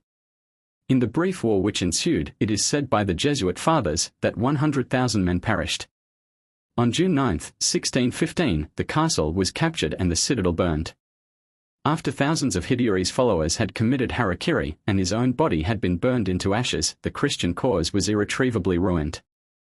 Hidetada, the successor of Ieyasu in Yedo, who ruled from 1605 to 1622, seeing that his father's peaceful methods had failed in extirpating the alien politico-religious doctrine, now pronounced sentence of death on every foreigner, priest, or catechist found in the country. The story of the persecutions and horrible sufferings that ensued is told in the voluminous literature which may be gathered from every country in Europe. 20. Though from the Japanese side the Catholic martyrology of Japan is still an untouched field for a native historian. 21. All the church edifices which the last storm had left standing were demolished, and temples and pagodas were erected upon their ruins. In 1617, foreign commerce was restricted to Hirado and Nagasaki. In 1621, Japanese were forbidden ever to leave the country. In 1624, all ships having a capacity of over 2,500 bushels were burned, and no craft, except those of the size of ordinary junks, were allowed to be built. The books of the Inferno opened. For years, at intervals and in places, the books of the Inferno were opened, and the tortures devised by the native pagans and Buddhists equaled in their horror those which Dante imagines, until finally, in 1636, even Japanese human nature, accustomed for ages to subordination and submission, could stand it no longer. Then a man named Nirudu Shiro raised the banner of the Virgin and called on all Christians and others to follow him. Probably as many as 30,000 men, women and children, but without a single foreigner, lay or clerical, among them, gathered from parts of Kyushu. After burning Shinto and Buddhist temples, they fortified an old abandoned castle at Shimabara, resolving to die rather than submit. Against an army of veterans, led by skilled commanders, the fortress held out during 4 months. At last, after a bloody assault, it was taken, and men, women and children were slaughtered. 22,000 suffered death at the point of the spear and sword, many were thrown into the sea, and others were cast into boiling hot springs, emblems of the 8 Buddhist hells. All efforts were now put forth to uproot not only Christianity but also everything of foreign planting. The Portuguese were banished and the death penalty declared against all who should return. The Ai no Keo, or half-breed children, were collected and shipped by hundreds to Macau. All persons adopting or harboring Eurasians were to be banished, and their relatives punished. The Christian cause now became like the doomed city of Babylon or like the site of Nineveh, which, buried in the sand and covered with the desolation and silence of centuries, became lost to the memory of the world, so that even the very record of Scripture was the jest of the infidel, until the spade of Layad brought them again to resurrection. So, Japanese Christianity, having vanished in blood, was supposed to have no existence, thus furnishing Mr. Lecky with arguments to prove the extirpative power of persecution. 23 Yet in 1859, on the opening of the country by treaty, the Roman Catholic fathers at Nagasaki found to their surprise that they were reopening the old mines and that their work was in historic continuity with that of their predecessors. The blood of the martyrs had been the seed of the Church. Amid much ignorance and darkness, there were thousands of people who, through the Virgin, worshipped God, who talked of Jesus and of the Holy Spirit, and who refused to worship at the pagan shrines. 24. Summary of Roman Christianity in Japan. Let us now strive impartially to appraise the Christianity of this era and inquire what it found, what it attempted to do, what it did not strive to attain, what was the character of its propagators, what was the mark it made upon the country and upon the mind of the people, and whether it left any permanent influence. The gospel net which had gathered all sorts of fish in Europe brought a varied quality of spoil to Japan. Among the Portuguese missionaries, beginning with Xavier, there are many noble and beautiful characters who exemplified in their motives, acts, lives and sufferings some of the noblest traits of both natural and redeemed humanity. In their praise, both the pagan and the Christian, as well as critics biased by their prepossessions in favor either of the Reformed or the Roman phase of the faith, can unite. The character of the native converts is, in many instances, to be commended, and shows the direct truth of Christianity in fields of life and endeavor, in ethics and in conceptions, far superior to those which the Japanese religious systems have produced. In the teaching that there should be but one standard of morality for man and woman, and that the male as well as the female should be pure, in the condemnation of polygamy and licentiousness, in the branding of suicide as both wicked and cowardly, in the condemnation of slavery, and in the training of men and women to lofty ideals of character, the Christian teachers far excelled their Buddhist or Confucian rivals. The benefits which Japan received through the coming of the Christian missionaries, as distinct and separate from those brought by commerce and the merchants, are not to be ignored. While many things of value and influence for material improvement, and many beneficent details and elements of civilization were undoubtedly imported by traders, yet it was the priests and itinerant missionaries who diffused the knowledge of the importance of these things and taught their use throughout the country. Although in the reaction of hatred and bitterness and in the minute, universal and long-continued suppression by the government, most of this advantage was destroyed, yet some things remained to influence thought and speech, and to leave a mark not only on the language, but also on the procedure of daily life. One can trace notable modifications of Japanese life from this period, lasting through the centuries and even until the present time. Christianity, in the 16th century, came to Japan only in its papal or Roman Catholic form.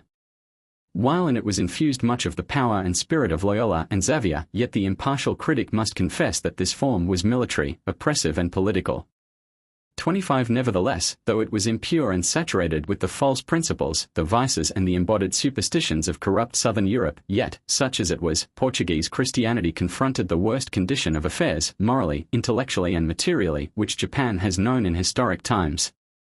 Defective as the critic must pronounce the system of religion imported from Europe, it was immeasurably superior to anything that the Japanese had hitherto known. It must be said, also, that Portuguese Christianity in Japan tried to do something more than the mere obtaining of adherents or the nominal conversion of the people. 26 It attempted to purify and exalt their life, to make society better, to improve the relations between rulers and ruled, but it did not attempt to do what it ought to have done. It ignored great duties and problems, while it imitated too fully not only the example of the kings of this world in Europe but also of the rulers in Japan. In the presence of soldier-like Buddhist priests, who had made war their calling, it would have been better if the Christian missionaries had avoided their bad example and followed only in the footsteps of the Prince of Peace, but they did not. On the contrary, they brought with them the spirit of the Inquisition then in full blast in Spain and Portugal, and the machinery with which they had been familiar for the reclamation of native and Dutch heretics. Xavier, while at Goa, had even invoked the secular arm to set up the Inquisition in India, and doubtless he and his followers would have put up this infernal enginery in Japan if they could have done so. They had stamped and crushed out heresy in their own country by a system of hellish tortures which in its horrible details is almost indescribable. The rusty relics now in the museums of Europe, but once used in church discipline, can be fully appreciated only by a physician or an anatomist. In Japan, with the spirit of Alva and Philip II, these believers in the righteousness of the Inquisition attacked violently the character of native bonzes and incited their converts to insult the gods, destroy the Buddhist images, and burn or desecrate the old shrines. They persuaded the daimios, when these lords had become Christians, to compel their subjects to embrace their religion on pain of exile or banishment. Whole districts were ordered to become Christian. The bonzes were exiled or killed, and fire and sword as well as preaching were employed as means of conversion. In ready imitation of the Buddhists, fictitious miracles were frequently got up to utilize the credulity of the superstitious in furthering the faith, all of which is related not by hostile critics, but by admiring historians and by sympathizing eyewitnesses. 27. The most prominent feature of the Roman Catholicism of Japan was its political animus and complexion. In writings of this era, Japanese historians treat of the Christian missionary movement less as something religious and more as that which influenced government and polities rather than society on its moral side. So also, the impartial historian must consider that, on the whole, despite the individual instances of holy lives and unselfish purposes, the work of the Portuguese and Spanish friars and fathers was, in the main, an attempt to bring Japan more or less directly within the power of the Pope or of those rulers called most Catholic majesties, Christian kings, etc. Even as they had already brought Mexico, South America, and large portions of India under the same control. The words of Jesus before the Roman procurator had not been apprehended, "My kingdom is not of this world." 2 centuries of silence. The frog in the well knows not the great ocean, Sanskrit and Japanese proverb. When the blind lead the blind, both fall into the ditch. Japanese proverb. The little island of Deshima, well and prophetically signifying Four-Island, was Japan's window, through which she looked at the whole Occident. We are under obligation to Holland for the arts of engineering, mining, pharmacy, astronomy, and medicine. Rengaku, i.e., Dutch learning, passed almost as a synonym for medicine, 1615 to 1868. Inazo Natobi. The great peace, of which we are so proud, was more like the stillness of stagnant pools than the calm surface of a clear lake. Mitsukuri. The ancestral policy of self-contentment must be done away with. If it was adopted by your forefathers, because it was wise in their time, why not adopt a new policy if it is sure to prove wise in your time? Sakuma Shozan, wrote in 1841, assassinated 1864. And slowly floating on would go those black ships, wave-tossed to and fro. Japanese Ballad of the Black Ship, 1845. The next day was Sunday, July 10th, and, as usual, divine service was held on board the ships, and, in accordance with proper reverence for the day, no communication was held with the Japanese authorities. Perry's narrative. Praise God, from whom all blessings flow, praise Him, all creatures here below, praise Him above, ye heavenly host, praise Father, Son, and Holy Ghost. Sung on USS Mississippi, in Yedo Bay, July 10, 1853. I refuse to see anyone on Sunday. I am resolved to set an example of a proper observance of the Sabbath. I will try to make it what I believe it was intended to be, a day of rest. Townsend Harris's Diary, Sunday, August 31, 1856. I have called thee by thy name.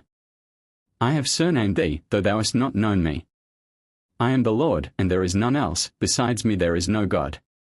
Isaiah. I saw underneath the altar the souls of them that had been slain for the word of God, and for the testimony which they held. John. That they should seek God, if haply they might feel after Him, though He is not far from each one of us. Paul. Other sheep have I which are not of this fold, them also I must bring, and they shall hear my voice, and they shall become one flock, one shepherd. Jesus. Chapter 12, 2 centuries of silence the Japanese shut in. Sincerely regretting that we cannot pass more favorable judgments upon the Christianity of the 17th century in Japan, let us look into the 2 centuries of silence and see what was the story between the paling of the Christian record in 1637 and the glowing of the palimpsest in 1859, when the new era begins. The policy of the Japanese rulers, after the supposed utter extirpation of Christianity, was the double one of exclusion and inclusion. A deliberate attempt, long persisted in and for centuries apparently successful, was made to insulate Japan from the shock of change. The purpose was to draw a whole nation and people away from the currents and movements of humanity, and to stereotype national thought and custom. This was carried out in 2 ways, first, by exclusion, and then by inclusion. All foreign influences were shut off, or reduced to a minimum. The whole Western world, especially Christendom, was put under ban.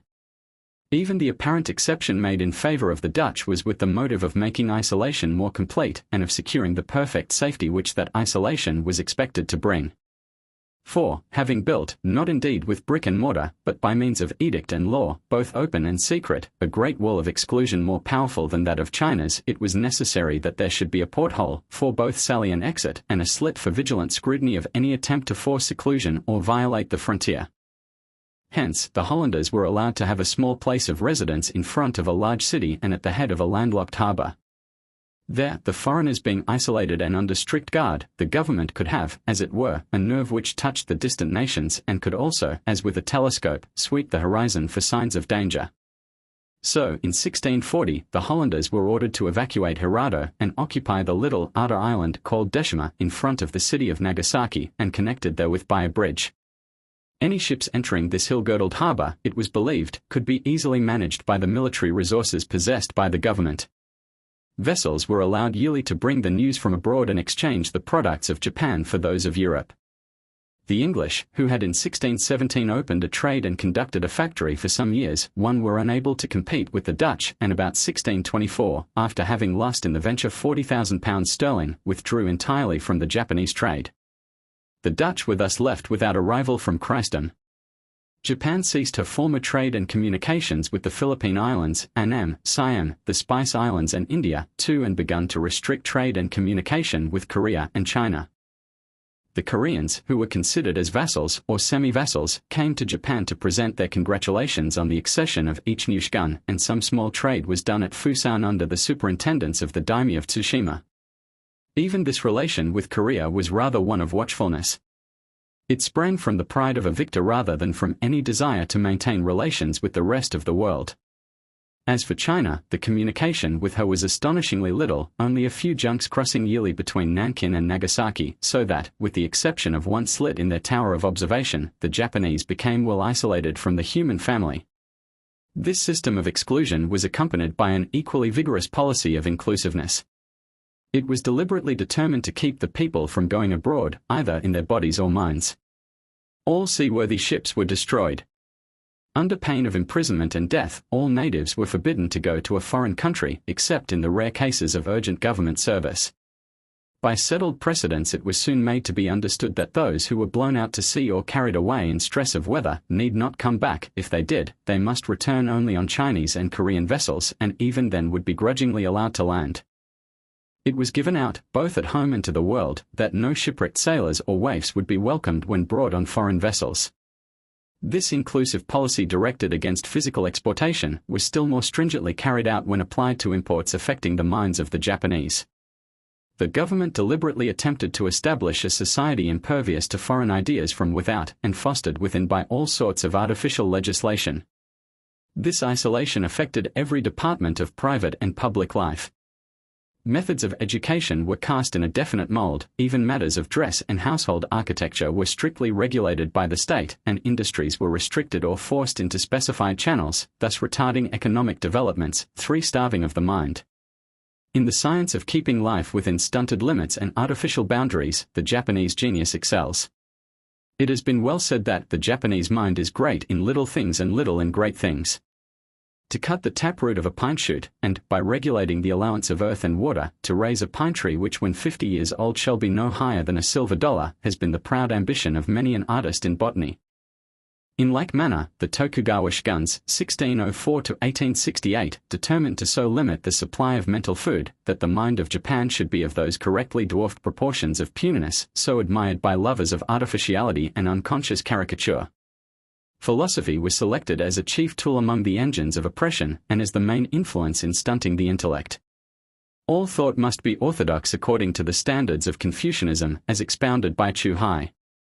Anything like originality in poetry, learning or philosophy must be hooted down. Art must follow Chinese, Buddhist and Japanese traditions. Any violation of this order would mean ostracism. All learning must be in the Chinese and Japanese languages, the former mispronounced and in sound bearing as much resemblance to Pekingese speech as Pennsylvania Dutch does to the language of Berlin. Everything like thinking and study must be with a view of sustaining and maintaining the established order of things. The tree of education, instead of being a lofty or wide-spreading cryptomeria, must be the measured nursling of the teacup. If that trio of emblems, so admired by the natives, the bamboo, pine and plum, could produce glossy leaves, evergreen needles and fragrant blooms within a space of 4 cubic inches, so the law, the literature and the art of Japan must display their normal limit of fresh fragrance, of youthful vigor and of venerable age, enduring for aye, within the vessel of Japanese inclusion so carefully limited by the Yedo authorities. Such a policy reminds one of the Amherst agricultural experiment in which bands of iron were strapped around a much-afflicted squash in order to test vital potency. It recalls the pretty little story of Picciola, in which a tender plant must grow between the interstices of the bricks in a prison yard. Besides the potent bonds of the only orthodox Confucian philosophy which was allowed in the legally recognized religions, there was gradually formed a marvelous system of legislation that turned the whole nation into a secret society in which spies and hypocrites flourished like fungus on a dead log. Besides the unwritten code of private law, for that is, the local and general customs founded on immemorial usage, there was that peculiar legal system framed by Yayas, bequeathed as a legacy and for over 200 years practically the supreme law of the land. What this law was, it was exceedingly difficult, if not utterly impossible, for the aliens dwelling in the country at Nagasaki ever to find out. Keenly intellectual, as many of the physicians, superintendents and elect members of the Dutch Trading Company were, they seem never to have been able to get hold of what has been called the Testament of Yayas. 5. This consisted of 100 laws or regulations, based on a homespun sort of Confucianism, intended to be orthodoxy, unbroken for ages eternal. To a man of Western mode of thinking, the most astonishing thing is that this law was esoteric. 6. The people knew of it only by its irresistible force and by the constant pressure or the rare easing of its iron hand. Those who executed the law were drilled in its routine from childhood, and this routine became second nature. Only a few copies of the original instrument were known, and these were kept with a secrecy which to the people became a sacred mystery guarded by a long avenue of awe. The Dutchman at Decima. The Dutchmen who lived at Decima for 2 centuries and a half, and the foreigners who first landed at the treaty ports in 1859, on inquiring about the methods of the Japanese government, the laws and their administration, found that everything was veiled behind a vague embodiment of something which was called the law. What that law was, by whom enacted, and under what sanctions enforced, no one could tell, though all seemed to stand in awe of it as something of superhuman efficiency. Its mysteriousness was only equalled by the abject submission which it received. Foreign diplomatists, on trying to deal with the seat and source of authority, instead of seeing the real head of power, played, as it were, a game of chess against a mysterious hand stretched out from behind a curtain. Morally, the whole tendency of such a dual system of exclusion and of inclusion was to make a nation of liars, foster confirmed habits of deceit, and create a code of politeness vitiated by insincerity. With such repression of the natural powers of humanity, it was but in accordance with the nature of things that licentiousness should run riot, that on the fringes of society there should be the outcast and the pariah, and that the social waste of humanity by prostitution, by murder, by criminal execution under a code that prescribed the death penalty for hundreds of offences, should be enormous. It is natural also that in such a state of society population 7 should be kept down within necessary limits, not only by famine, by the restraints of feudalism, by legalized murder in the form of vendetta, by a system of prostitution that made and still makes Japan infamous, by child murder, by lack of encouragement given to feeble or malformed children to live, and by various devices known to those who were ingenious in keeping up so artificial a state of society. That there were many who tried to break through this wall, from both the inside and the outside, and to force the frontiers of exclusion and inclusion, is not to be wondered at. Externally, there were bold spirits from Christendom who burned to know the secrets of the mysterious land. Some even yearned to wear the ruby crown. The wonderful story of past Christian triumphs deeply stirred the heart of more than one fiery spirit, and so we find various attempts made by the clerical brethren of southern Europe to enter the country. Bound by their promises, the Dutch captains could not introduce these emissaries of a banned religion within the borders, yet there are several notable instances of Roman Catholic religious 8 getting themselves left by shipmasters on the shores of Japan. The lion's den of reality was Yedo. Like the lion's den of fable, the footprints all led one way, and where these led the bones of the victims soon lay. Besides these men with religious motives, the ships of the West came with offers of trade and threats of invasion. These were English, French, Russian and American, and the story of the frequent episodes has been told by Hildreth, Aston, Nine-Toby and others. There is also a considerable body of native literature which gives the inside view of these efforts to force the seclusion of the hermit nation and coax or compel the Japanese to be more sociable and more human. All were in vain until the peaceful armada, under the flag of 31 stars, led by Matthew Calbraith Perry, 10 broke the long seclusion of this thorn rose of the Pacific, and the unarmed diplomacy of Townsend Harris, 11 brought Japan into the brotherhood of commercial and Christian nations. Within the isolating walls and the barred gates, the story of the seekers after God is a thrilling one. The intellect of choice spirits, beating like caged eagles the bars of their prisons, yearned for more light and life.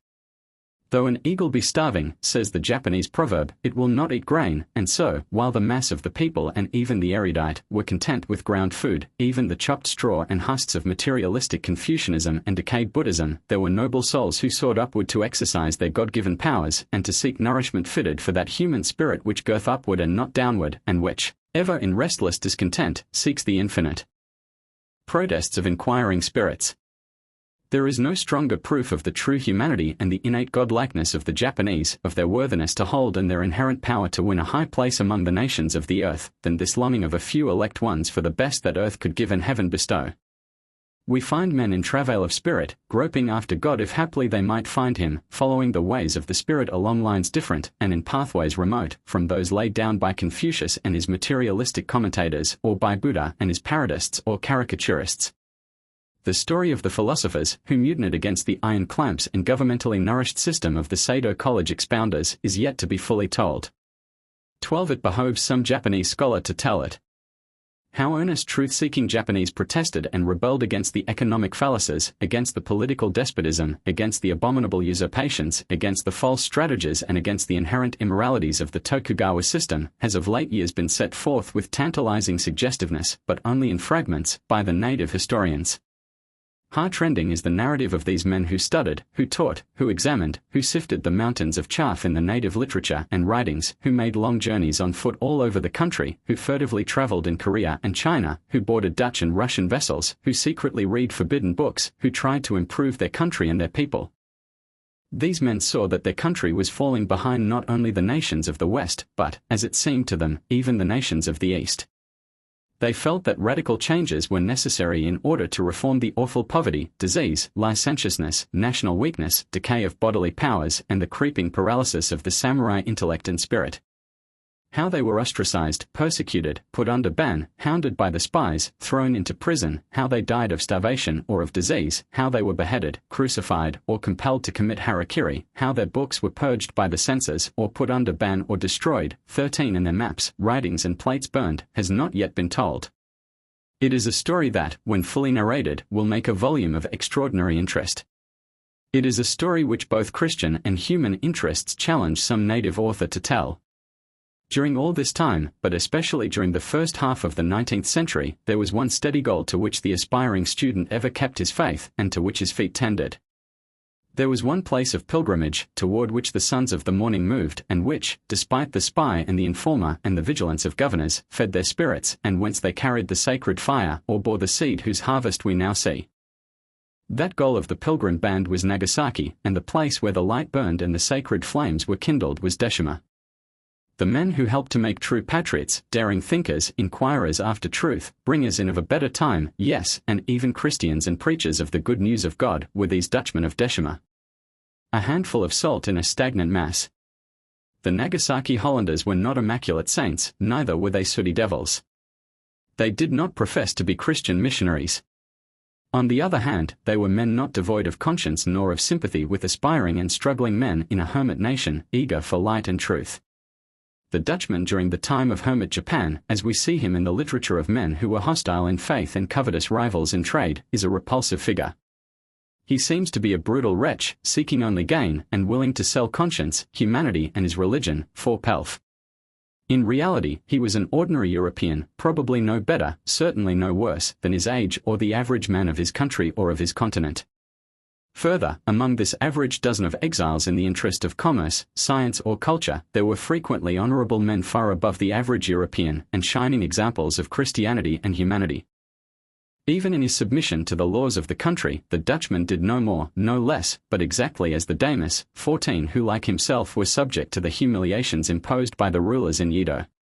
It was the Dutch who, for 200 years supplied the culture of Europe to Japan, introduced Western science, furnished almost the only intellectual stimulant, and were the sole teachers of medicine and science.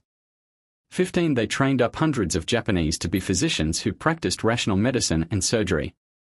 They filled with needed courage the hearts of men who, secretly practicing dissection of the bodies of criminals, demonstrated the falsity of Chinese ideas of anatomy. It was Dutch science which exploded and drove out of Japan that Chinese system of medicine, by means of which so many millions have, during the long ages, been slowly tortured to death. The Deshma Dutchman was a kindly advisor, helper, guide and friend, the one means of communication with the world, a handful of salt in the stagnant mass. Long before the United States or Commodore Perry, the Hollanders advised the Yodo government in favor of international intercourse. The Dutch language, nearest in structure and vocabulary to the English, even richer in the descriptive energy of its terms and saturated withal with Christian truth, was studied by eager young men. These speakers of an impersonal language which in psychological development was scarcely above the grade of childhood were exercised in a tongue that stands second to none in Europe for purity, vigor, personality and philosophical power. The Japanese students of Dutch held a golden key which opened the treasures of modern thought and of the world's literature. The minds of thinking Japanese were thus made plastic for the reception of the ideas of Christianity. Best of all, though forbidden by their contracts to import Bibles into Japan, the Dutchmen, by means of works of reference, pointed more than one inquiring spirit to the information by which the historic Christ became known. The books which they imported, the information which they gave, the stimulus which they imparted, were as seeds planted within masonry-covered earth, that were to upheave and overthrow the fabric of exclusion and inclusion reared by the Tokugawa shoguns. Time and space fail us to tell how eager spirits not only groped after God, but sought the living Christ, though often this meant to them imprisonment, suicide enforced by the law, or decapitation.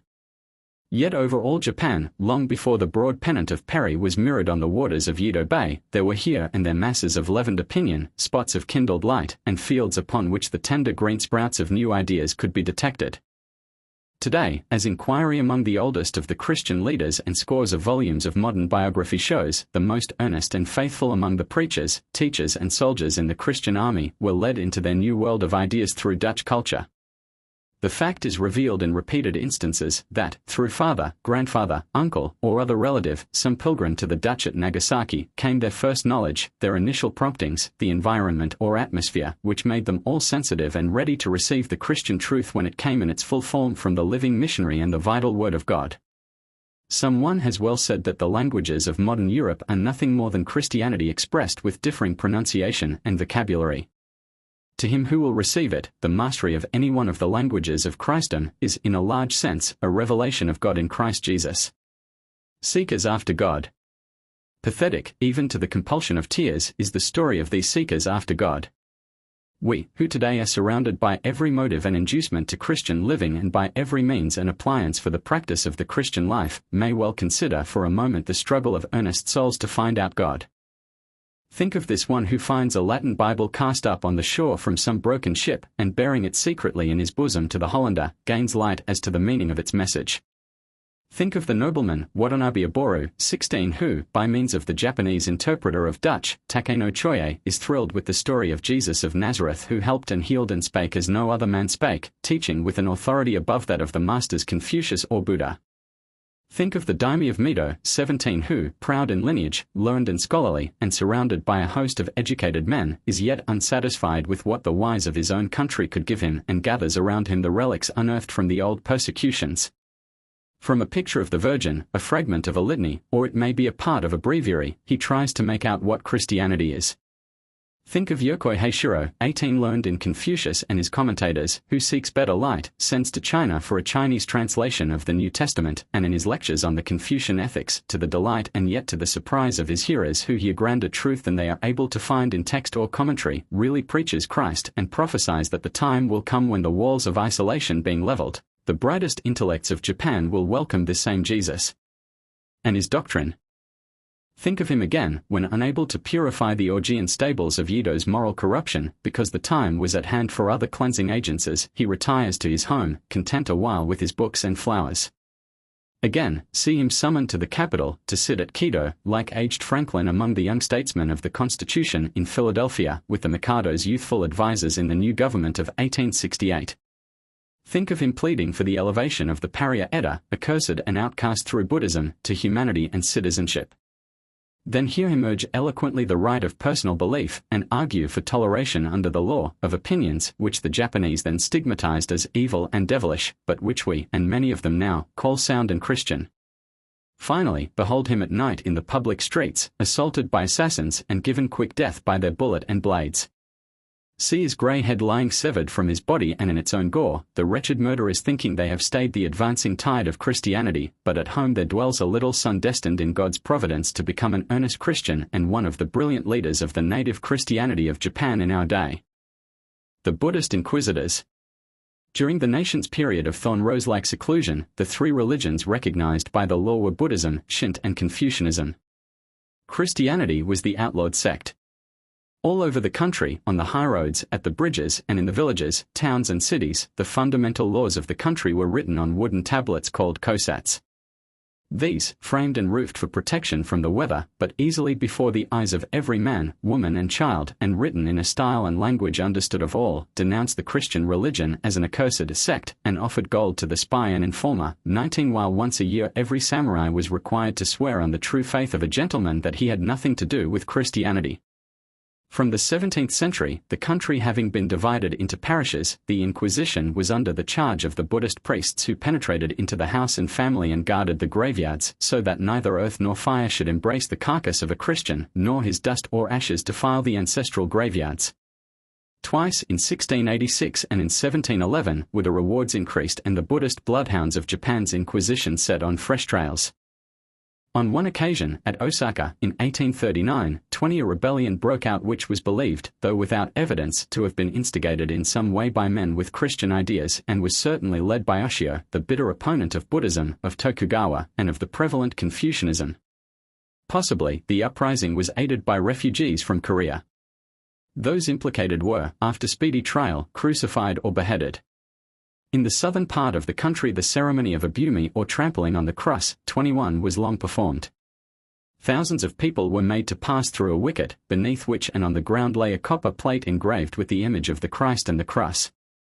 In this way it was hoped to utterly eradicate the very memory of Christianity, which, to the common people, had become the synonym for sorcery. But besides the seeking after God by earnest souls and the protest of philosophers, there was, amid the prevailing immorality and the agnosticism and skepticism bred by decayed Buddhism and the materialistic philosophy based on Confucius, some earnest struggles for the purification of morals and the spiritual improvement of the people. The Shingaku movement. One of the most remarkable of the movements to this end was that of the Shingaku or New Learning. A class of practical moralists to offset the prevailing tendency of the age to much speculation, and because Buddhism did so little for the people, tried to make the doctrines of Confucius a living force among the great mass of people. This movement, though Confucian in its chief tone and color, was eclectic and intended to combine all that was best in the Chinese system with what could be utilized from Shinto and Buddhism. With the preaching was combined a good deal of active benevolence. Especially in the time of famine, was care for humanity shown. The effect upon the people was noticeable, followers multiplied rapidly, and it is said that even the government in many instances made them, the Shingaku preachers, the distributors of rice and alms for the needy. Some of the preachers became famous and counted among their followers many men of influence. The literary side of the movement 22 has been brought to the attention of English readers through Mr. Mitford's translation of 3 sermons from the volume entitled Shingaku D. Other discourses have been from time to time rendered into English, those by Shibata, entitled The Sermons of the Dove-like Venerable Master, being especially famous. This movement, interesting as it was, came to an end when the country began to be convulsed by the approaching entrance of foreigners, through the Paris Treaty, but it serves to show, what we believe to be the truth, that the moral rottenness as well as the physical decay of the Japanese people reached their acme just previous to the apparition of the American fleet in 1853. The story of 19th-century Reformed Christianity in Japan does not begin with Perry, or with Harris, or with the arrival of Christian missionaries in 1859, for it has a subterranean and interior history, as we have hinted, while that of the Roman form and order is a story of unbroken continuity, though the life of the tunnel is now that of the sunny road. The parable of the leaven is first illustrated and then that of the mustard seed. Before Christianity was phenomenal, it was potent. Let us now look from the interior to the outside. On Perry's flagship, the Mississippi, the Bible lay open, a sermon was preached, and the hymn Before Jehovah's Awful Throne was sung, waking the echoes of the Japan hills. The Christian Day of Rest was honored on this American squadron. In the treaty signed in 1854, though it was made, indeed, with use of the name of God and terms of Christian chronology, there was nothing upon which to base, either by right or privilege, the residence of missionaries in the country. Townsend Harris, the American consul general, who hoisted his flag and began his hermit life at Shimoda in September 1855, had as his only companion a Dutch secretary, Mr. Huisken, who was later, in Yedo, to be assassinated by Ronins. Without ship or soldier, overcoming craft and guile, and winning his way by simple honesty and perseverance, Mr. Harris obtained audience 23 of the Tycoon in Yedo, and later from the Shoguness daring minister too, the signature to a treaty which guaranteed to Americans the rights of residence, trade and commerce. Thus Americans were enabled to land as citizens and pursue their avocation as religious teachers.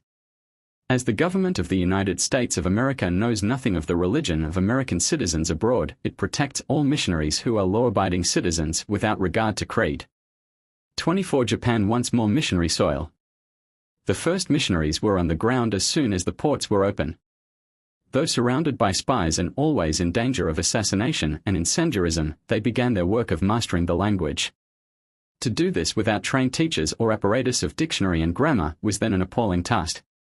The medical missionary began healing the swarms of human sufferers, syphilitic, consumptive, and those scourged by smallpox, cholera, and hereditary and acute diseases of all sorts. The patience, kindness, and persistency of these Christian men literally turned the edge of the sword, disarmed the assassin, made the spy's occupation useless, shamed away the suspicious, and conquered the nearly invincible prejudices of the government. Despite the awful undertow in the immorality of the sailor, the adventurer, and the gain-greedy foreigner, the tide of Christianity began steadily to rise. Notwithstanding the outbursts of the flames of persecution, the torture and imprisonment of Christian captives and exiles, and the slow worrying to death of the missionaries' native teachers, inquirers came and converts were made. In 1868, after revolution and restoration, the old order changed, and duarchy and feudalism passed away. Quick to seize the opportunity, Dr. J.C. Hepburn, healer of bodies and souls of men, presented a Bible to the emperor, and the gift was accepted. No sooner had the new government been established in safety, and the name of Yedo, the city of the Bay Door, been changed into that of TKI, the eastern capital, than an embassy 25 of 70 persons started on its course round the world. At its head were 3 cabinet ministers of the new government and the court noble, Iwakura, of immemorial lineage, in whose veins ran the blood of the men called gods. Across the Pacific to the United States they went, having their initial audience of the President of the Republic that knows no state church, and whose Christianity had compelled both the return of the shipwrecked Japanese and the freedom of the slave. This embassy had been suggested and its course planned by a Christian missionary, who found that of the 70 persons, 1/2 had been his pupils. 26. The Imperial Embassy round the world. The purpose of these envoys was, first of all, to ask of the nations of Christendom equal rights, to get removed the odious extraterritoriality clause in the treaties, to have the right to govern aliens on their soil, and to regulate their own tariff. Secondarily, its members went to study the secrets of power and the resources of civilization in the West, to initiate the liberal education of their women by leaving in American schools a little company of maidens, to enlarge the system of education for their own country, and to send abroad with approval others of their young men who, for a decade past had, in spite of every ban and obstacle, been furtively leaving the country for study beyond the seas. In the lands of Christendom, the eyes of ambassadors, ministers, secretaries and students were opened. They saw themselves as others saw them. They compared their own land and nation, medieval in spirit and backward in resources, and their people untrained as children, with the modern power, the restless ambition, the stern purpose, the intense life of the Western nations, with their mighty fleets and armaments, their inventions and machinery, their economic and social theories and forces, their provision for the poor, the sick, and the aged, the peerless family life in the Christian home. They found, further yet, free churches divorced from politics and independent of the state, that the leading force of the world was Christianity, that persecution was barbarous, and that toleration was the law of the future, and largely the condition of the present. It took but a few whispers over the telegraphic wire, and the anti-Christian edicts disappeared from public view like snowflakes melting on the river. The right arm of persecution was broken. The story of the Book of Acts of the modern apostles in Japan is told, first in the teaching of inquirers, preaching to handfuls, the gathering of tiny companies, the translation of the gospel, and then prayer and waiting for the descent of the Holy Spirit. A study of the Book of the Acts of the Apostles followed in order to find out how the Christian church began. On the 10th day of March, in the year of our Lord and of the era of Meiji, in light and peace, the 5th, 1872, at Yokohama, in the little stone chapel built on part of Commodore Perry's treaty ground, was formed the first Reformed or Protestant Christian church in Japan. At this point our task is ended. We cannot even glance at the native Christian churches of the Roman, Reformed, or Greek order, or attempt to appraise the work of the foreign missionaries. He has read these pages in vain, however, who does not see how well, under Providence, the Japanese have been trained for higher forms of faith. The armies of Japan are upon Chinese soil while we pen our closing lines. The last chains of purely local and ethnic dogma are being snapped asunder. May the sons of Dai Nippon, as they were new horizons of truth, see more clearly and welcome more loyally that Prince of Peace whose kingdom is not of this world. May the age of political conquest end, and the era of the self-reformation of the Asian nations, through the gospel of Jesus Christ, be ushered in. Notes, authorities, and illustrations. The few abbreviations used in these pages stand for well-known works. T. ASJ, 4 Transactions of the Asiatic Society of Japan, Kojiki, 4 Supplement to Volume X, T. ASJ, Introduction, Translation, Notes, Map, etc., by Professor Basil Hall Chamberlain, T. J. 4 Things Japanese, 2 DED, by Professor B. H. Chamberlain, S. and H. 4 Sado and Hawes's Handbook for Japan, now continued in new editions, 4th, 1894. By Professor B. H. Chamberlain, C. R. M. 4 Miser's Chinese Reader's Manual, M. E. The Mikado's Empire, 7th ed. B. N. 4. Mr. Bunyu Nangio's A Short History of the 12 Japanese Buddhist Sects, TKI, 1887. Chapter 1 Primitive Faith, Religion Before Books Footnote 1 Smiley Return. The late Professor Samuel Finley Breeze Morse, LL.D., who applied the principles of electromagnetism to telegraphy, was the son of the Reverend Jedediah Morse, D.D., the celebrated theologian, geographer, and gazetteer. In memory of his father, Professor Morse founded this lectureship in Union Theological Seminary, New York, on The Relation of the Bible to the Sciences, May 20, 1865, by the gift of $10,000. Footnote 2 Smiley Return, An American Missionary in Japan, page 209, by Reverend M. L. Gordon, M.D., Boston, 1892. Footnote 3 Smiley Return, Lucretia Cofton Mart. Footnote 4 Smiley Return, I remember once making a calculation in Hong Kong and making out my baptisms to have amounted to about 600. I believe with you that the study of comparative religion is important for all missionaries. Still more important, it seems to me, is it that missionaries should make themselves thoroughly proficient in the languages and literature of the people to whom they are sent. Dr. Legg's letter to the author, November 27, 1893. Footnote 5 Smiley Return, The Religions of China, page 240, by James Legg, New York, 1881. Footnote 6 Smiley Return, The Autocrat of the Breakfast Table, page 22, Boston editions of 1859 and 1879.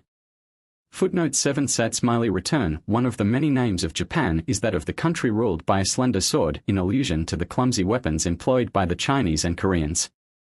C. For the shortening and lightening of the modern Japanese sword, katana, as compared with the long and heavy ken of the divine kami or uncivilized age, the sword of Japan, its history and traditions, T.A.S.J. Volume 2. Page 58. Footnote 8 Smiley Return, the course of lectures on the religions of Chinese Asia, which included most of the matter in this book, given by the author in Bangor Theological Seminary, Bangor, Maine. In April 1894, was upon the Bond Foundation, founded by alumni and named after the chief donor, Reverend Elis Bond, D.D., of Kohala, long an active missionary in Hawaii. Footnote 9 Smiley Return, this is the contention of Professor Kumi, late of the Imperial University of Japan, see chapter on Shint. Footnote 10 Smiley Return, in illustration, comical or pitiful, the common people in Satsuma believe that the spirit of the great Saigo Takamori, leader of the rebellion of 1877, has taken up its abode in the planet Mars, while the spirits of his followers entered into a new race of frogs that attack man and fight until killed. Mounsee's The Satsuma Rebellion, page 217. So, also, the Haikagoni, or crabs at Shimonoseki, represent the transmigration of the souls of the Haika clan, nearly exterminated in 1184 AD, while the HJ bugs are the avatars of the execrated rulers of Kamakura, 1219 to 1333 AD. Japan in History, Folklore, and Art, Boston, 1892, pp 115-133. Footnote 11 Smiley Return, The Future of Religion in Japan. A paper read at the Parliament of Religions by Nobuta Kishimoto. Footnote 12 Sad Smiley returned the Ainos, though they deify all the chief objects of nature, such as the sun, the sea, fire, wild beasts, etc. Often talk of a creator, Koten Kara Kamui, literally the God who made the world. At the fact of creation they stop short. One gathers that the creative act was performed not directly, but through intermediaries, who were apparently animals. Chamberlain's Aino Studies, page 12. See also on the Aino term Kamui by Professor B. H. Chamberlain and Reverend J. Batchelor, T.A.S. J. Volume 16. Footnote 13 Sad Smiley Return, see Unbeaten Tracks in Japan, by Isabella Bird, Bishop, Volume 2, The Ainu of Japan, by Reverend John Batchelor, B. Douglas Howard's Life with Trans-Siberian Savages, Ripley Hitchcock's Report, Smithsonian Institute, Washington. Professor B. H. Chamberlain's Invaluable Aino Studies, TKI, 1887, makes scholarly comparison of the Japanese and Aino language, mythology, and geographical nomenclature.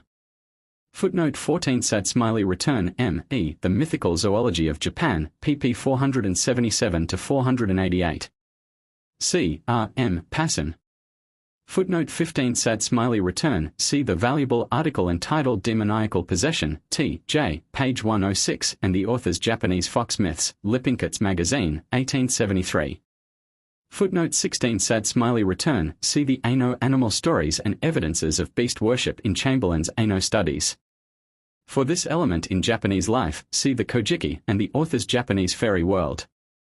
Footnote 17 Sad Smiley Return, the proprietor of a paper mill in Massachusetts, who had bought a cargo of rags, consisting mostly of farmers' cast-off clothes, brought to the author a bundle of scraps of paper which he had found in this cheap blue-dyed cotton-wearing apparel. Besides money accounts and personal matters, there were numerous temple amulets and priest certificates. See also B. H. Chamberlain's Notes on Some Minor Japanese Religious Practices, Journal of the Anthropological Institute, May, 1893. Footnote 18 Sad Smiley Return, M.E., page 440. Footnote 19 Sad Smiley Return, see the lecture on Buddhism and its doctrinal development. The Nichiren Sect. Footnote 20 Sad Smiley Return, the phallus was formerly a common emblem in all parts of Japan, Hondo, Kyushu, Shikoku, and the other islands.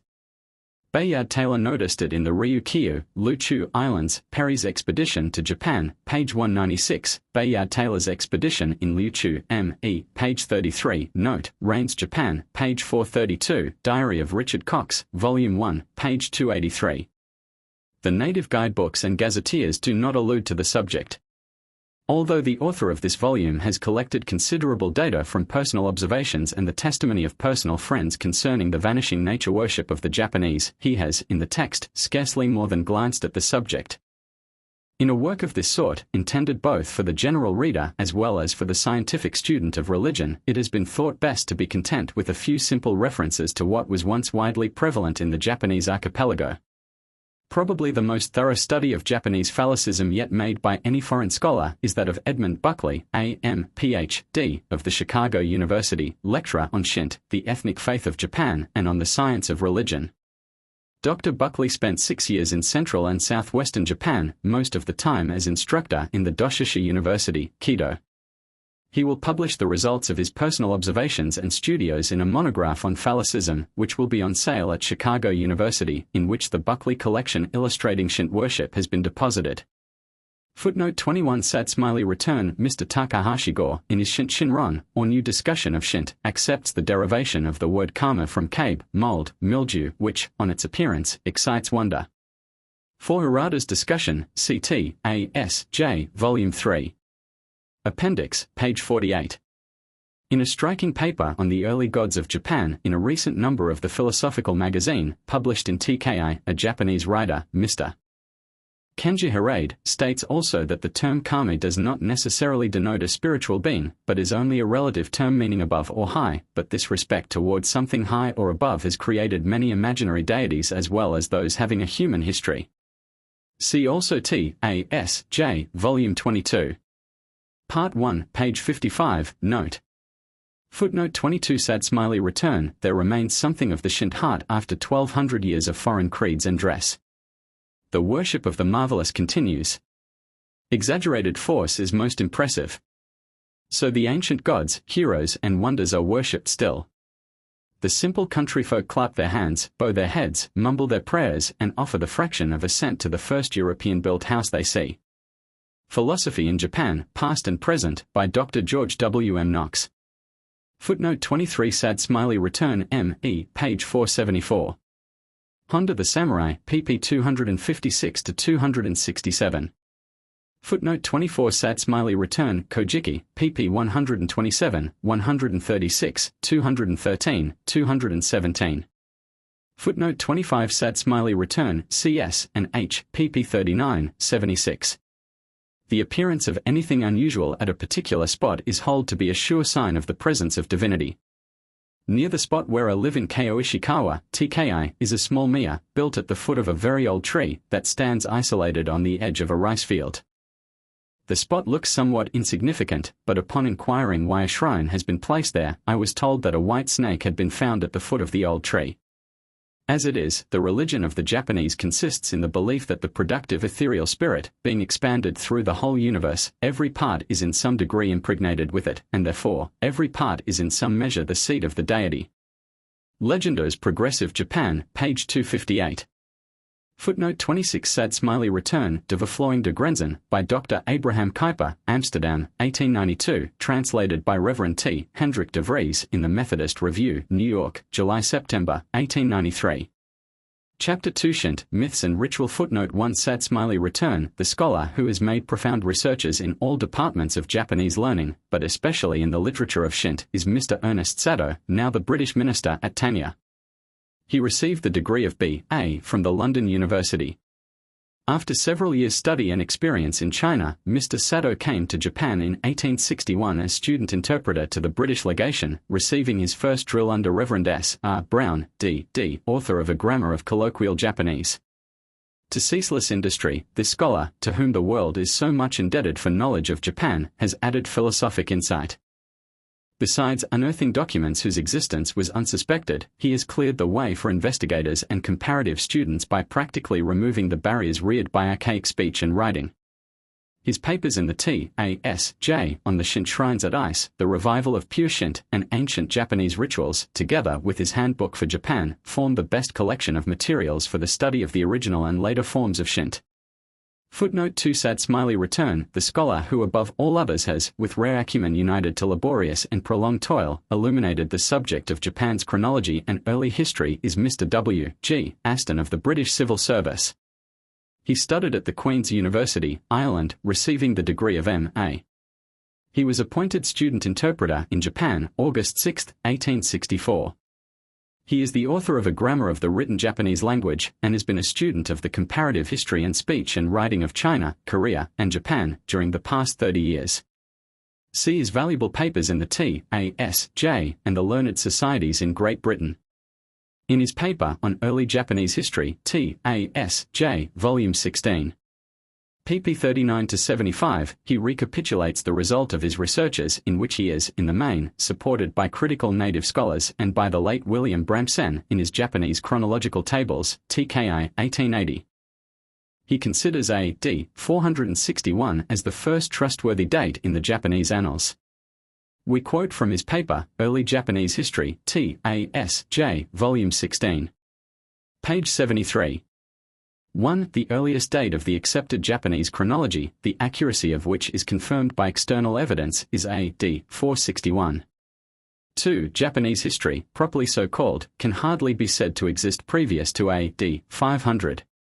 A cursory examination leads me to think that the annals of the 6th century must also be received with caution. 3. Korean history and chronology are more trustworthy than those of Japan during the period previous to that date. 4. While there was an empress of Japan in the 3rd century AD, the statement that she conquered Korea is highly improbable. 5. Chinese learning was introduced into Japan from Korea 120 years later than the date given in Japanese history. 6. The main fact of Japan having a predominant influence in some parts of Korea during the 5th century is confirmed by the Korean and Chinese chronicles, which, however, show that the Japanese accounts are very inaccurate in matters of detail. Footnote 3 Sad smiley return Basil Hall Chamberlain, who has done the world of learning such signal service by his works on the Japanese language and especially by his translation, with critical introduction and commentary, of the Kojiki, is an English gentleman, born at Southsea, Hampshire, England, on the 18th day of October, 1830. His mother was a daughter of the well-known traveller and author, Captain Basil Hall, R.N., and his father an admiral in the British Navy.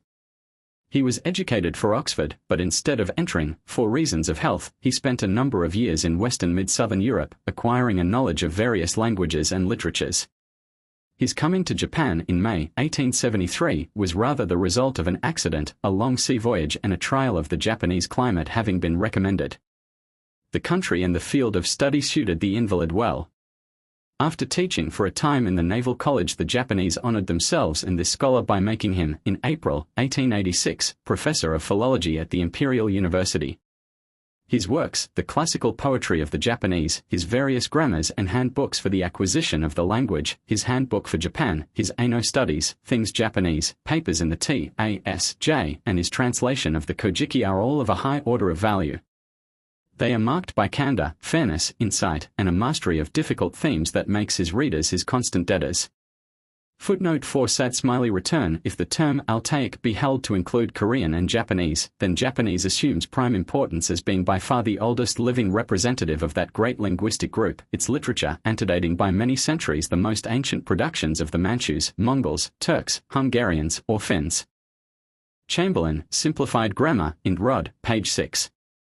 Footnote 5 Sad smiley return Korea, The Hermit Nation, pp 13-14, Mr. Pom K. Soh's paper on education in Korea, Report of U.S. Commissioner of Education, 1890-91.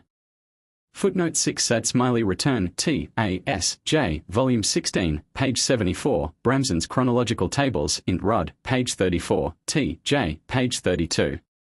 Footnote 7 Sad smiley return The Middle Kingdom, Volume 1, page 531. Footnote 8 Sad smiley return The Frog in the Well Knows Not the Great Ocean. This proverb, so freely quoted throughout Chinese Asia and in recent years so much applied to themselves by the Japanese, is of Hindu origin and is found in the Sanskrit. Footnote 9 Sad smiley return This is shown with literary skill and power in a modern popular work, the title of which, Dai Nippon Kaibiyaku Yuraiki, which, very freely indeed, may be translated Instances of Divine Interposition in behalf of Great Japan. A copy of this work was presented to the writer by the late Daimyo of Echizen, and was read with interest as containing the common people's ideas about their country and history. It was published in Yedo in 1856, while Japan was still excited over the visits of the American and European fleets. On the basis of the information furnished in this work, General Legendre wrote his influential book, Progressive Japan, in which a number of quotations from the Kaibiyaku may be read. Footnote 10 Sad smiley return In the Kojiki, pp 101-104, we have the poetical account of the abdication of the Lord of Izumo in favor of the Yamato conqueror, on condition that the latter should build a temple and have him honored among the gods. One of the rituals contains the congratulatory address of the chieftains of Izumo on their surrender to the first Mikado, Jimmu Ten. See also T.J., page 206. Footnote 11 Sad smiley return The Praying for Harvest, or Toshigoi no Matsuri, was celebrated on the fourth day of the 2D month of each year, at the capital in the Jinji-Aikwan or office for the worship of the Shinto gods, and in the provinces by the chiefs of the local administrations. At the Jinji-Aikwan there were assembled the ministers of state, the functionaries of that office, the priests and priestesses of 573 temples, containing 737 shrines, which were kept up at the expense of the Mikado's treasury, while the governors of the provinces superintended in the districts under their administration the performance of rites in honor of 2,395 other shrines. It would not be easy to state the exact number of deities to whom these 3,132 shrines were dedicated. A glance over the list in the 9th and 10th books of the Yengashiki shows at once that there were many gods who were worshipped in more than half a dozen different localities at the same time, but exact calculation is impossible because in many cases only the names of the temples are given and we are left quite in the dark as to the individuality of the gods to whom they were sacred. Besides these 3,132 shrines, which are distinguished as shikadai, that is contained in the catalogue of the Yengashiki, there were a large number of enumerated shrines in temples scattered all over the country, in every village or hamlet, of which it was impossible to take any account, just as at the present day there are temples of Hachiman, Kompara, Tenjin-sama, San-no-sama and Senjen-sama, as they are popularly called, wherever 20 or 30 houses are collected together. The shrines are classed as great and small, the respective numbers being 492 and 2,640, the distinction being twofold, firstly in the proportionately larger quantity of offerings made at the great shrines, and secondly that the offerings in the one case were arranged upon tables or altars, while in the other they were placed on mats spread upon the earth. In the Yengashiki the amounts and nature of the offerings are stated with great minuteness, but it will be sufficient if the kinds of articles offered are alone mentioned here. It will be seen, by comparison with the text of the Noido, that they had varied somewhat since the date when the ritual was composed. The offerings to a greater shrine consisted of coarse woven silk, ashijainu, thin silk of 5 different colors, a kind of stuff called shidori or shizu, which is supposed by some to have been a striped silk, cloth of brusinisha bark or hemp, and a small quantity of the raw materials of which the cloth was made, models of swords, a pair of tables or altars, called yokaraoki and wayakaraoki, a shield or mantlet, a spearhead, a bow, a quiver, a pair of stag's horns, a hoe, a few measures of sake or rice beer, some haliotis and bonito, 2 measures of katuli, supposed to be salt roe, various kinds of edible seaweed, a measure of salt, a sake jar, and a few feet of matting for packing. To each of the temples of Wadarai in ice was presented in addition a horse, to the temple of the harvest god Mitoshi no Kami, a white horse, cock, and pig, and a horse to each of 19 others. During the fortnight which preceded the celebration of the service, 2 smiths and their journeymen, and 2 carpenters, together with 8 inbi or hereditary priests, were employed in preparing the apparatus and getting ready the offerings. It was usual to employ for the praying for harvest members of this tribe who held office in the Jinji Aikwan, but if the number could not be made up in that office, it was supplied from other departments of state. To the tribe of quivermakers was entrusted the special duty of weaving the quivers of wisteria tendrils. The service began at 20 minutes to 7 in the morning, by a reckoning of time. After the governor of the province of Yamashiro had ascertained that everything was in readiness, the officials of the Jinji Aikwan arranged the offerings on the tables and below them, according to the rank of the shrines for which they were intended. The large court of the Jinji Aikwan where the service was held, called the Seiin, measured 230 feet by 370. At one end were the offices and on the west side were the shrines of the 8 protective deities in a row, surrounded by a fence, to the interior of which 3 sacred archways, torii, gave access.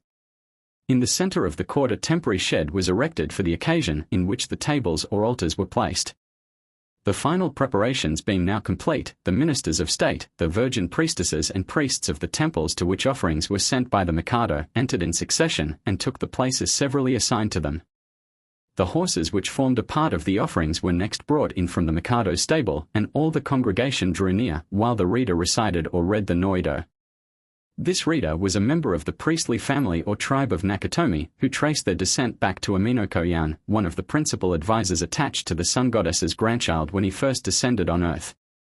It is a remarkable evidence of the persistence of certain ideas, that up to the year 1868 the nominal Prime Minister of the Mikado, after he came of age, and the regent during his minority, if he had succeeded young to the throne, always belonged to this tribe, which changed its name from Nakatomi to Fujiwara in the 7th century, and was subsequently split up into the 5 setsuki or governing families. At the end of each section the priests all responded "O," which was no doubt the equivalent of "yes" in use in those days. As soon as he had finished, the Nakatomi retired, and the offerings were distributed to the priests for conveyance and presentation to the gods to whose service they were attached. But a special messenger was dispatched with the offerings destined to the temples at Wadarai. This formality having been completed, the president of the Jinji Aikwan gave the signal for breaking up the assembly. Ancient Japanese Rituals, T.A.S.J., Volume 7, pp. 104-107. Footnote 12 Sad Smiley Return S and H, page 461. Footnote 13 Sad Smiley Return, consult Chamberlain's literal translations of the name in the Kojiki and P. LXV. Of his introduction. Footnote 14 Sad Smiley Return, the parallel between the Hebrew and Japanese accounts of light and darkness, day and night, before the sun, has been noticed by several writers. See the comments of Arata, a modern Shinto expounder. TASJ, Volume 3, Appendix, page 72. Chapter 3, The Kojiki and Its Teachings. Footnote 1. Sad Smiley Return, Kojiki, pp. 9-18, TASJ, Volume 3, Appendix, page 20. Footnote 2. Sad Smiley Return, M.E., page 43, McClintock and Strong Cyclopedia, Art. Shint in TASJ, Volume 3. Appendix is to be found Mr. Sadow's digest of the commentaries of the modern Shint revivalists in Mr. Chamberlain's translation of the Kojiki, the text with abundant notes. See also Mr. Twanlin's account of Japan up to A.D. 1200 by E. H. Parker. TASJ, Volume 22. Part 1, Footnote 3. Sad Smiley Return, the various abstractions which figure at the commencement of the records Kojiki and of the chronicles Nihongi were probably later growths and perhaps indeed were inventions of individual priests. Kojiki int Rod. P. LXV. See also TASJ, Volume 22. Part 1, page 56. Thus, not only is this part of the Kojiki pure twaddle, but it is not even consistent twaddle. Footnote 4. Sad Smiley Return, Kojiki, Section 9. Footnote 5. Sad Smiley Return, Dr. Joseph Edkins, D.D., author of Chinese Buddhism, who believes that the primeval religious history of men is recoverable, says in Early Spread of Religious Ideas, especially in the Far East, page 29, in Japan Amatera's. In fact, as I suppose, Mithra's written in Japanese, though the Japanese themselves are not aware of this etymology. Compare Kojiki, Introduction, PPLXV. LXVII. Footnote 6. Sad Smiley Return, Kojiki, P. Exley. Footnote 7. Sad Smiley Return, TASJ, Volume 3. Appendix, page 67. Footnote 8. Sad Smiley Return, E. Sadow, Revival of Pure Shint, pp. 67-68. Footnote 9. Sad Smiley Return, this curious agreement between the Japanese and other ethnic traditions in locating paradise, the origin of the human family and of civilization, at the North Pole, has not escaped the attention of Drive W. F. Warren, president of Boston University, who makes extended reference to it in his interesting and suggestive book, Paradise Found, The Cradle of the Human Race at the North Pole, a Study of the Prehistoric World, Boston, 1885. Footnote 10. Sad Smiley Return, the pure Japanese numerals equal in number the fingers, with the borrowed Chinese terms vast amounts can be expressed. Footnote 11. Sad Smiley Return, this custom was later revived, TASJ, pp. 28, 31. Mitford's Tales of Old Japan, Volume 2. Page 57, M.E., pp. 156, 238. Footnote 12. Sad Smiley Return, see in Japanese Fairy World, how the sun goddess was enticed out of her cave. For the narrative see Kojiki, pp. 54-59, TASJ, Volume 2. 128-133. Footnote 13. Sad Smiley Return, see Chomei and Wordsworth, A Literary Parallel, by J. M. Dixon, TASJ, Volume 20. pp. 193-205, Anthologia Japonaise, by Leon de Rosny, Chamberlain's Classical Poetry of the Japanese, Tsuyamatsu's Genji Monogatari, London, 1882. Footnote 14. Sad Smiley Return, oftentimes in studying the ancient rituals, those who imagine that the word karma should be in all cases translated gods will be surprised to see what puerility, bathos, or grandiloquence comes out of an attempt to express a very simple, it may be humiliating, experience. Footnote 15. Sad Smiley Return, Mythology and Religious Worship of the Japanese, Westminster Review, July, 1878, Ancient Japanese Rituals, TASJ, Volume 7. 9. Esoteric Shint, by Percival Lowell, TASJ, Volume 21. Footnote 16. Sad Smiley Return, compare sections 9 and 23 of the Kojiki. Footnote 17. Sad Smiley Return, this indeed seems to be the substance of the modern official expositions of Shint and the recent rescripts of the Emperor, as well as of much popular literature, including the manifestos or confessions found on the persons of men who have consecrated themselves as the instruments of heaven for punishing the wicked, i.e., assassinating obnoxious statesmen. See The Ancient Religion, M.E., pp. 96-100, The Japan Mail, Passin. Footnote 18. Sad Smiley Return, Revival of Pure Shint, pp. 25-38.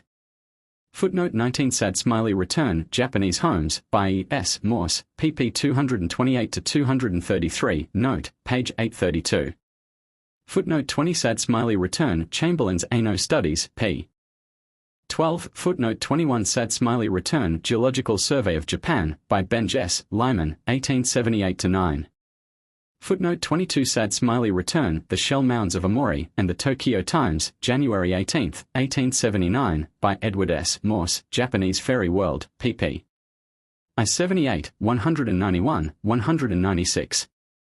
Footnote 23 Sad Smiley Return Kojiki, pp 60-63. Footnote 24 Sad Smiley Return S and H, pp 58, 337, etc. Footnote 25 Sad Smiley Return This Study in Comparative Religion by a Japanese, which cost the learned author his professorship in the Teikoku Daigaku or Imperial University, lit. Theocratic country Great learning place, has had a tendency to chill the ardor of native investigators. His paper was first published in the historical magazine of the university, but the wide publicity and popular excitement followed only after republication, with comments by Mr. Taguchi in the Keizai Zasha, economical journal. The Shintists denounced Professor Kumi for making our ancient religion a branch of Christianity and demanded and secured his retirement by the government. See Japan Mail, April 2, 1892, page 440. Footnote 26 Sad Smiley Return T. A. S. J. Volume 21. Page 282. Footnote 27 Sad Smiley Return Kojiki, page 28. Footnote 28 Sad Smiley Return For the Use of Salt in Modern Esoteric Shint, both in purification and for employment as of Salamandrin, C.T. A. S. J. pp 125, 128.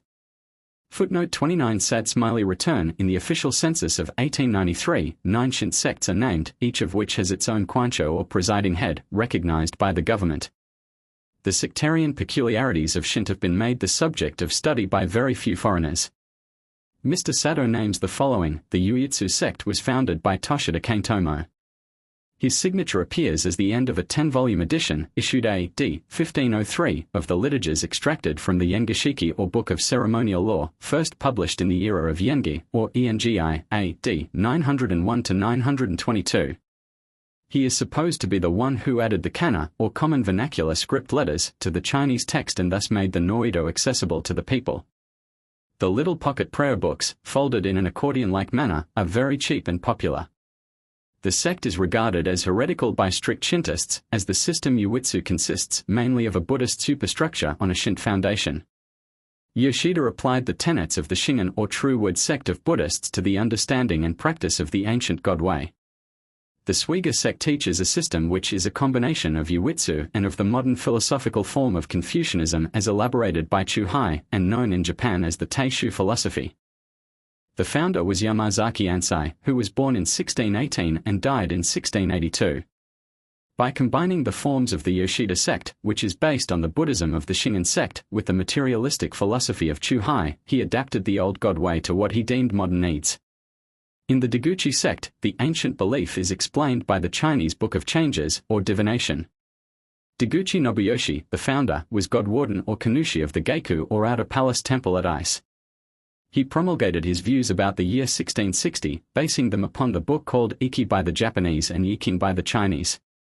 This Yiking, which Professor Terrian de Leopori declares is only a very ancient book of pronunciation of comparative Akkadian and Chinese syllabaries, has been the cause of incredible waste of labor, time, and brains in China, enough to have diked the Yellow River or drained the swamps of the empire.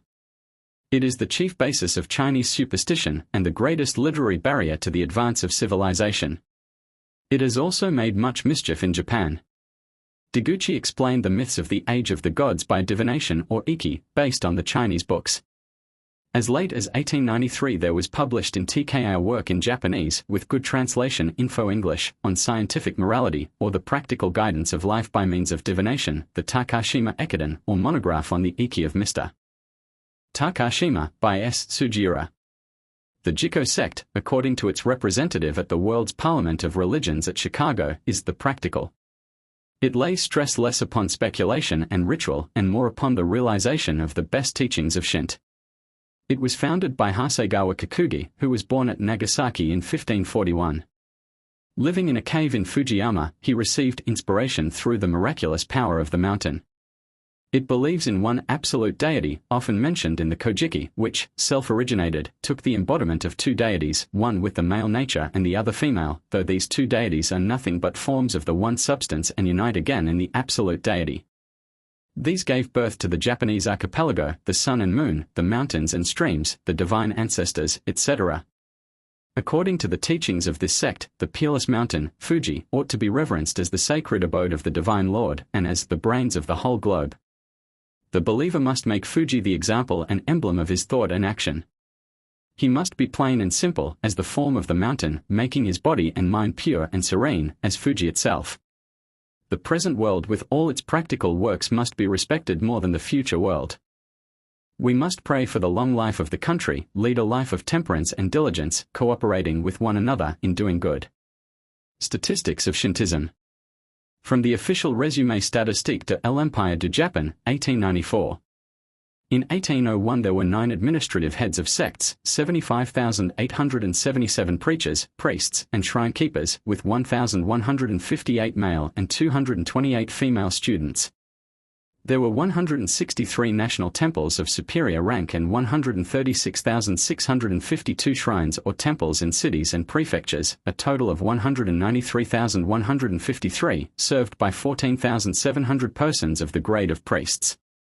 Most of the expenses, apart from endowments and local contributions, are included in the first item of the annual treasury budget, civil list, appanage and Shin temples.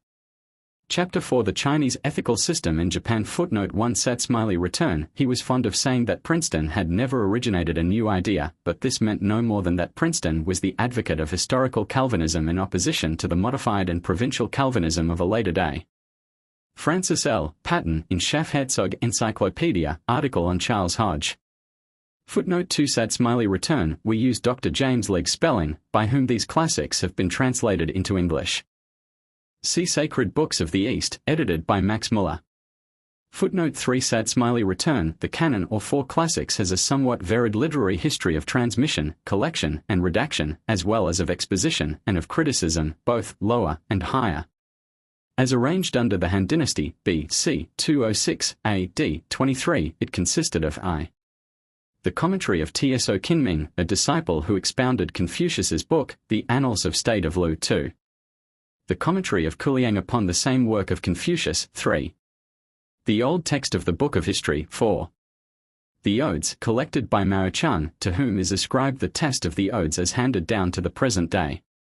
The generally accepted arrangement is that made by the medieval schoolmen of the Sung dynasty, A.D. 960-1341, Cheng Taisio and Chu Hai in the 12th century, I. The Great Learning, 2. The Doctrine of the Mean, 3. Conversations of Confucius, 4. The Sayings of Mencius. C. R. M. pp 306-309. Footnote 4 Smiley return. See Criticisms of Confucius as an Author, in Legg's Religions of China, pp 144-145. Footnote 5 Smiley return. Religions of China, by James Legg, page 140. Footnote 6 Smiley return. See article China, by the author, Cyclopedia of Political Science, Chicago, 1881. Footnote 7 Smiley return. This subject is critically discussed by Messrs. Sato, Chamberlain, and others in their writings on Shin and Japanese history. On Japanese chronology, see Japanese Chronological Tables, by William Bramsen, TKI, 1880, and Dr. David Murray's Japan, page 95, in the series Story of the Nations, New York. Footnote 8 Smiley return. The absurd claim made by some Shintists that the Japanese possessed an original native alphabet called the Shingi, God letters, before the entrance of the Chinese or Buddhist learning in Japan, is refuted by Aston, Japanese Grammar, page 1, T.A.S.J., volume 3. Appendix, page 77. Mr. Sato shows their unmistakable identity with the Korean alphabet. Footnote 9 Smiley return. For the life, work, and tombs of the Chinese scholars who fled to Japan on the fall of the Ming Dynasty, C.M.E., page 298, and Professor E. W. Clement's paper on the Tokugawa Princes of Mido, T.A.S.J., volume 18. And his letters in the Japan Mail. Footnote 10 Smiley return. We have consecrated ourselves as the instruments of heaven for punishing the wicked man, from the document submitted to the Yedo authorities by the assassins of 2 Kamen no Kami in Yedo, March 23, 1861, and signed by 17 men of the band. For numerous other instances, see the voluminous literature of the 47 Anins and the Meiji political literature, 1868 to 1893, political and historical documents, assassins' confessions, etc., contained in that thesaurus of valuable documents, the Japan Mail, Kinshiryaku, or Brief History of Japan, 1853 to 1869, Yokohama, 1873. And Nihon Guaisha, translated by Mr. Ernest Sato, Adams's History of Japan, T.A.S.J., Volume 20. Page 145, Life and Letters of Yokoi Heishiro, Life of Sir Harry Parkes, London, 1893, etc., for proof of this assertion. Footnote 11 Sat Smiley return for proof of this. As to vocabulary, see Professor B. H. Chamberlain's Grammars and Other Philological Works, Mr. J. H. Gubbins' Dictionary of Chinese-Japanese Words, with Introduction, 3 volumes, TKI 1892, and for Change and Structure, Reverend C. Munzinger. On the Psychology of the Japanese Language in the Transactions of the Gorman Asiatic Society of Japan. See also Mental Characteristics of the Japanese, T.A.S.J., Volume 19. pp. 17 to 37. Footnote 12 Sad Smiley return, see The Ghost of Sakura, in Mitford's Tales of Old Japan, Volume 2, page 17. Footnote 13 Sad Smiley return, M.E. 277 to 280. See an able analysis of Japanese feudal society, by M. F. Dickens, Life of Sir Harry Parkes, pp 8 to 13, M.E. pp 277 to 283. Footnote 14 Sat Smiley return, this subject is discussed in Professor Chamberlain's works, Mr. Percival Lowell's The Soul of the Far East, Dr. M. L. Gordon's An American Missionary in Japan, Dr. J. H. DeForest's The Influence of Pantheism in the Japan Evangelist, 1894.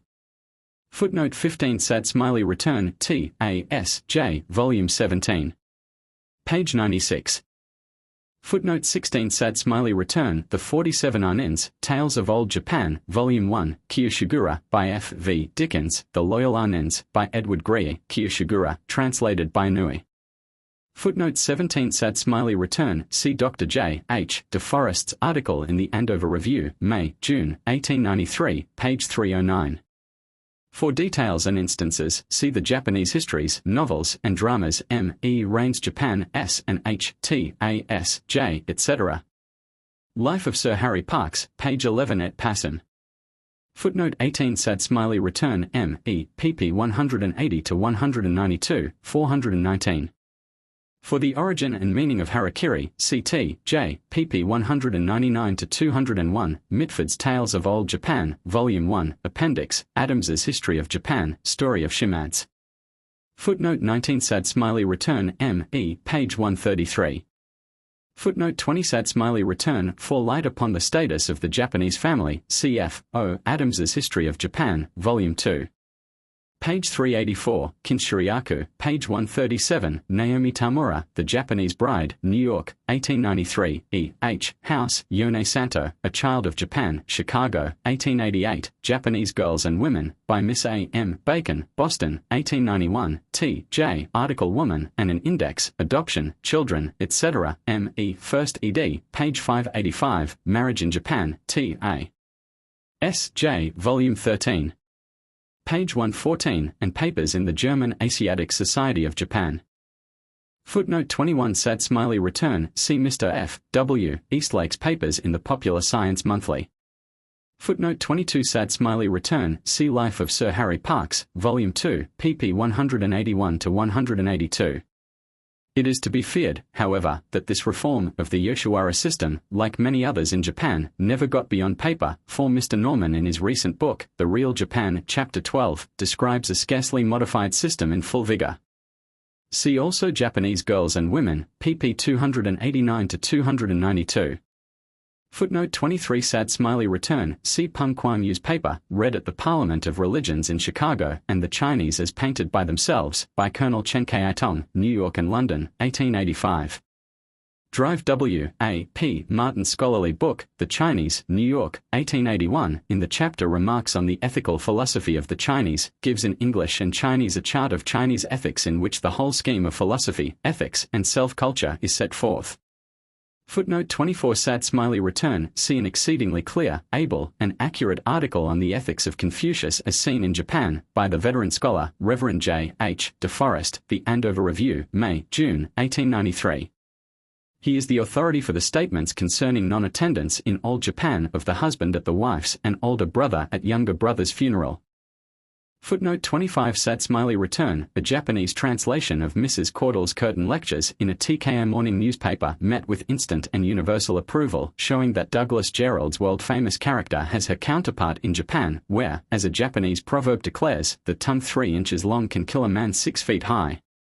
Sir Edwin Arnold and Mr. E. H. House, in various writings, have idealized the admirable traits of the Japanese woman. See also Mr. Lafcadio Hearn's Glimpses of Unfamiliar Japan, Boston, 1894, and Papers, The Eternal Feminine, etc., in the Atlantic Monthly. Footnote 26 Sad smiley return. Summary of the Japanese Penal Codes, T.A.S.J., Volume 5, Part 2. The Penal Code of Japan and the Code of Criminal Procedure of Japan, Yokohama. Footnote 27 Sad smiley return. C.T.A.S.J., Volume 13. Page 114, the chapter on marriage and divorce in Japanese Girls and Women, pp 57-84. The following figures are from the Résumé statistique de l'Empire du Japon, published annually by the imperial government. Marriages. Divorces. Number. Per 1,000 number. Per 1,000 persons. Persons. 1887, 334,149 8. 55 110,859 2. 84 1888. 330,246 8.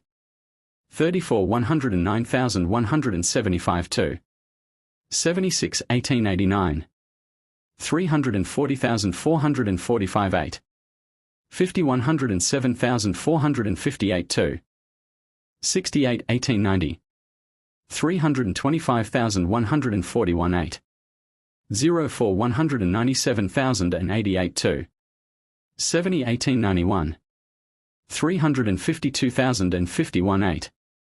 00 112,411 2. 76 1892.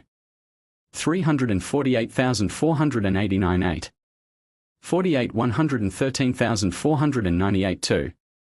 76 Footnote 28 Sad smiley return. This was strikingly brought out in the hundreds of English compositions written by students of the Imperial University, 1872-74, describing the home or individual life of students, examined and read by the author.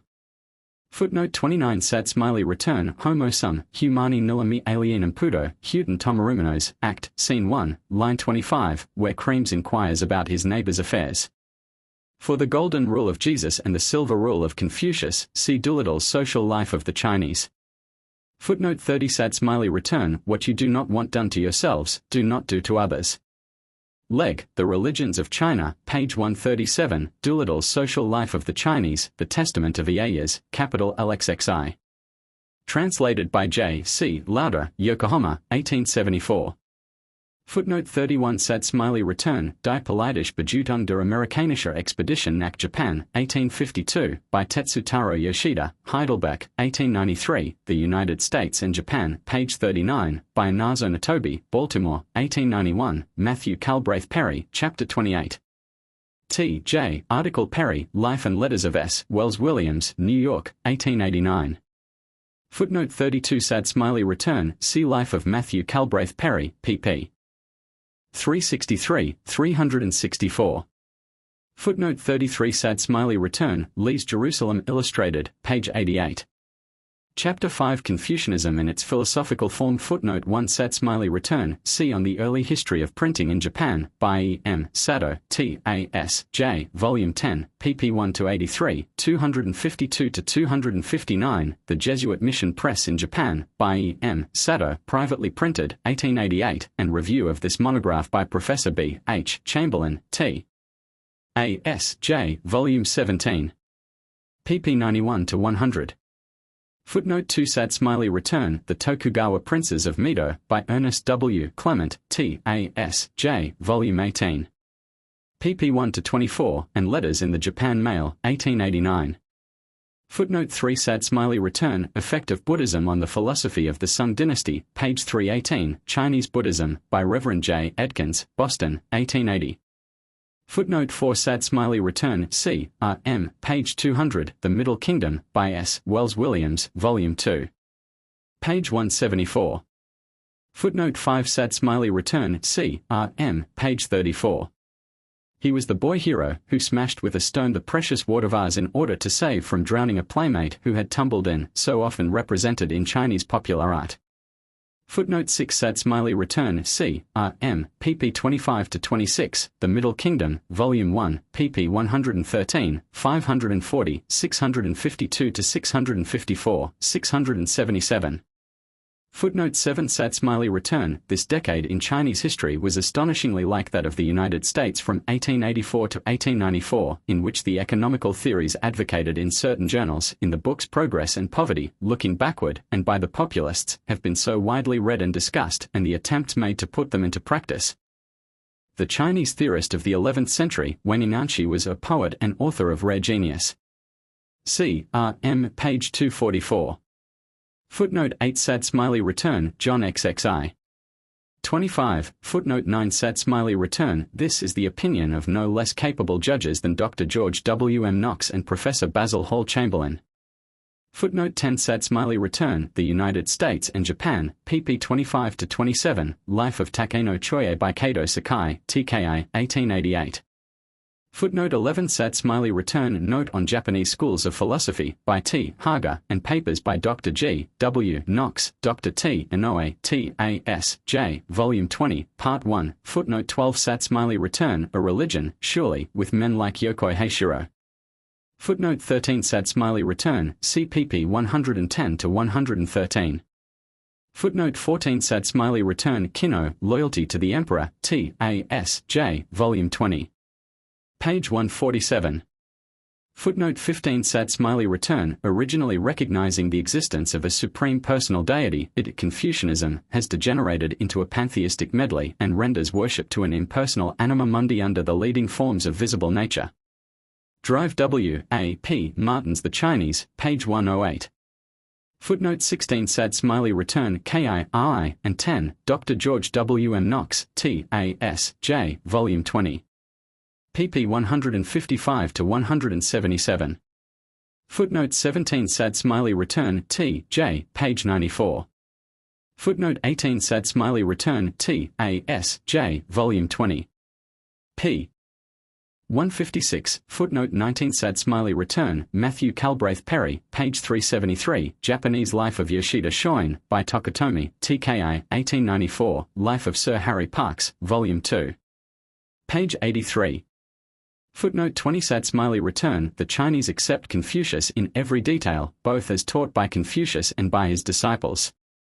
The Japanese recognize both religions, Buddhism and Confucianism, equally, but Confucianism in Japan has a direct bearing upon everything relating to human affairs, especially the extreme loyalty of the people to the emperor, while the Koreans consider it more useful in social matters than in any other department of life, and hardly consider its precepts in their business and mercantile relations. Although Confucianism is counted a religion, it is really a system of sociology. Confucius was a moralist and statesman, and his disciples are moralists and economists. Education in Korea, by Mr. Pom K. SOH, of the Korean Embassy to the United States, Report of U.S. Commissioner of Education, 1890-91, Volume 1, pp 345-346. Footnote 21 Sad smiley return, In Bakken, who is the great teacher of the Japanese by means of fiction, this is the idea always inculcated.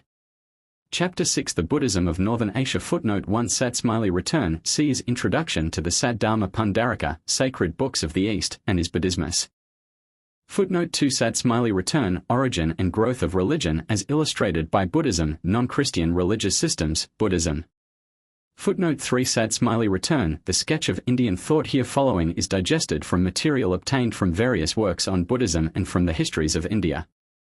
See the excellent monograph of Romesh Chunder Dutt, in Epochs of Indian History, London and New York, 1893, and Outlines of the Mahayana, as taught by Buddha, for circulation among the members of the Parliament of Religions and distributed in Chicago, Toki, 1893. Footnote 4 Sad Smiley Return Diasbata, afterwards Uspada. See Century Dictionary, Jupiter.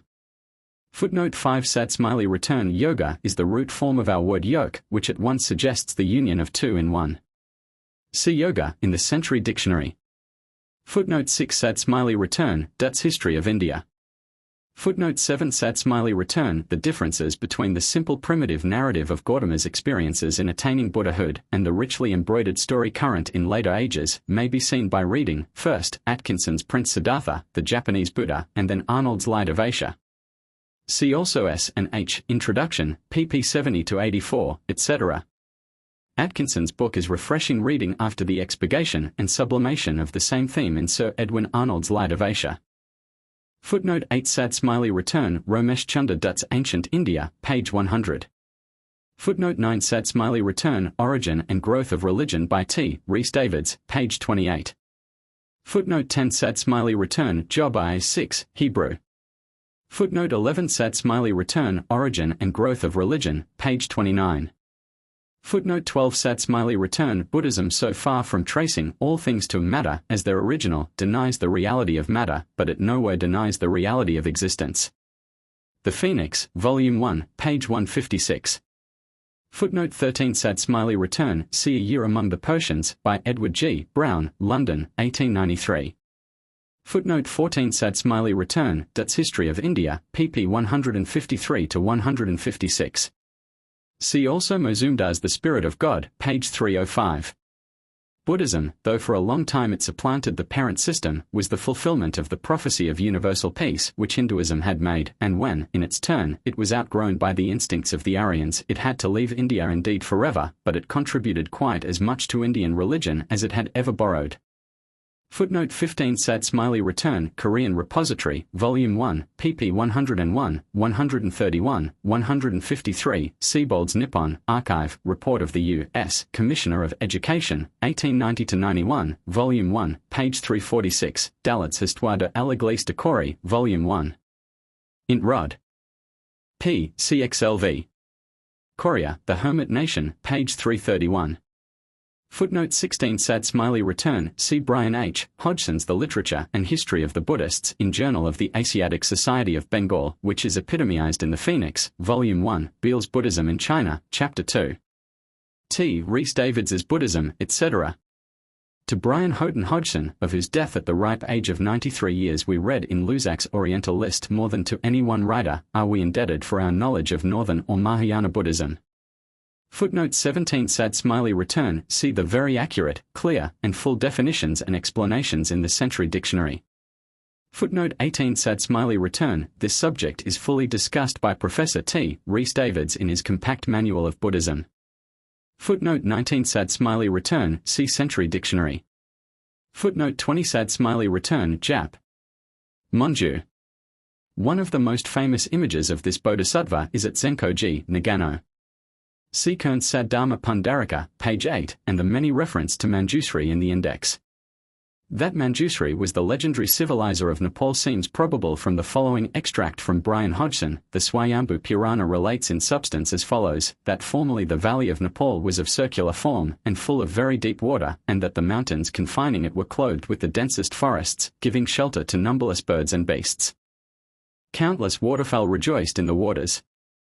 Vipassii, having thrice circumambulated the lake, seated himself in the N.W. Vayubona side of it, and, having repeated several mantras over the root of a lotus, he threw it into the water, exclaiming, "What time this root shall produce a flower, then, from out of the flower, Swayambhu, the lord of Agnish the Bhuvana, shall be revealed in the form of flame, and then shall the lake become a cultivated and populous country."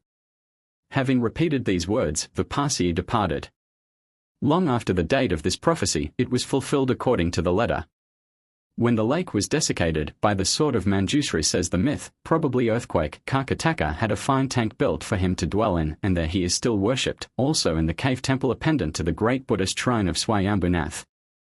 The bodhisattva above alluded to is Manjushri, whose native place is very far off, towards the north, and is called Pancha Sirsha Parvata, which is situated in Maha China Des.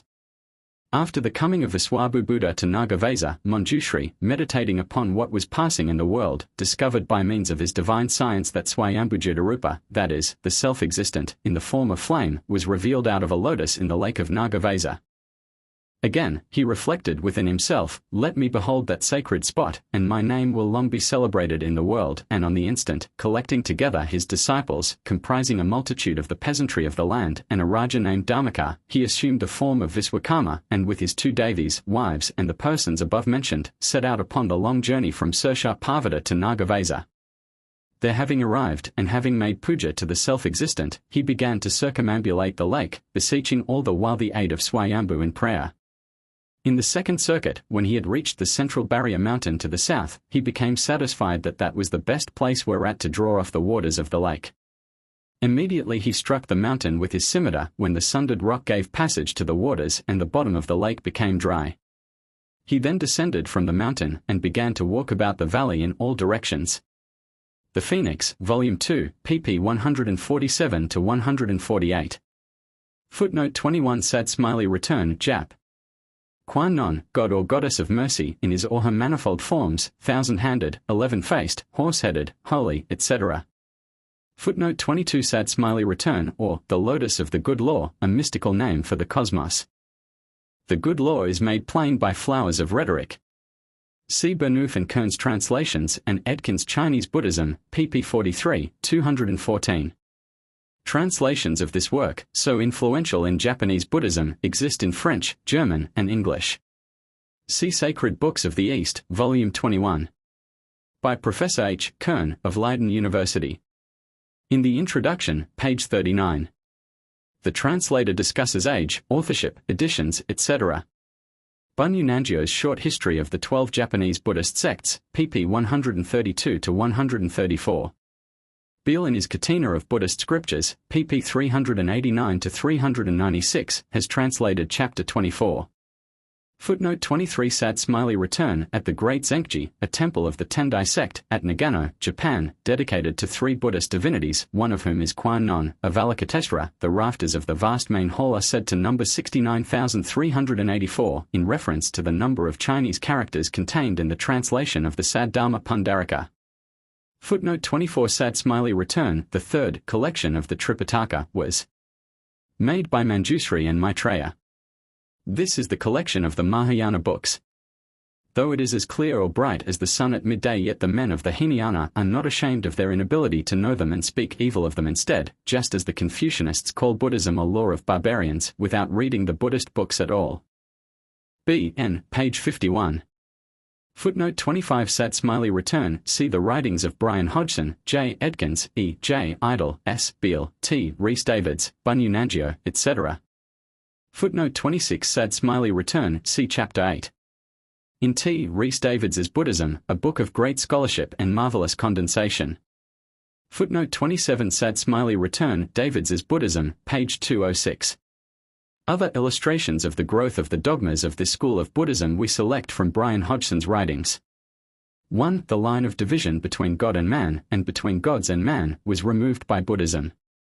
Genuine Buddhism never seems to contemplate any measures of acceptance with the deity, but, overleaping the barrier between finite and infinite mind, urges its followers to aspire by their own efforts to that divine perfectibility of which it teaches that man is capable, and by attaining which man becomes God, and thus is explained both the quiescence of the imaginary celestial and the plenary omnipotence of the real Manishi Buddhas. Thus, too, we must account for the fact that genuine Buddhism has no priesthood, the saint despises the priest, the saint scorns the aid of mediators, whether on earth or in heaven. Conquer, exclaims the adept or Buddha to the novice or bodhisattva, conquer the importunities of the body, urge your mind to the meditation of abstraction, and you shall, in time, discover the great secret, sunyata, of nature. Know this, and you become, on the instant, whatever priests have feigned of Godhead. You become identified with prajna, the sum of all the power and all the wisdom which sustain and govern the world, and which, as they are manifested out of matter, must belong solely to matter, not indeed in the gross and palpable state of pravritti, but in the archetypal and pure state of nivritti. Put off, therefore, the vile, pravritika necessities of the body, and the no less vile affections of the mind. Tapas, urge your thought into pure abstraction, dhyana, and then, as assuredly you can, so assuredly you shall, attain to the wisdom of a Buddha, bodhijnana, and become associated with the eternal unity and rest of nivritti. The Phoenix, Volume 1, page 194. 2. A specimen of esoteric and exoteric Buddhism, the Buddha Tathagata.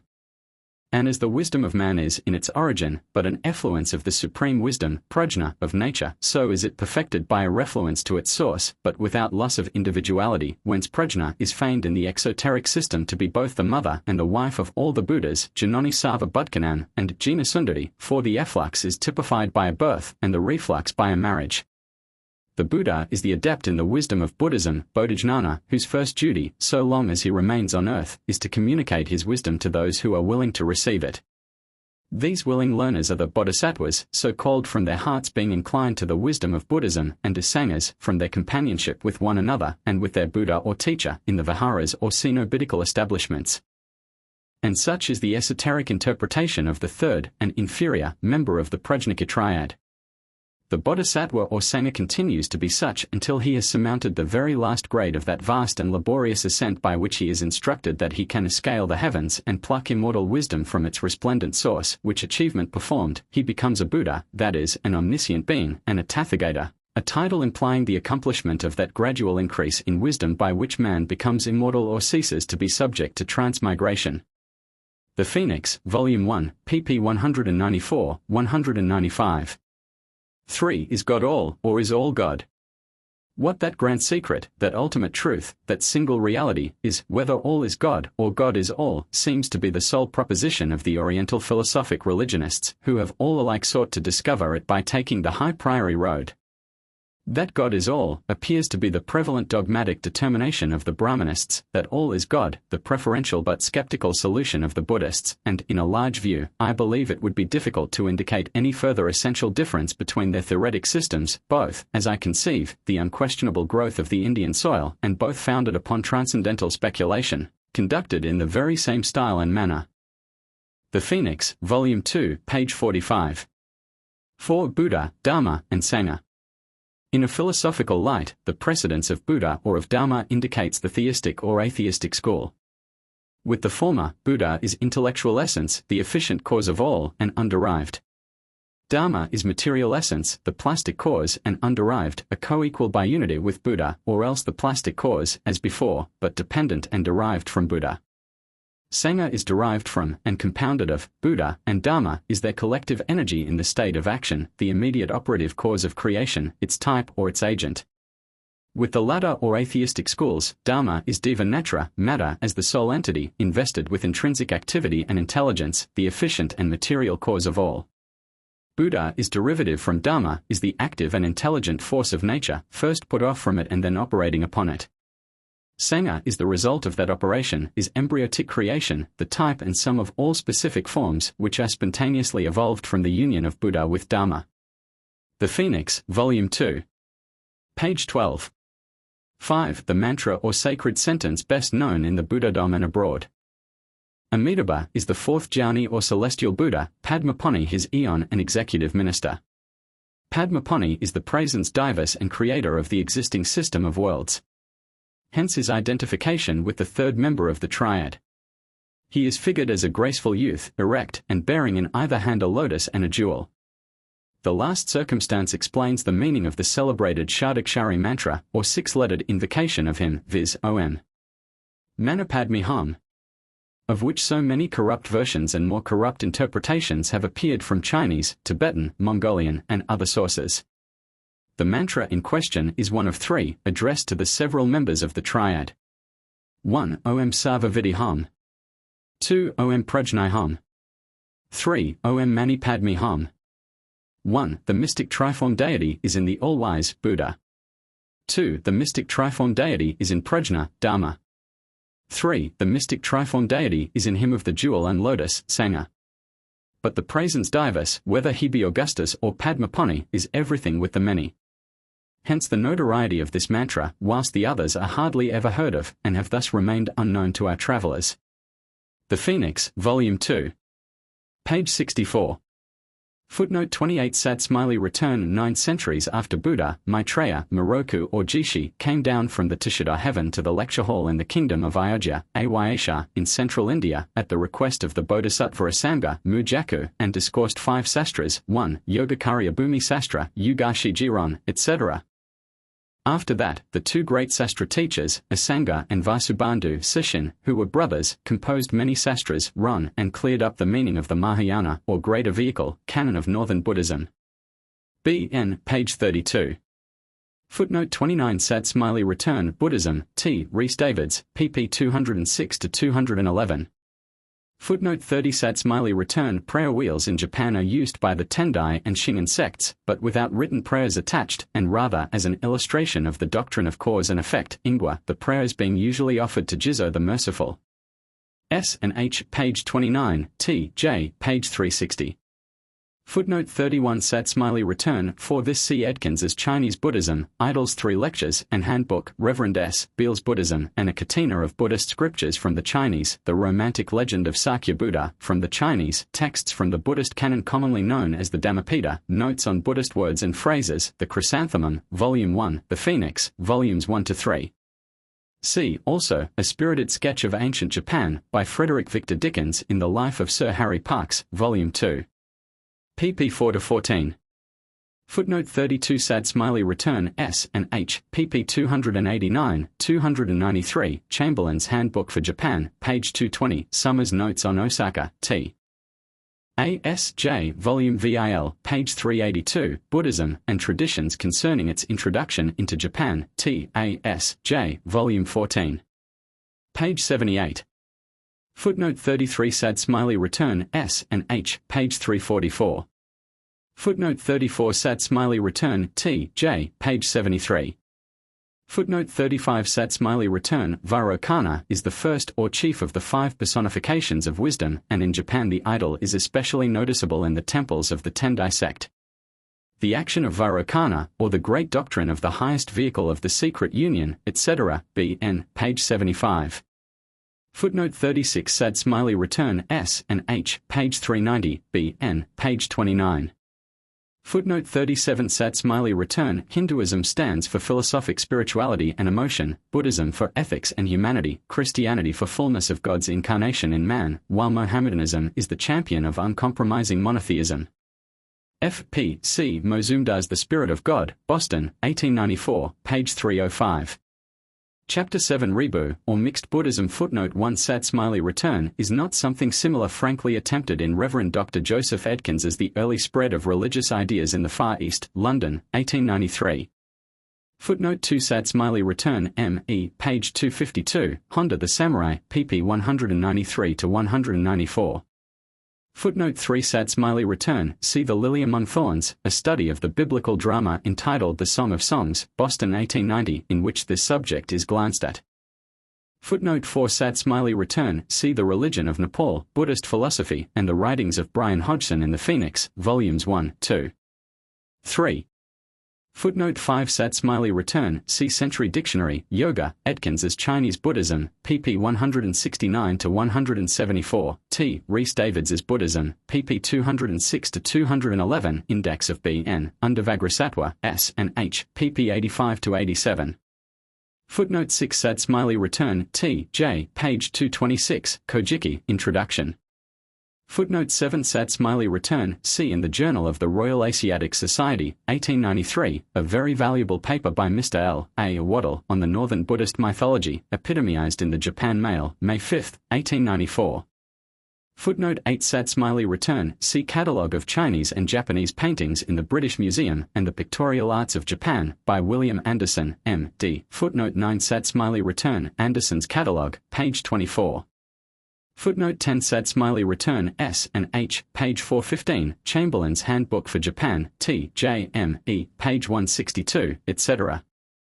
Footnote 11 Smiley Return, the names of Buddhist priests and monks are usually different from those of the laity, being taken from events in the life of Gautama, or his original disciples, passages in the sacred classics, etc. Among some personal acquaintances in the Japanese priesthood were such names as Lift the Kettle, Take Hold of the Dipper, Driveling Drunkard, etc. In the raciness, oddity, literalness, realism, and close connection of their names with the scriptures of their system, the Buddhists quite equal the British Puritans. Footnote 12 Sat Smiley Return Kern Siddharma Pundarika, pp 311, 314, Davids's Buddhism page 208, The Phoenix, Volume 1, page 169, S and H, page 502, Dubos's Dragon, Demon, and Image, page 407, Fuso Mimi Bukuro, page 134, Huff's Korean Collections, Washington, 1893, page 480, Plate XXVII. Footnote 13 Sad Smiley Return, Japan in History, Folklore and Art, pp 86, 80-88, A Japanese Grammar, by J. J. Hoffman, page 10, T. J. pp 465-470. Footnote 14 Sad Smiley Return, This is the essence of Buddhism, and was for centuries repeated and learned by heart throughout the empire. Love and enjoyment disappear, what in our world endureth here? E'en should this day at oblivion be rolled, 'twas only a vision that leaves me cold. Footnote 15 Sat Smiley Return, This legend suggests the medieval Jewish story that Ezra, the scribe, could write with 5 pens at once. Hearn's Glimpses of Unfamiliar Japan, pp 29-33. Footnote 16 Sat Smiley Return, Brave Little Holland and What She Taught Us, page 124. Footnote 17 Sat Smiley Return, T. J. pp 75, 342, Chamberlain's Handbook for Japan, page 41, M. E. page 162. Footnote 18 Sad Smiley Return, T. A. S. J. Volume 2. Page 101, S and H, page 176. Footnote 19 Sad Smiley Return, It was for lifting with his walking stick the curtain hanging before the shrine of this kami that Aronori Mori, formerly H.I.J.M. minister at Washington and London, was assassinated by a Shinto fanatic, February 11, 1889, T. J. page 229, see Percival Lowell's paper in the Atlantic Monthly. Footnote 20 Sad Smiley Return, see Mr. P. Lowell's Esoteric Shinto, T. A. S. J. Volume 21, pp 165-167, and his Occult Japan. Footnote 21 Sad Smiley Return, S and H, Japan, page 83. Footnote 22 Sad Smiley Return, see the author's Introduction to the Arabian Nights Entertainments, Boston, 1891. Footnote 23 Sad Smiley Return, B.N. Index and pp 78-103, Adkins's Chinese Buddhism, page 169. Footnote 24 Sad Smiley Return, Sato's or Chamberlain's guidebooks furnish hundreds of other instances and describe temples in which the renamed kami are worshipped. Footnote 25 Sad Smiley Return, S and H, page 70. Footnote 26 Sad Smiley Return, M. E. pp 187, 188, S and H, pp 11, 12. Footnote 27 Sad Smiley Return, Sankai I, Mountain, Sea, and Land. This work, recommended to me by a learned Buddhist priest in Fukui, I had translated and read to me by a Buddhist of the Shinshu sect. In like manner, even Christian writers in Japan have occasionally endeavored to rationalize the legends of Shinto, see Kojiki, page 53. Where Mr. T. Goro's Shinron is referred to. I have to thank my friend Mr. C. Watanabe, of Cornell University, for reading to me Mr. Takahashi's interesting but unconvincing monographs on Shinto and Buddhism.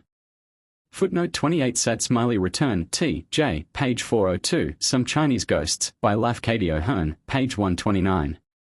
Footnote 29 Sad Smiley Return, S and H, Japan, page 397, Classical Poetry of the Japanese, page 201, note.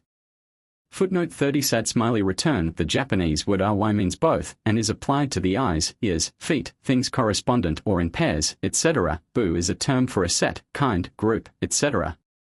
Footnote 31 Sad Smiley Return, Rain, page 432, T. A. S. J. Volume 21.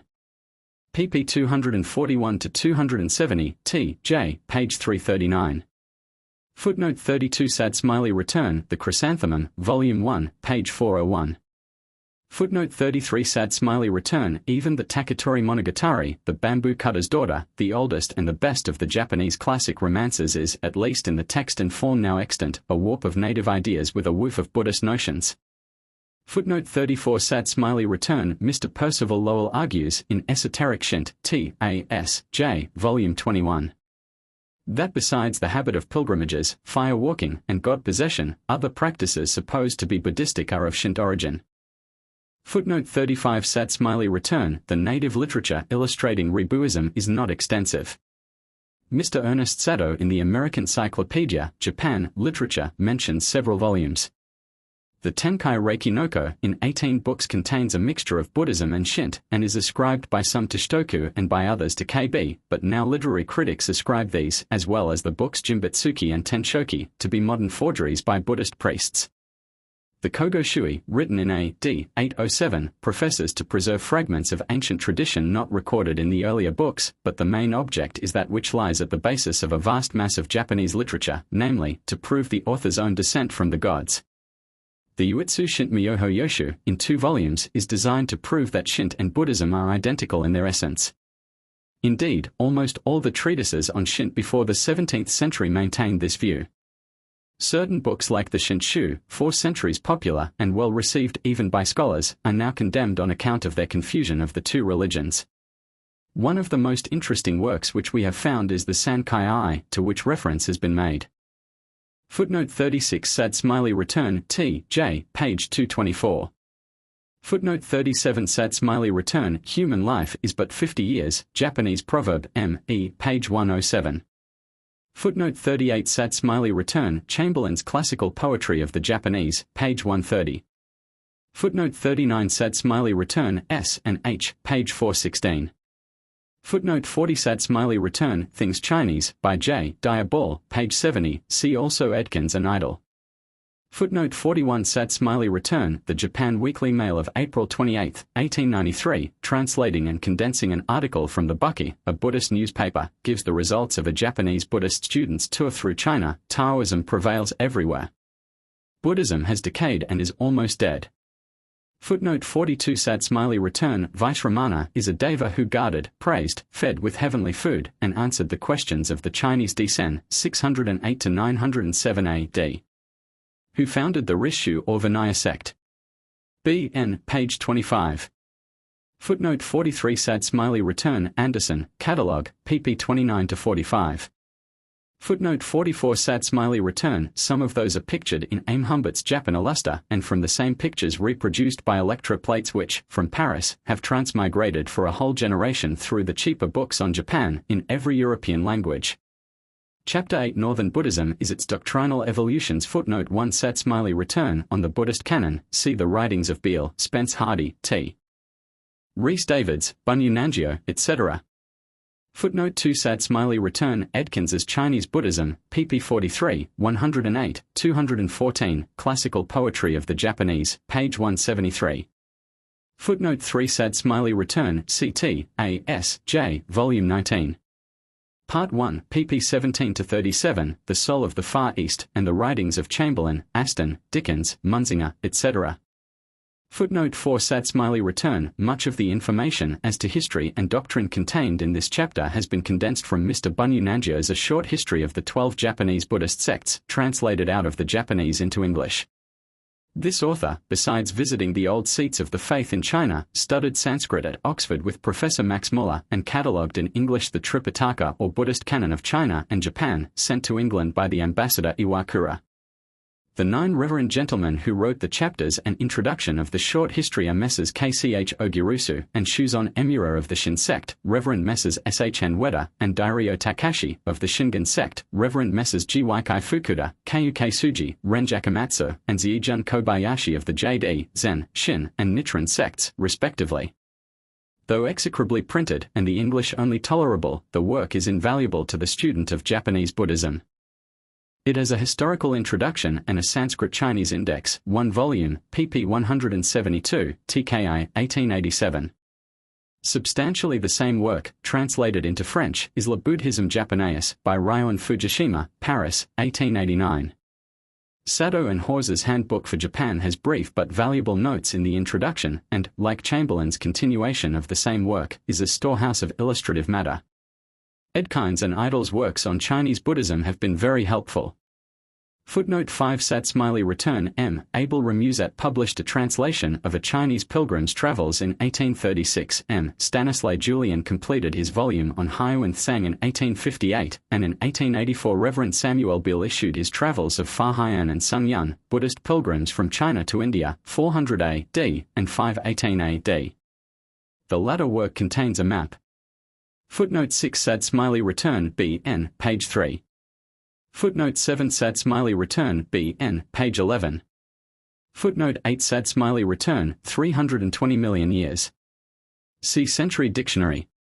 Footnote 9 sad smiley return, see the paper of Reverend S.H.N. Wedder of the Shingon sect in B.N., pp 20-31, and R. Fujishima's La Buddhism Japonaeus, pp 16.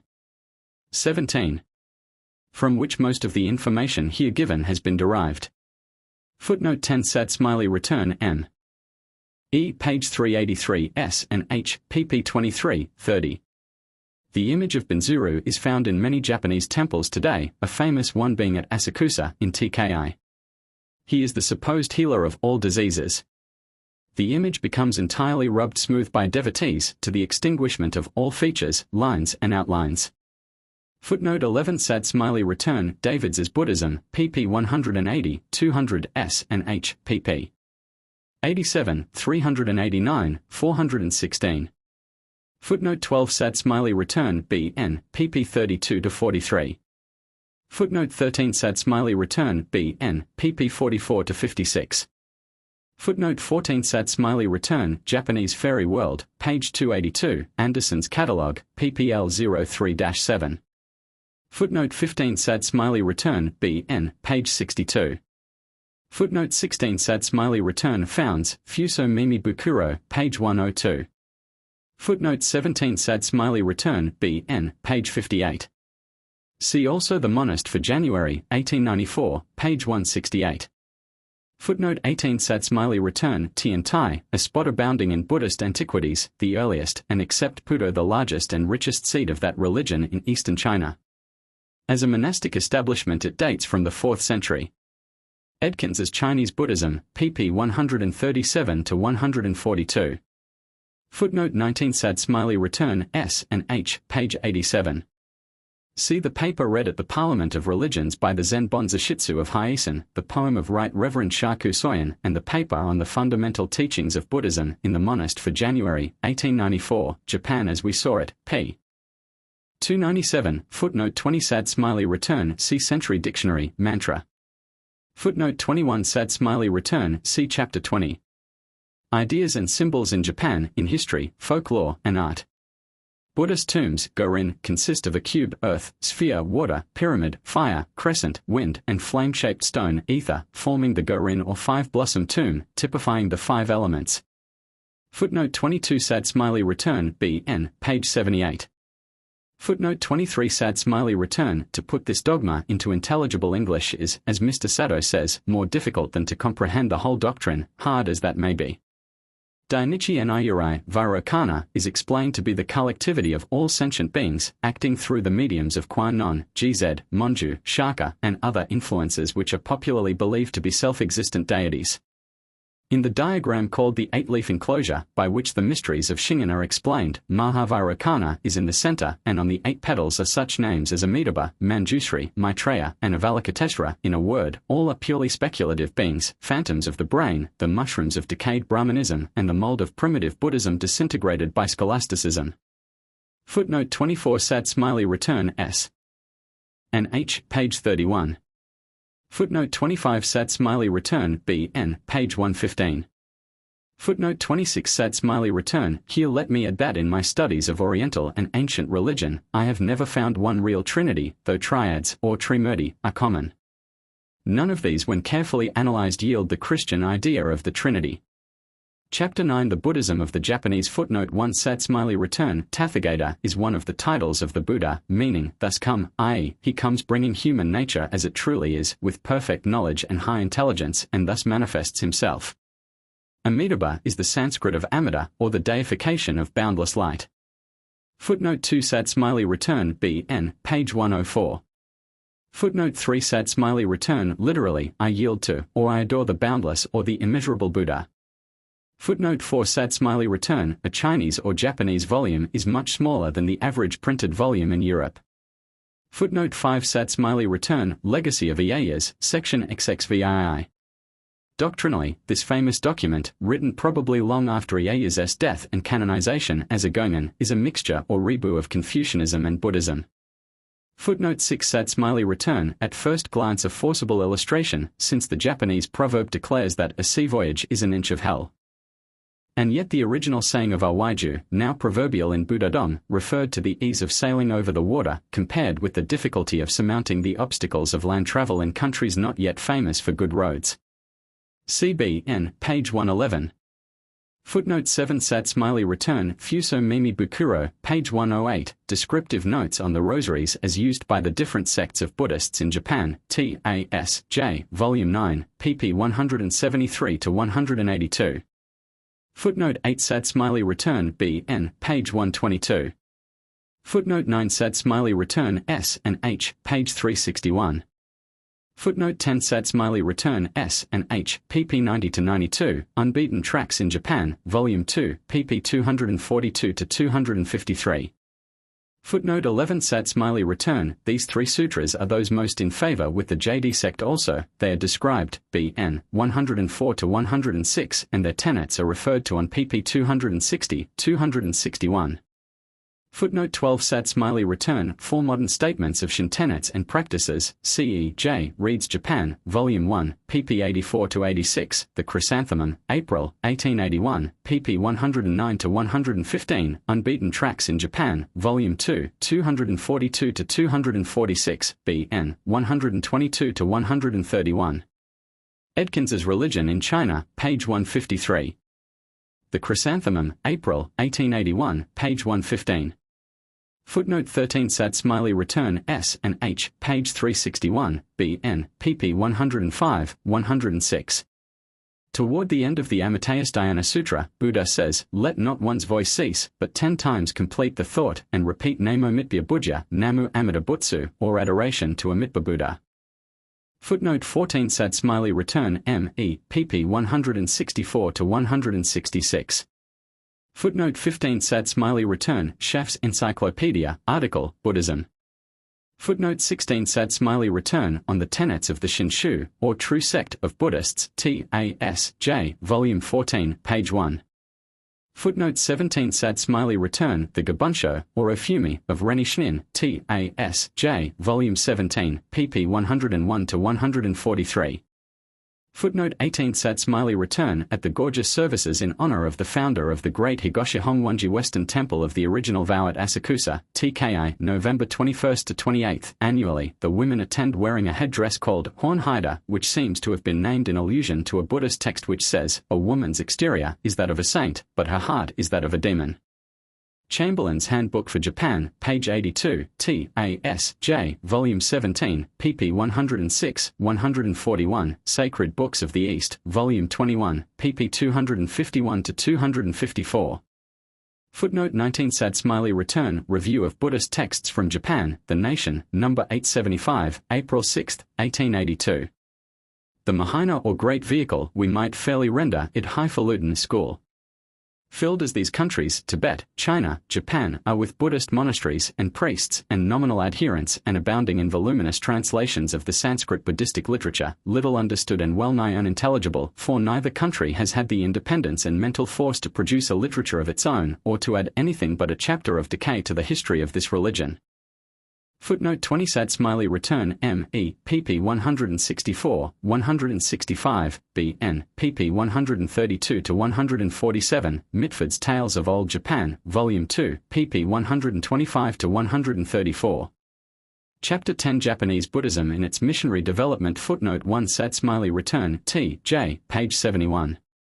Further illustrations of this statement may be found in his Classical Poetry of the Japanese, especially in the selection and appendices of this book, also in T.R.H. McClatch's Japanese Plays, Versified, London, 1890.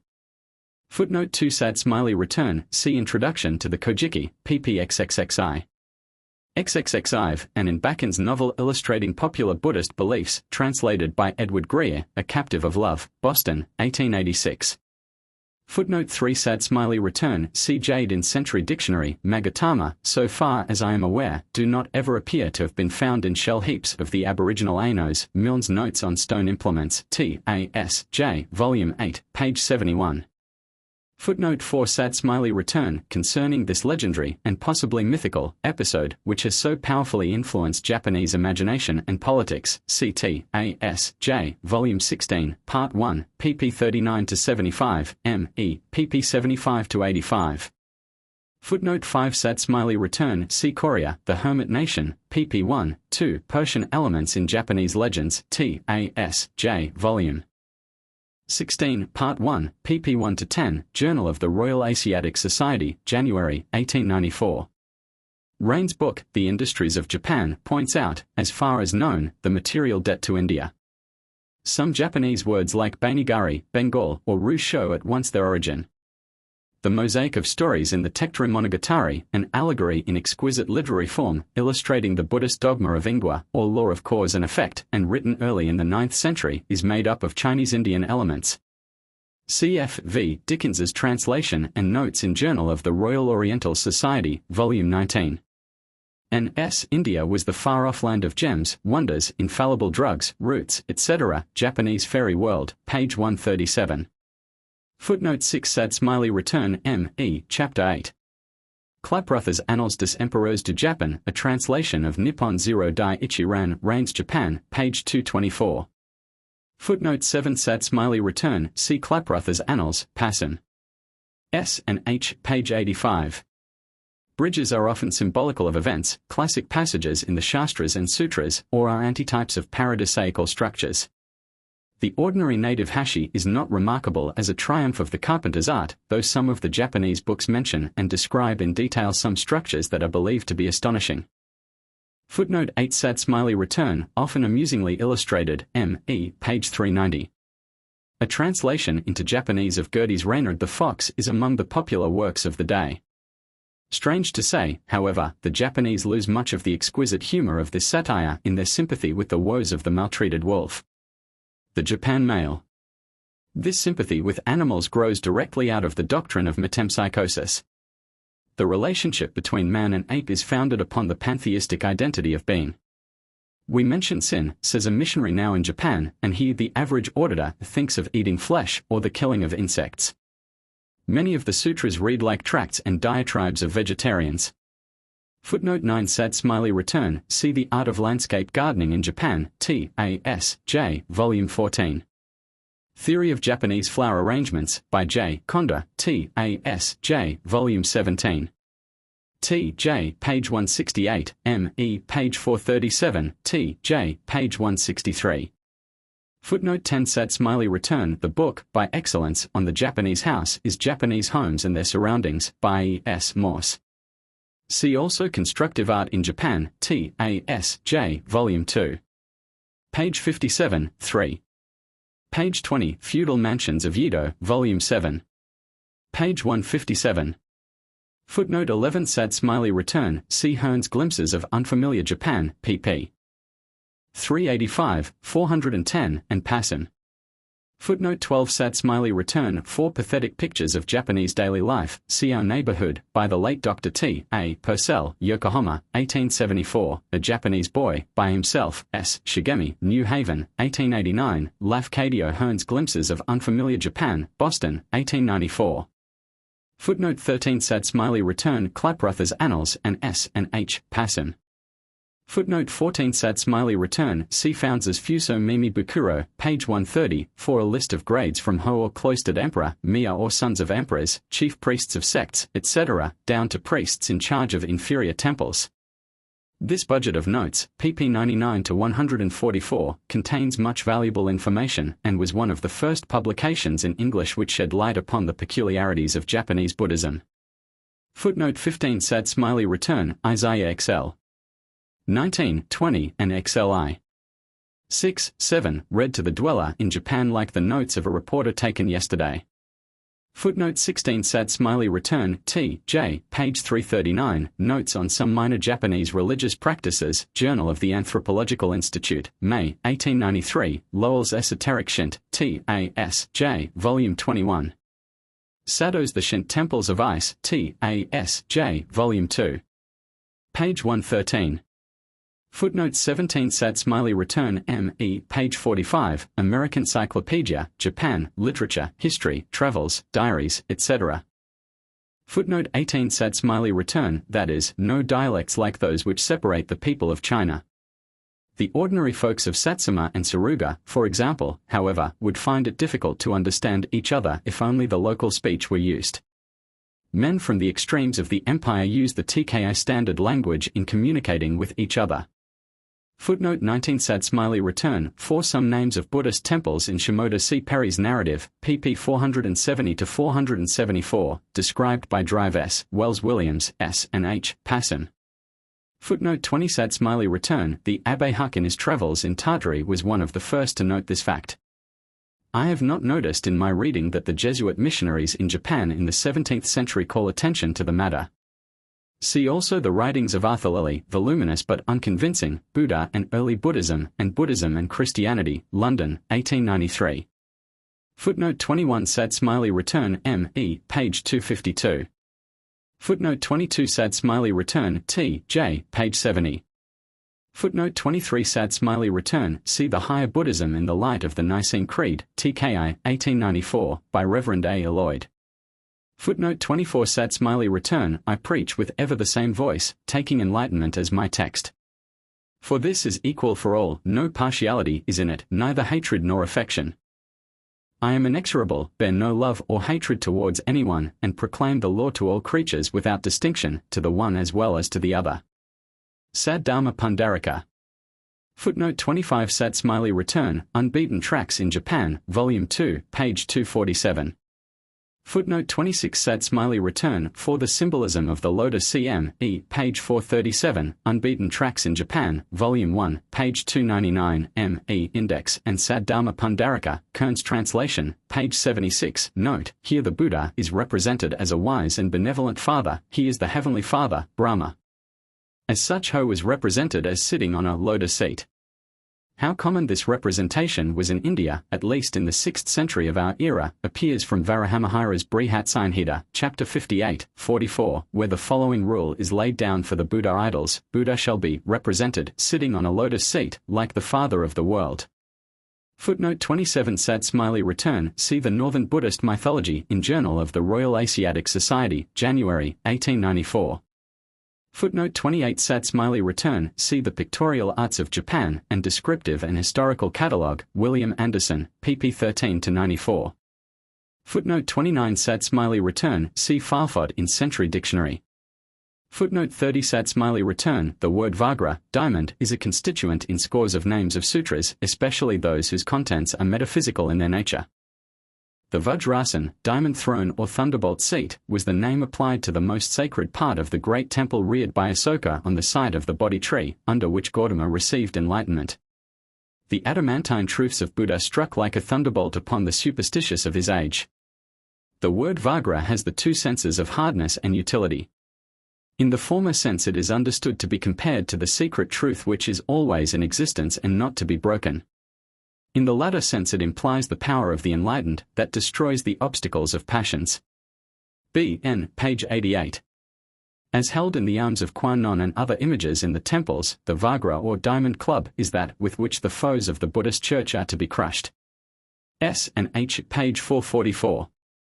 Each of the gateway gods Ni, two kings, Indra and Brahma, bears in his hand the toko, Sanskrit Vajra, an ornament originally designed to represent a diamond club, and now used by priests and exorcists as a religious scepter symbolizing the irresistible power of prayer, meditation, and incantation.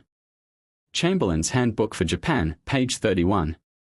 Footnote 31 Sad Smiley Return, Jiz is the compassionate helper of all in trouble, especially of travelers, of mothers, and of children.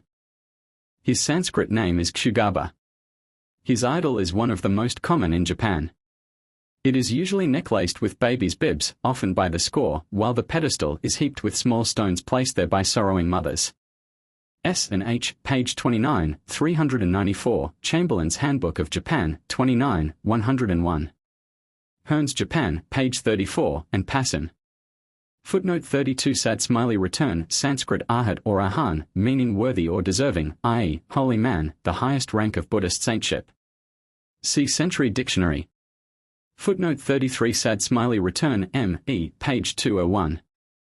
The long inscription on the bell in Wellesley College, which summons the student maidens to their hourly tasks, has been translated by the author and Dr. K. Kurihara and is as follows: 1. A prose preface or historical statement. 2. Two stanzas of Chinese poetry in 4-syllable lines of 4 verses each, with an apostrophe in 2 4-syllable lines. 3. The chronology. 4. The names of the composer and calligraphist and of the bronze founder. The characters in vertical lines are read from top to bottom, the order of the columns being from right to left. There are in all 117 characters. The first tablet reads, Lotus Lily Temple of Law Grove Mountain, bell inscription and preface. Although there had been of old a bell hung in the temple of the Lotus Lily, yet being of small dimensions its note was quickly exhausted, and no volume of melody followed, after having been struck. Whereupon, for the purpose of improving upon this state of affairs, we made a subscription and collected coin to obtain a new bell. All believers in the doctrine, gods as well as devils, contributed freely.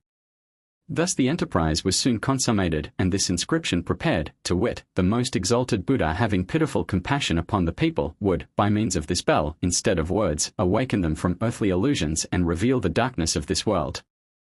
Many of the living hearkening to its voice and making confession are freed from the bondage of their sins and forever released from their disquieting desires.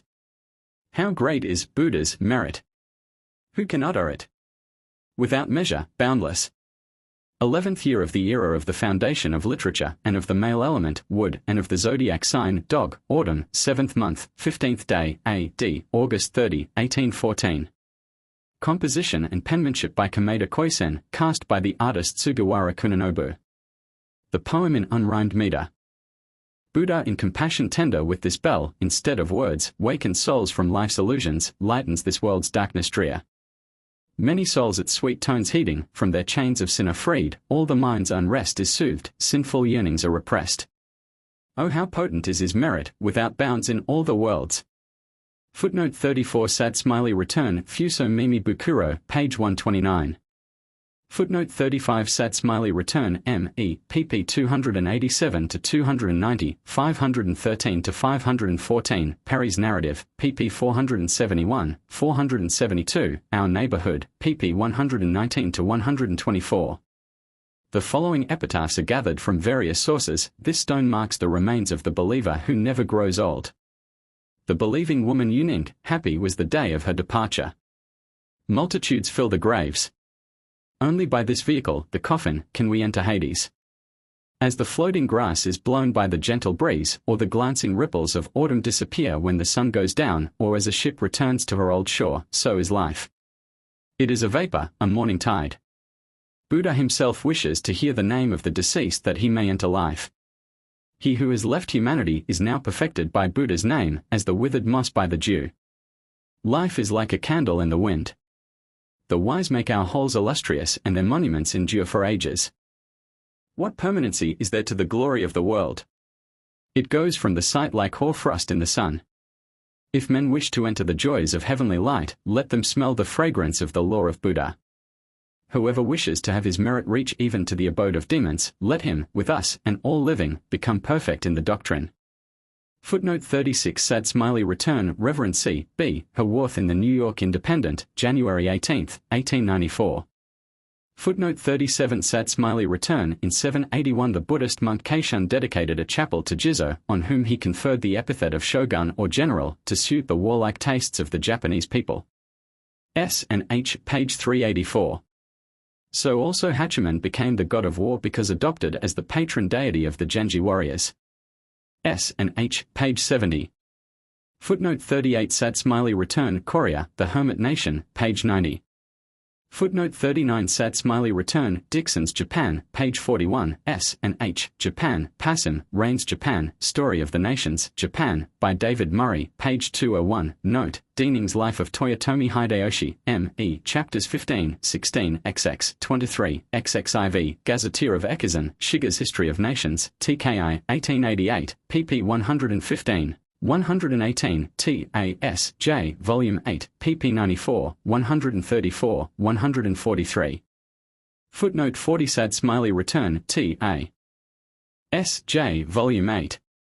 Hideyoshi and the Satsuma Clan in the 16th Century by J. H. Gubbins, The Times of Tyche by R. Brinkley in the Japan Times. Footnote 41 Satsumali Return, the copy of the Buddhist Tripitaka, or Northern Collection, made by order of the Emperor, Wan Li, in the 16th century, when the Chinese capital, Qing, was changed from the south, Nan, to the north, Pi, was reproduced in Japan in 1679 and again in 1681-83, and in over 2,000 volumes, making a pile 100 feet high, was presented by the Japanese government, through the junior Prime Minister, Mr. Tomomi Iwakura, to the Library of the India Office. See Samuel Beale's The Buddhist Tripitaka, as it is known in China and Japan, a catalogue and compendious report, London, 1876. The library has been rearranged by Mr. Bunyan Nangio, who has published the result of his labours, with Sanskrit equivalents of the titles and with notes of the highest value. Footnote 42 Satsumali Return. Neither country, China or Japan, has had the independence and mental force to produce a literature of its own and to add anything but a chapter of decay to the history of this religion. Professor William D. Whitney, in Review of Anecdota Oxoniensia, Buddhist Texts from Japan in the Nation, No. 875, footnote 43 Satsumali Return, Education in Japan, a series of papers by the writer, printed in the Japan Mail of 1873-74, and reprinted in the Educational Journals of the United States. A digest of these papers is given in the appendix of F. O. Adams's History of Japan, Life of Sir Harry Parkes, Volume 2. pp 305-306. Footnote 44 Satsumali Return, Japan, in Literature, Folklore, and Art, page 77. Footnote 45 Satsumali Return, Japanese Education at the Philadelphia Exposition, New York, 1876. Footnote 46 Satsumali Return, see Japanese Literature, by E. M. Sato, in the American Cyclopedia. Footnote 47 Satsumali Return, the word bonze, Japanese bonso or bozu, Chinese fansung, means an ordinary member of the congregation, just as the Japanese term bonyo or bonzuko means common people or the ordinary folks. The word came into European use from the Portuguese missionaries, who heard the Japanese thus pronounce the Chinese term fan, which, as bon, is applied to anything in the mass not out of the common. Footnote 48 Satsumali Return, see on the Early History of Printing in Japan, by E. M. Sato, T.A.S.J., Volume 10, Part 50, page 48, Part 2. Page 252. Footnote 49 Satsumali Return, Japanese medieval monastery life has been ably pictured in English fiction by a scholar of imagination and literary power, withal a military critic and a veteran in Japanese law. The Times of Tyche, in the defunct Japanese Times, 1878, deserves reprint as a book, being founded on Japanese historical and descriptive works. In Mr. Edwards Gree's A Captive of Love, Boston, 1880, the idea of ingwa, the effects in this life of the actions in a former state of existence, is illustrated. See also S and H, page 29, T, J, page 360. Footnote 50 Satsumali Return. It is curious that while the anti-Christian polemics of the Japanese Buddhists have used the words of Jesus, I came to send not peace but a sword, Matt, X, 34, and if any man hate not his father and mother, etc., Luke 14. 26, as a branding iron with which to stamp the religion of Jesus as gross immorality and dangerous to the state, they justify Gautama in his renunciation of marital and paternal duties. Footnote 51 Satsumali Return, see Public Charity in Japan, Japan Mail, 1893, and the annual Appleton's Cyclopedia for 1893. Footnote 52 Satsumali Return, I have some good reasons for making this suggestion. Yokoi Heishiro had dwelt for some time in Fukui, a few rods away from the house in which I lived, and the ideas he promulgated among the Ekizan clansmen in his lectures on Confucianism were not only Christian in spirit but, by their own statement, these ideas could not be found in the texts of the Chinese sage or of his commentators. Although the volume, edited by his son, Reverend J. F. Yokoi, of his life and letters shows him to have been an intense and at times almost bigoted Confucianist, he, in one of his later letters, prophesied that when Christianity should be taught by the missionaries, it would win the hearts of the young men of Japan. See also Sato's Kinshiryaku, page 183, Adams's History of Japan, and in fiction, see Honda the Samurai, page 242, and succeeding chapters. Footnote 53 Satsumali Return, in the colorless and unsentimental language of government publications, the Japanese Edict of Emancipation, issued to the local authorities in October 1871, ran as follows: the designations of Eta and Heining are abolished.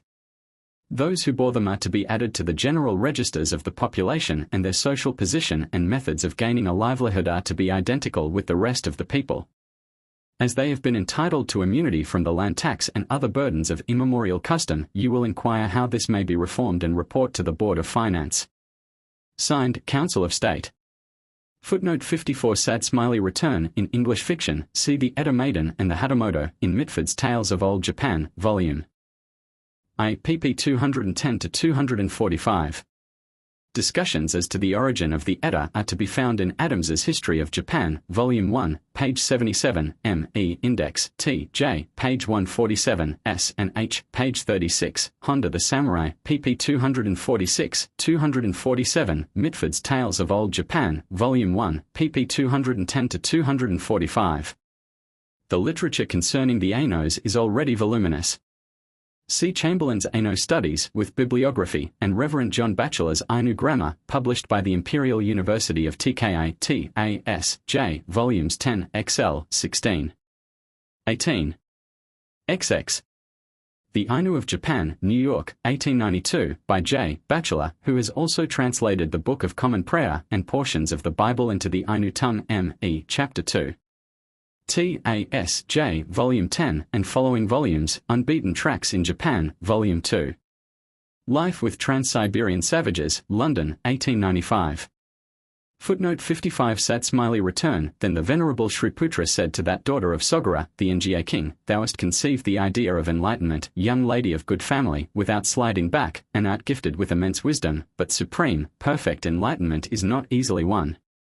It may happen, sister, that a woman displays an unflagging energy, performs good works for many thousands of eons, and fulfills the 6 perfect virtues, pramits, but as yet there is no example of her having reached Buddhaship, and that because a woman cannot occupy the 5 ranks, viz.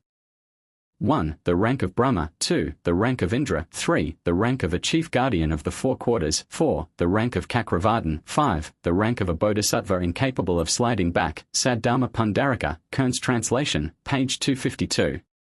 Footnote 56. Sad Smiley Return. Kai Jaeheim was the first Japanese nun, and the only woman who is commemorated by an idol. She extracted the fibers of the lotus root, and wove them with silk to make tapestry for altars. Fuso Mimi Bukuro, page 128. Her romantic and marvelous story is given in S and H, page 397. The practice of giving ranks to women was commenced by Jiddo Ten, an empress, 690-705. Many women shaved their heads and became nuns on becoming widows, as well as on being forsaken by, or after leaving their husbands. Others were orphans. One of the most famous nuns, on account of her rank, was the Nio Noema, widow of Kiyomori and grandmother of the Emperor Antaku, who were both drowned near Shimonoseki in the Great Naval Battle of 1185 A.D. Adams's History of Japan, Volume 1, page 37, M.E., page 137. Footnote 57. Sad Smiley Return. M.E. page 213. Japanese Women, World's Columbian Exhibition, Chicago, 1893, Chapter 3. Footnote 58. Sad Smiley Return. There is no passage in the original Greek texts, or in the revised version of the New Testament which ascribes wings to the agolos, or angel. In Reverend 12:14, a woman is given 2 wings of a great eagle. Footnote 59. Sad Smiley Return. Japanese Women in Politics, Chapter 1, Japanese Women, Chicago, 1893, Japanese Girls and Women, Chapter 6 and 7.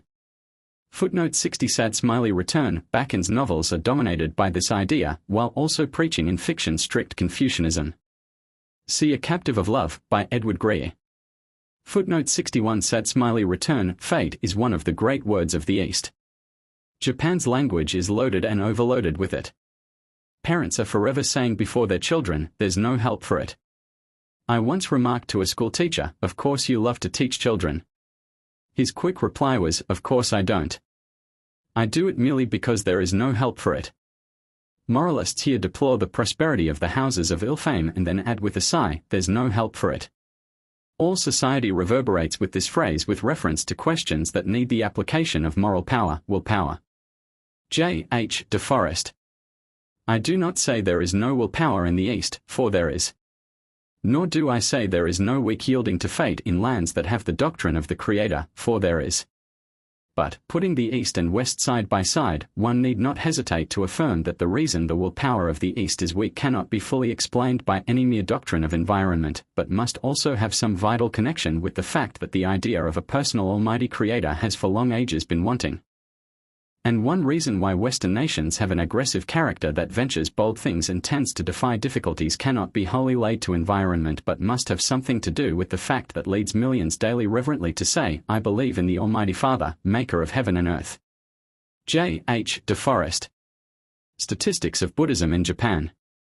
From the official Résumé statistique de l'Empire du Japon, TKI, 1894.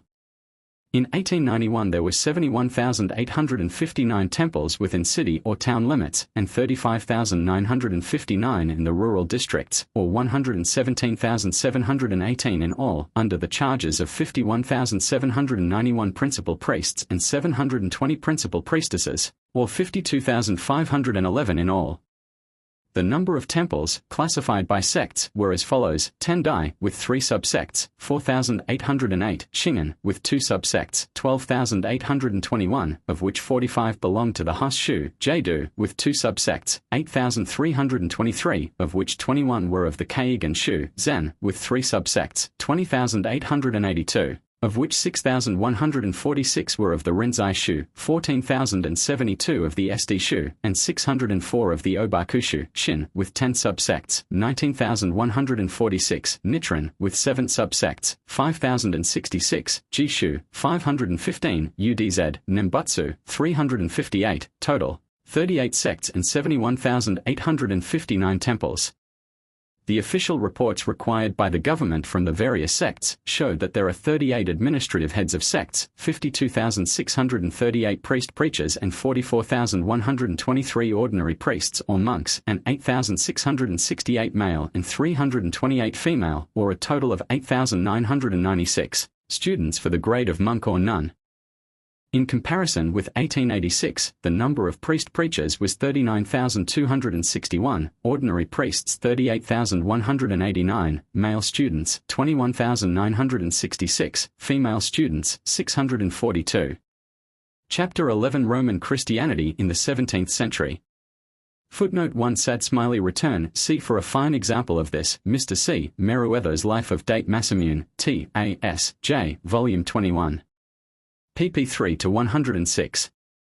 See also The Christianity of Early Japan, by Koji Inaba, in the Japan Evangelist, Yokohama, 1893-94, Mr. E. Sado's Papers in T. A. S. J. Footnote 2 Sad Smiley Return, CM. E. page 280, Reigns Japan, page 312, Shigetaka Shiga's History of Nations, page 139, quoting from M. E. page 258.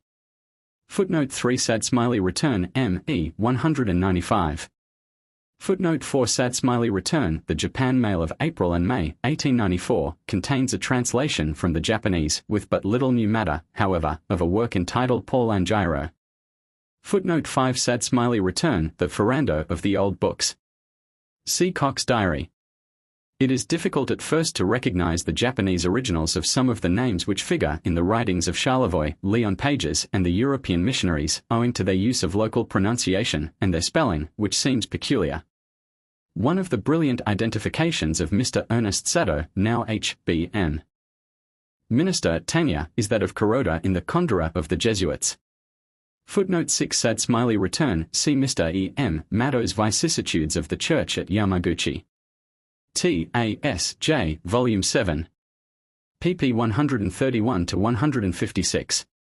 Footnote 7 Sad Smiley Return. Nobunaga was Naidaijin, Ina, Jr. Prime Minister, one in the triple premiership, peculiar to Korea and Old Japan, but was never shogun, as some foreign writers have supposed.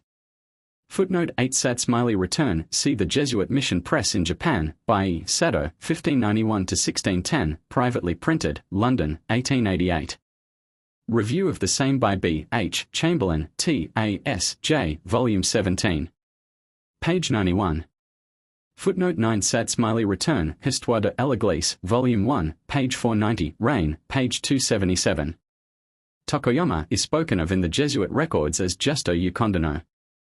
A curious book entitled Justo Yukondono, Prince of Japan, in which the writer, who is less attentive to points of style than to matters of faith, labors to show that the Bible alone is found wanting and only the teaching church is worthy of trust, was published in Baltimore in 1854. Footnote 10 Satsumali Return, How Hideyoshi Made Use of the Shin sect of Buddhists to Betray the Satsuma Clansmen is graphically told in Mr. J. H. Gubbin's paper, Hideyoshi and the Satsuma Clan, T. A.S.J. Volume 8, pp 124-128, 143. Footnote 11 Satsumali Return, Korea the Hermit Nation, Chaps. 12, XXI. pp 121-123, Mr. W. G. Aston's Hideyoshi's Invasion of Korea, T.A.S.J. Volume 6. Page 227, 9, pp 87, 213, 11. Page 117, Reverend G. H. Jones's The Japanese Invasion, The Korean Repository, Seoul, 1892. Footnote 12 Satsumali Return, Brave Little Holland and What She Taught Us, Boston, 1893, page 247.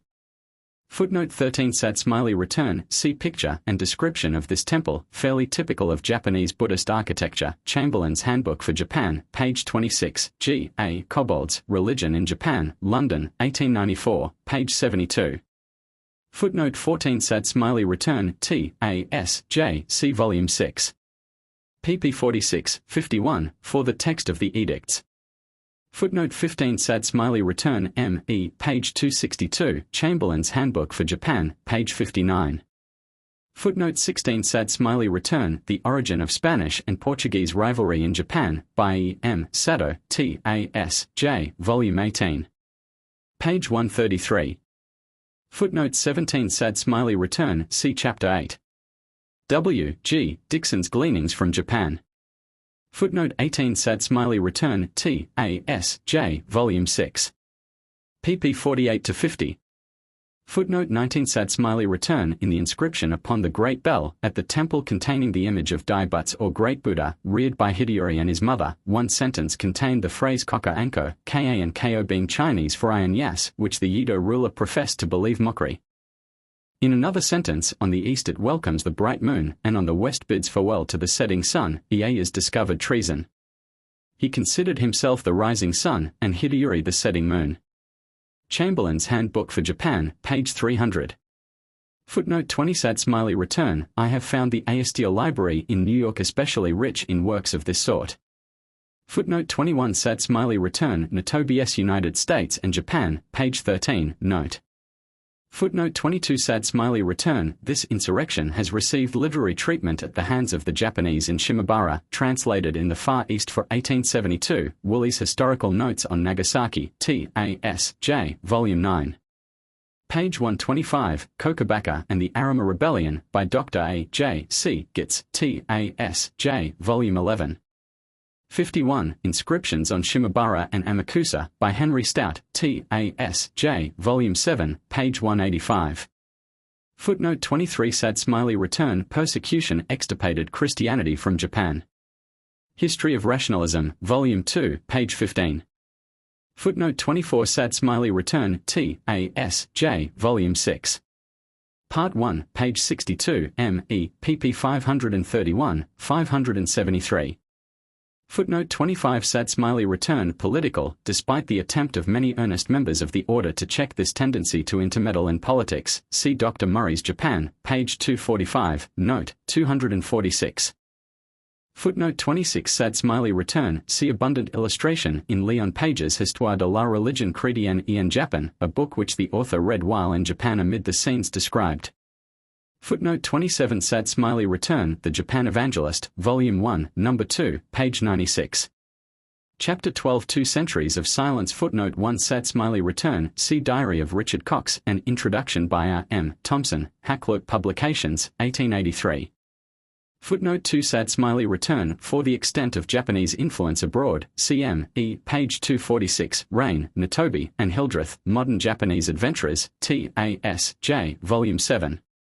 Page 191, The Intercourse Between Japan and Siam in the 17th Century, by E. M. Sato, T. A. S. J. Volume 13. Page 139, Voyage of the Dutch Ship Groll, T. A. S. J. Volume 11. Page 180.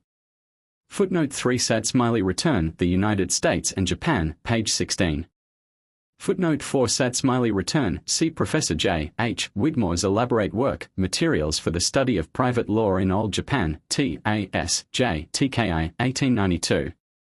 Footnote 5 Sad Smiley Return, see The Legacy of Ieyas, by John Frederick Lauder, Yokohama, 1874, with criticisms and discussions by E. M. Sato and others in the Japan Mail, Dixon's Japan, Chapter 7. Professor W. E. Grigsby in T.A.S. J. Volume 3. Part 2. Page 131, gives another version, with analysis, notes, and comments, Raines Japan, pp 314, 315. Footnote 6 Sad Smiley Return, Old Japan in the days of its inclusiveness was a secret society on a vast scale, with every variety and degree of selfishness, mystery, secrecy, close corporationism, and tomfoolery. See article Esotericism in T. J., page 143.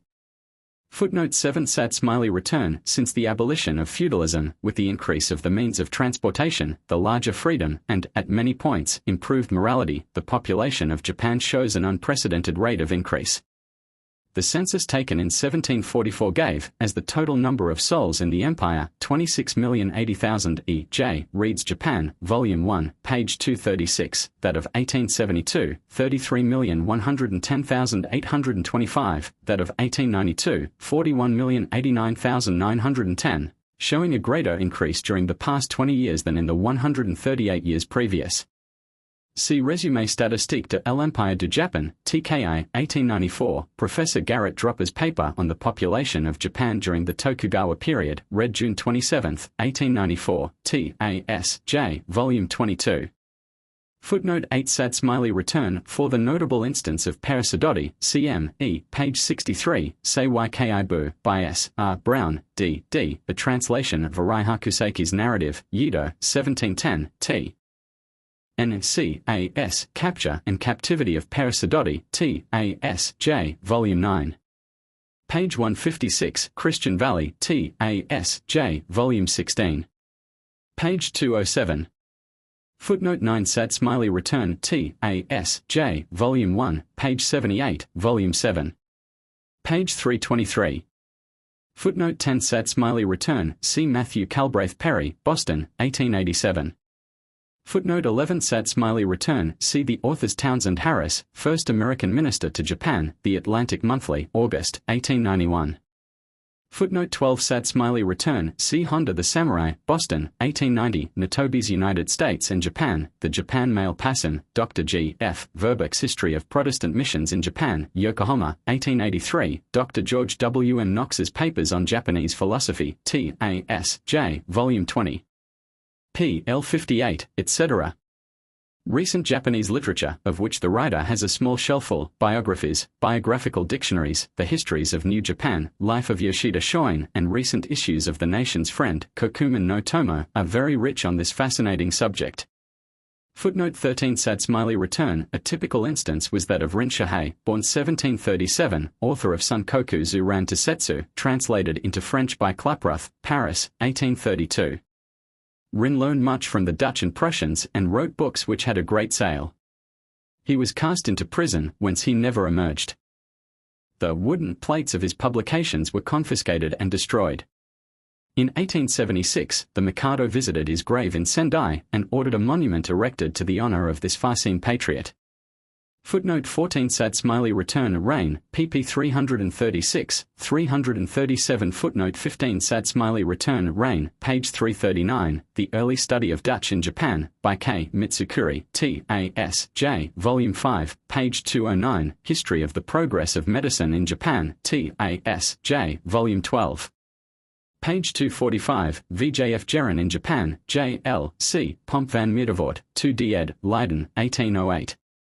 Footnote 16 Sad Smiley Return Honda the Samurai, pp 249-251, Natobi, 25-27. Footnote 17 Sad Smiley Return The Tokugawa Princes of Mito, by Professor E. W. Clement, T.A.S. J. Volume 18, page 14, Natobi's United States and Japan, page 25, note. Footnote 18 Sad Smiley Return M.E. 6 ed., page 608, Adams's History of Japan, Volume 2. Page 171. Footnote 19 Sad smiley return, see the text of the Antichristian Edicts, M.E., page 369. Footnote 20 Sad smiley return, T.A.S.J., volume 20. Page 17. Footnote 21 Sad smiley return, T.A.S.J., volume 9. Page 134. Footnote 22 Sad smiley return, Tales of Old Japan, volume 2. Page 125, A Japanese Buddhist Preacher, by Professor M. K. Shimomura, in the New York Independent. Other sermons have been printed in the Japan Mail. Kino Dower, 2 Sermons and Vocabulary, has been edited by Rev. C. S. Eby, Yokohama. Footnote 23 Sad smiley return, on Sunday, November 29, 1857, Mr. Harris, resting at Kawasaki, over Sunday, on his way to Yedo, an audience of the Shogun, having Mr. Hueskin as his audience and fellow worshipper, read service from the Book of Common Prayer. Footnote 24 Sad smiley return, see a paper written by the author and read at the World's Columbian Exhibition Congress of Missions, Chicago, September, 1893, on the citizen rights of missionaries. Footnote 25 Sad smiley return, this embassy was planned and first proposed to the junior premier, Tomomi Iwakura, and the route arranged by the Reverend Guido F. Verbeck, then president of the Imperial University. One half of the members of the embassy had been Dr. Verbeck's pupils at Nagasaki. Footnote 26 Sad smiley return, a somewhat voluminous native Japanese literature, is the result of the various embassies and individual pilgrimages abroad, since 1860. Immeasurably superior to all other publications in the practical influence over his fellow countrymen is the Seiyo-Yiyo, The Condition of Western Countries, by Fukuzawa, author, educator, editor, decliner of numerously proffered political offices, and the intellectual father of one half of the young men who now fill the middle and lower posts in the government of Japan. For the foreign side, see The Japanese in America, by Charles Lanman, New York, 1872, and In the Life of Sir Harry Parkes, London, 1894, and for an amusing piece of literary ventriloquism, Japanese Letters, Eastern Impressions of Western Men and Manners, London and New York, 1891. See History of Protestant Missions in Japan, by G. F. Verbeck, Yokohama, 1893.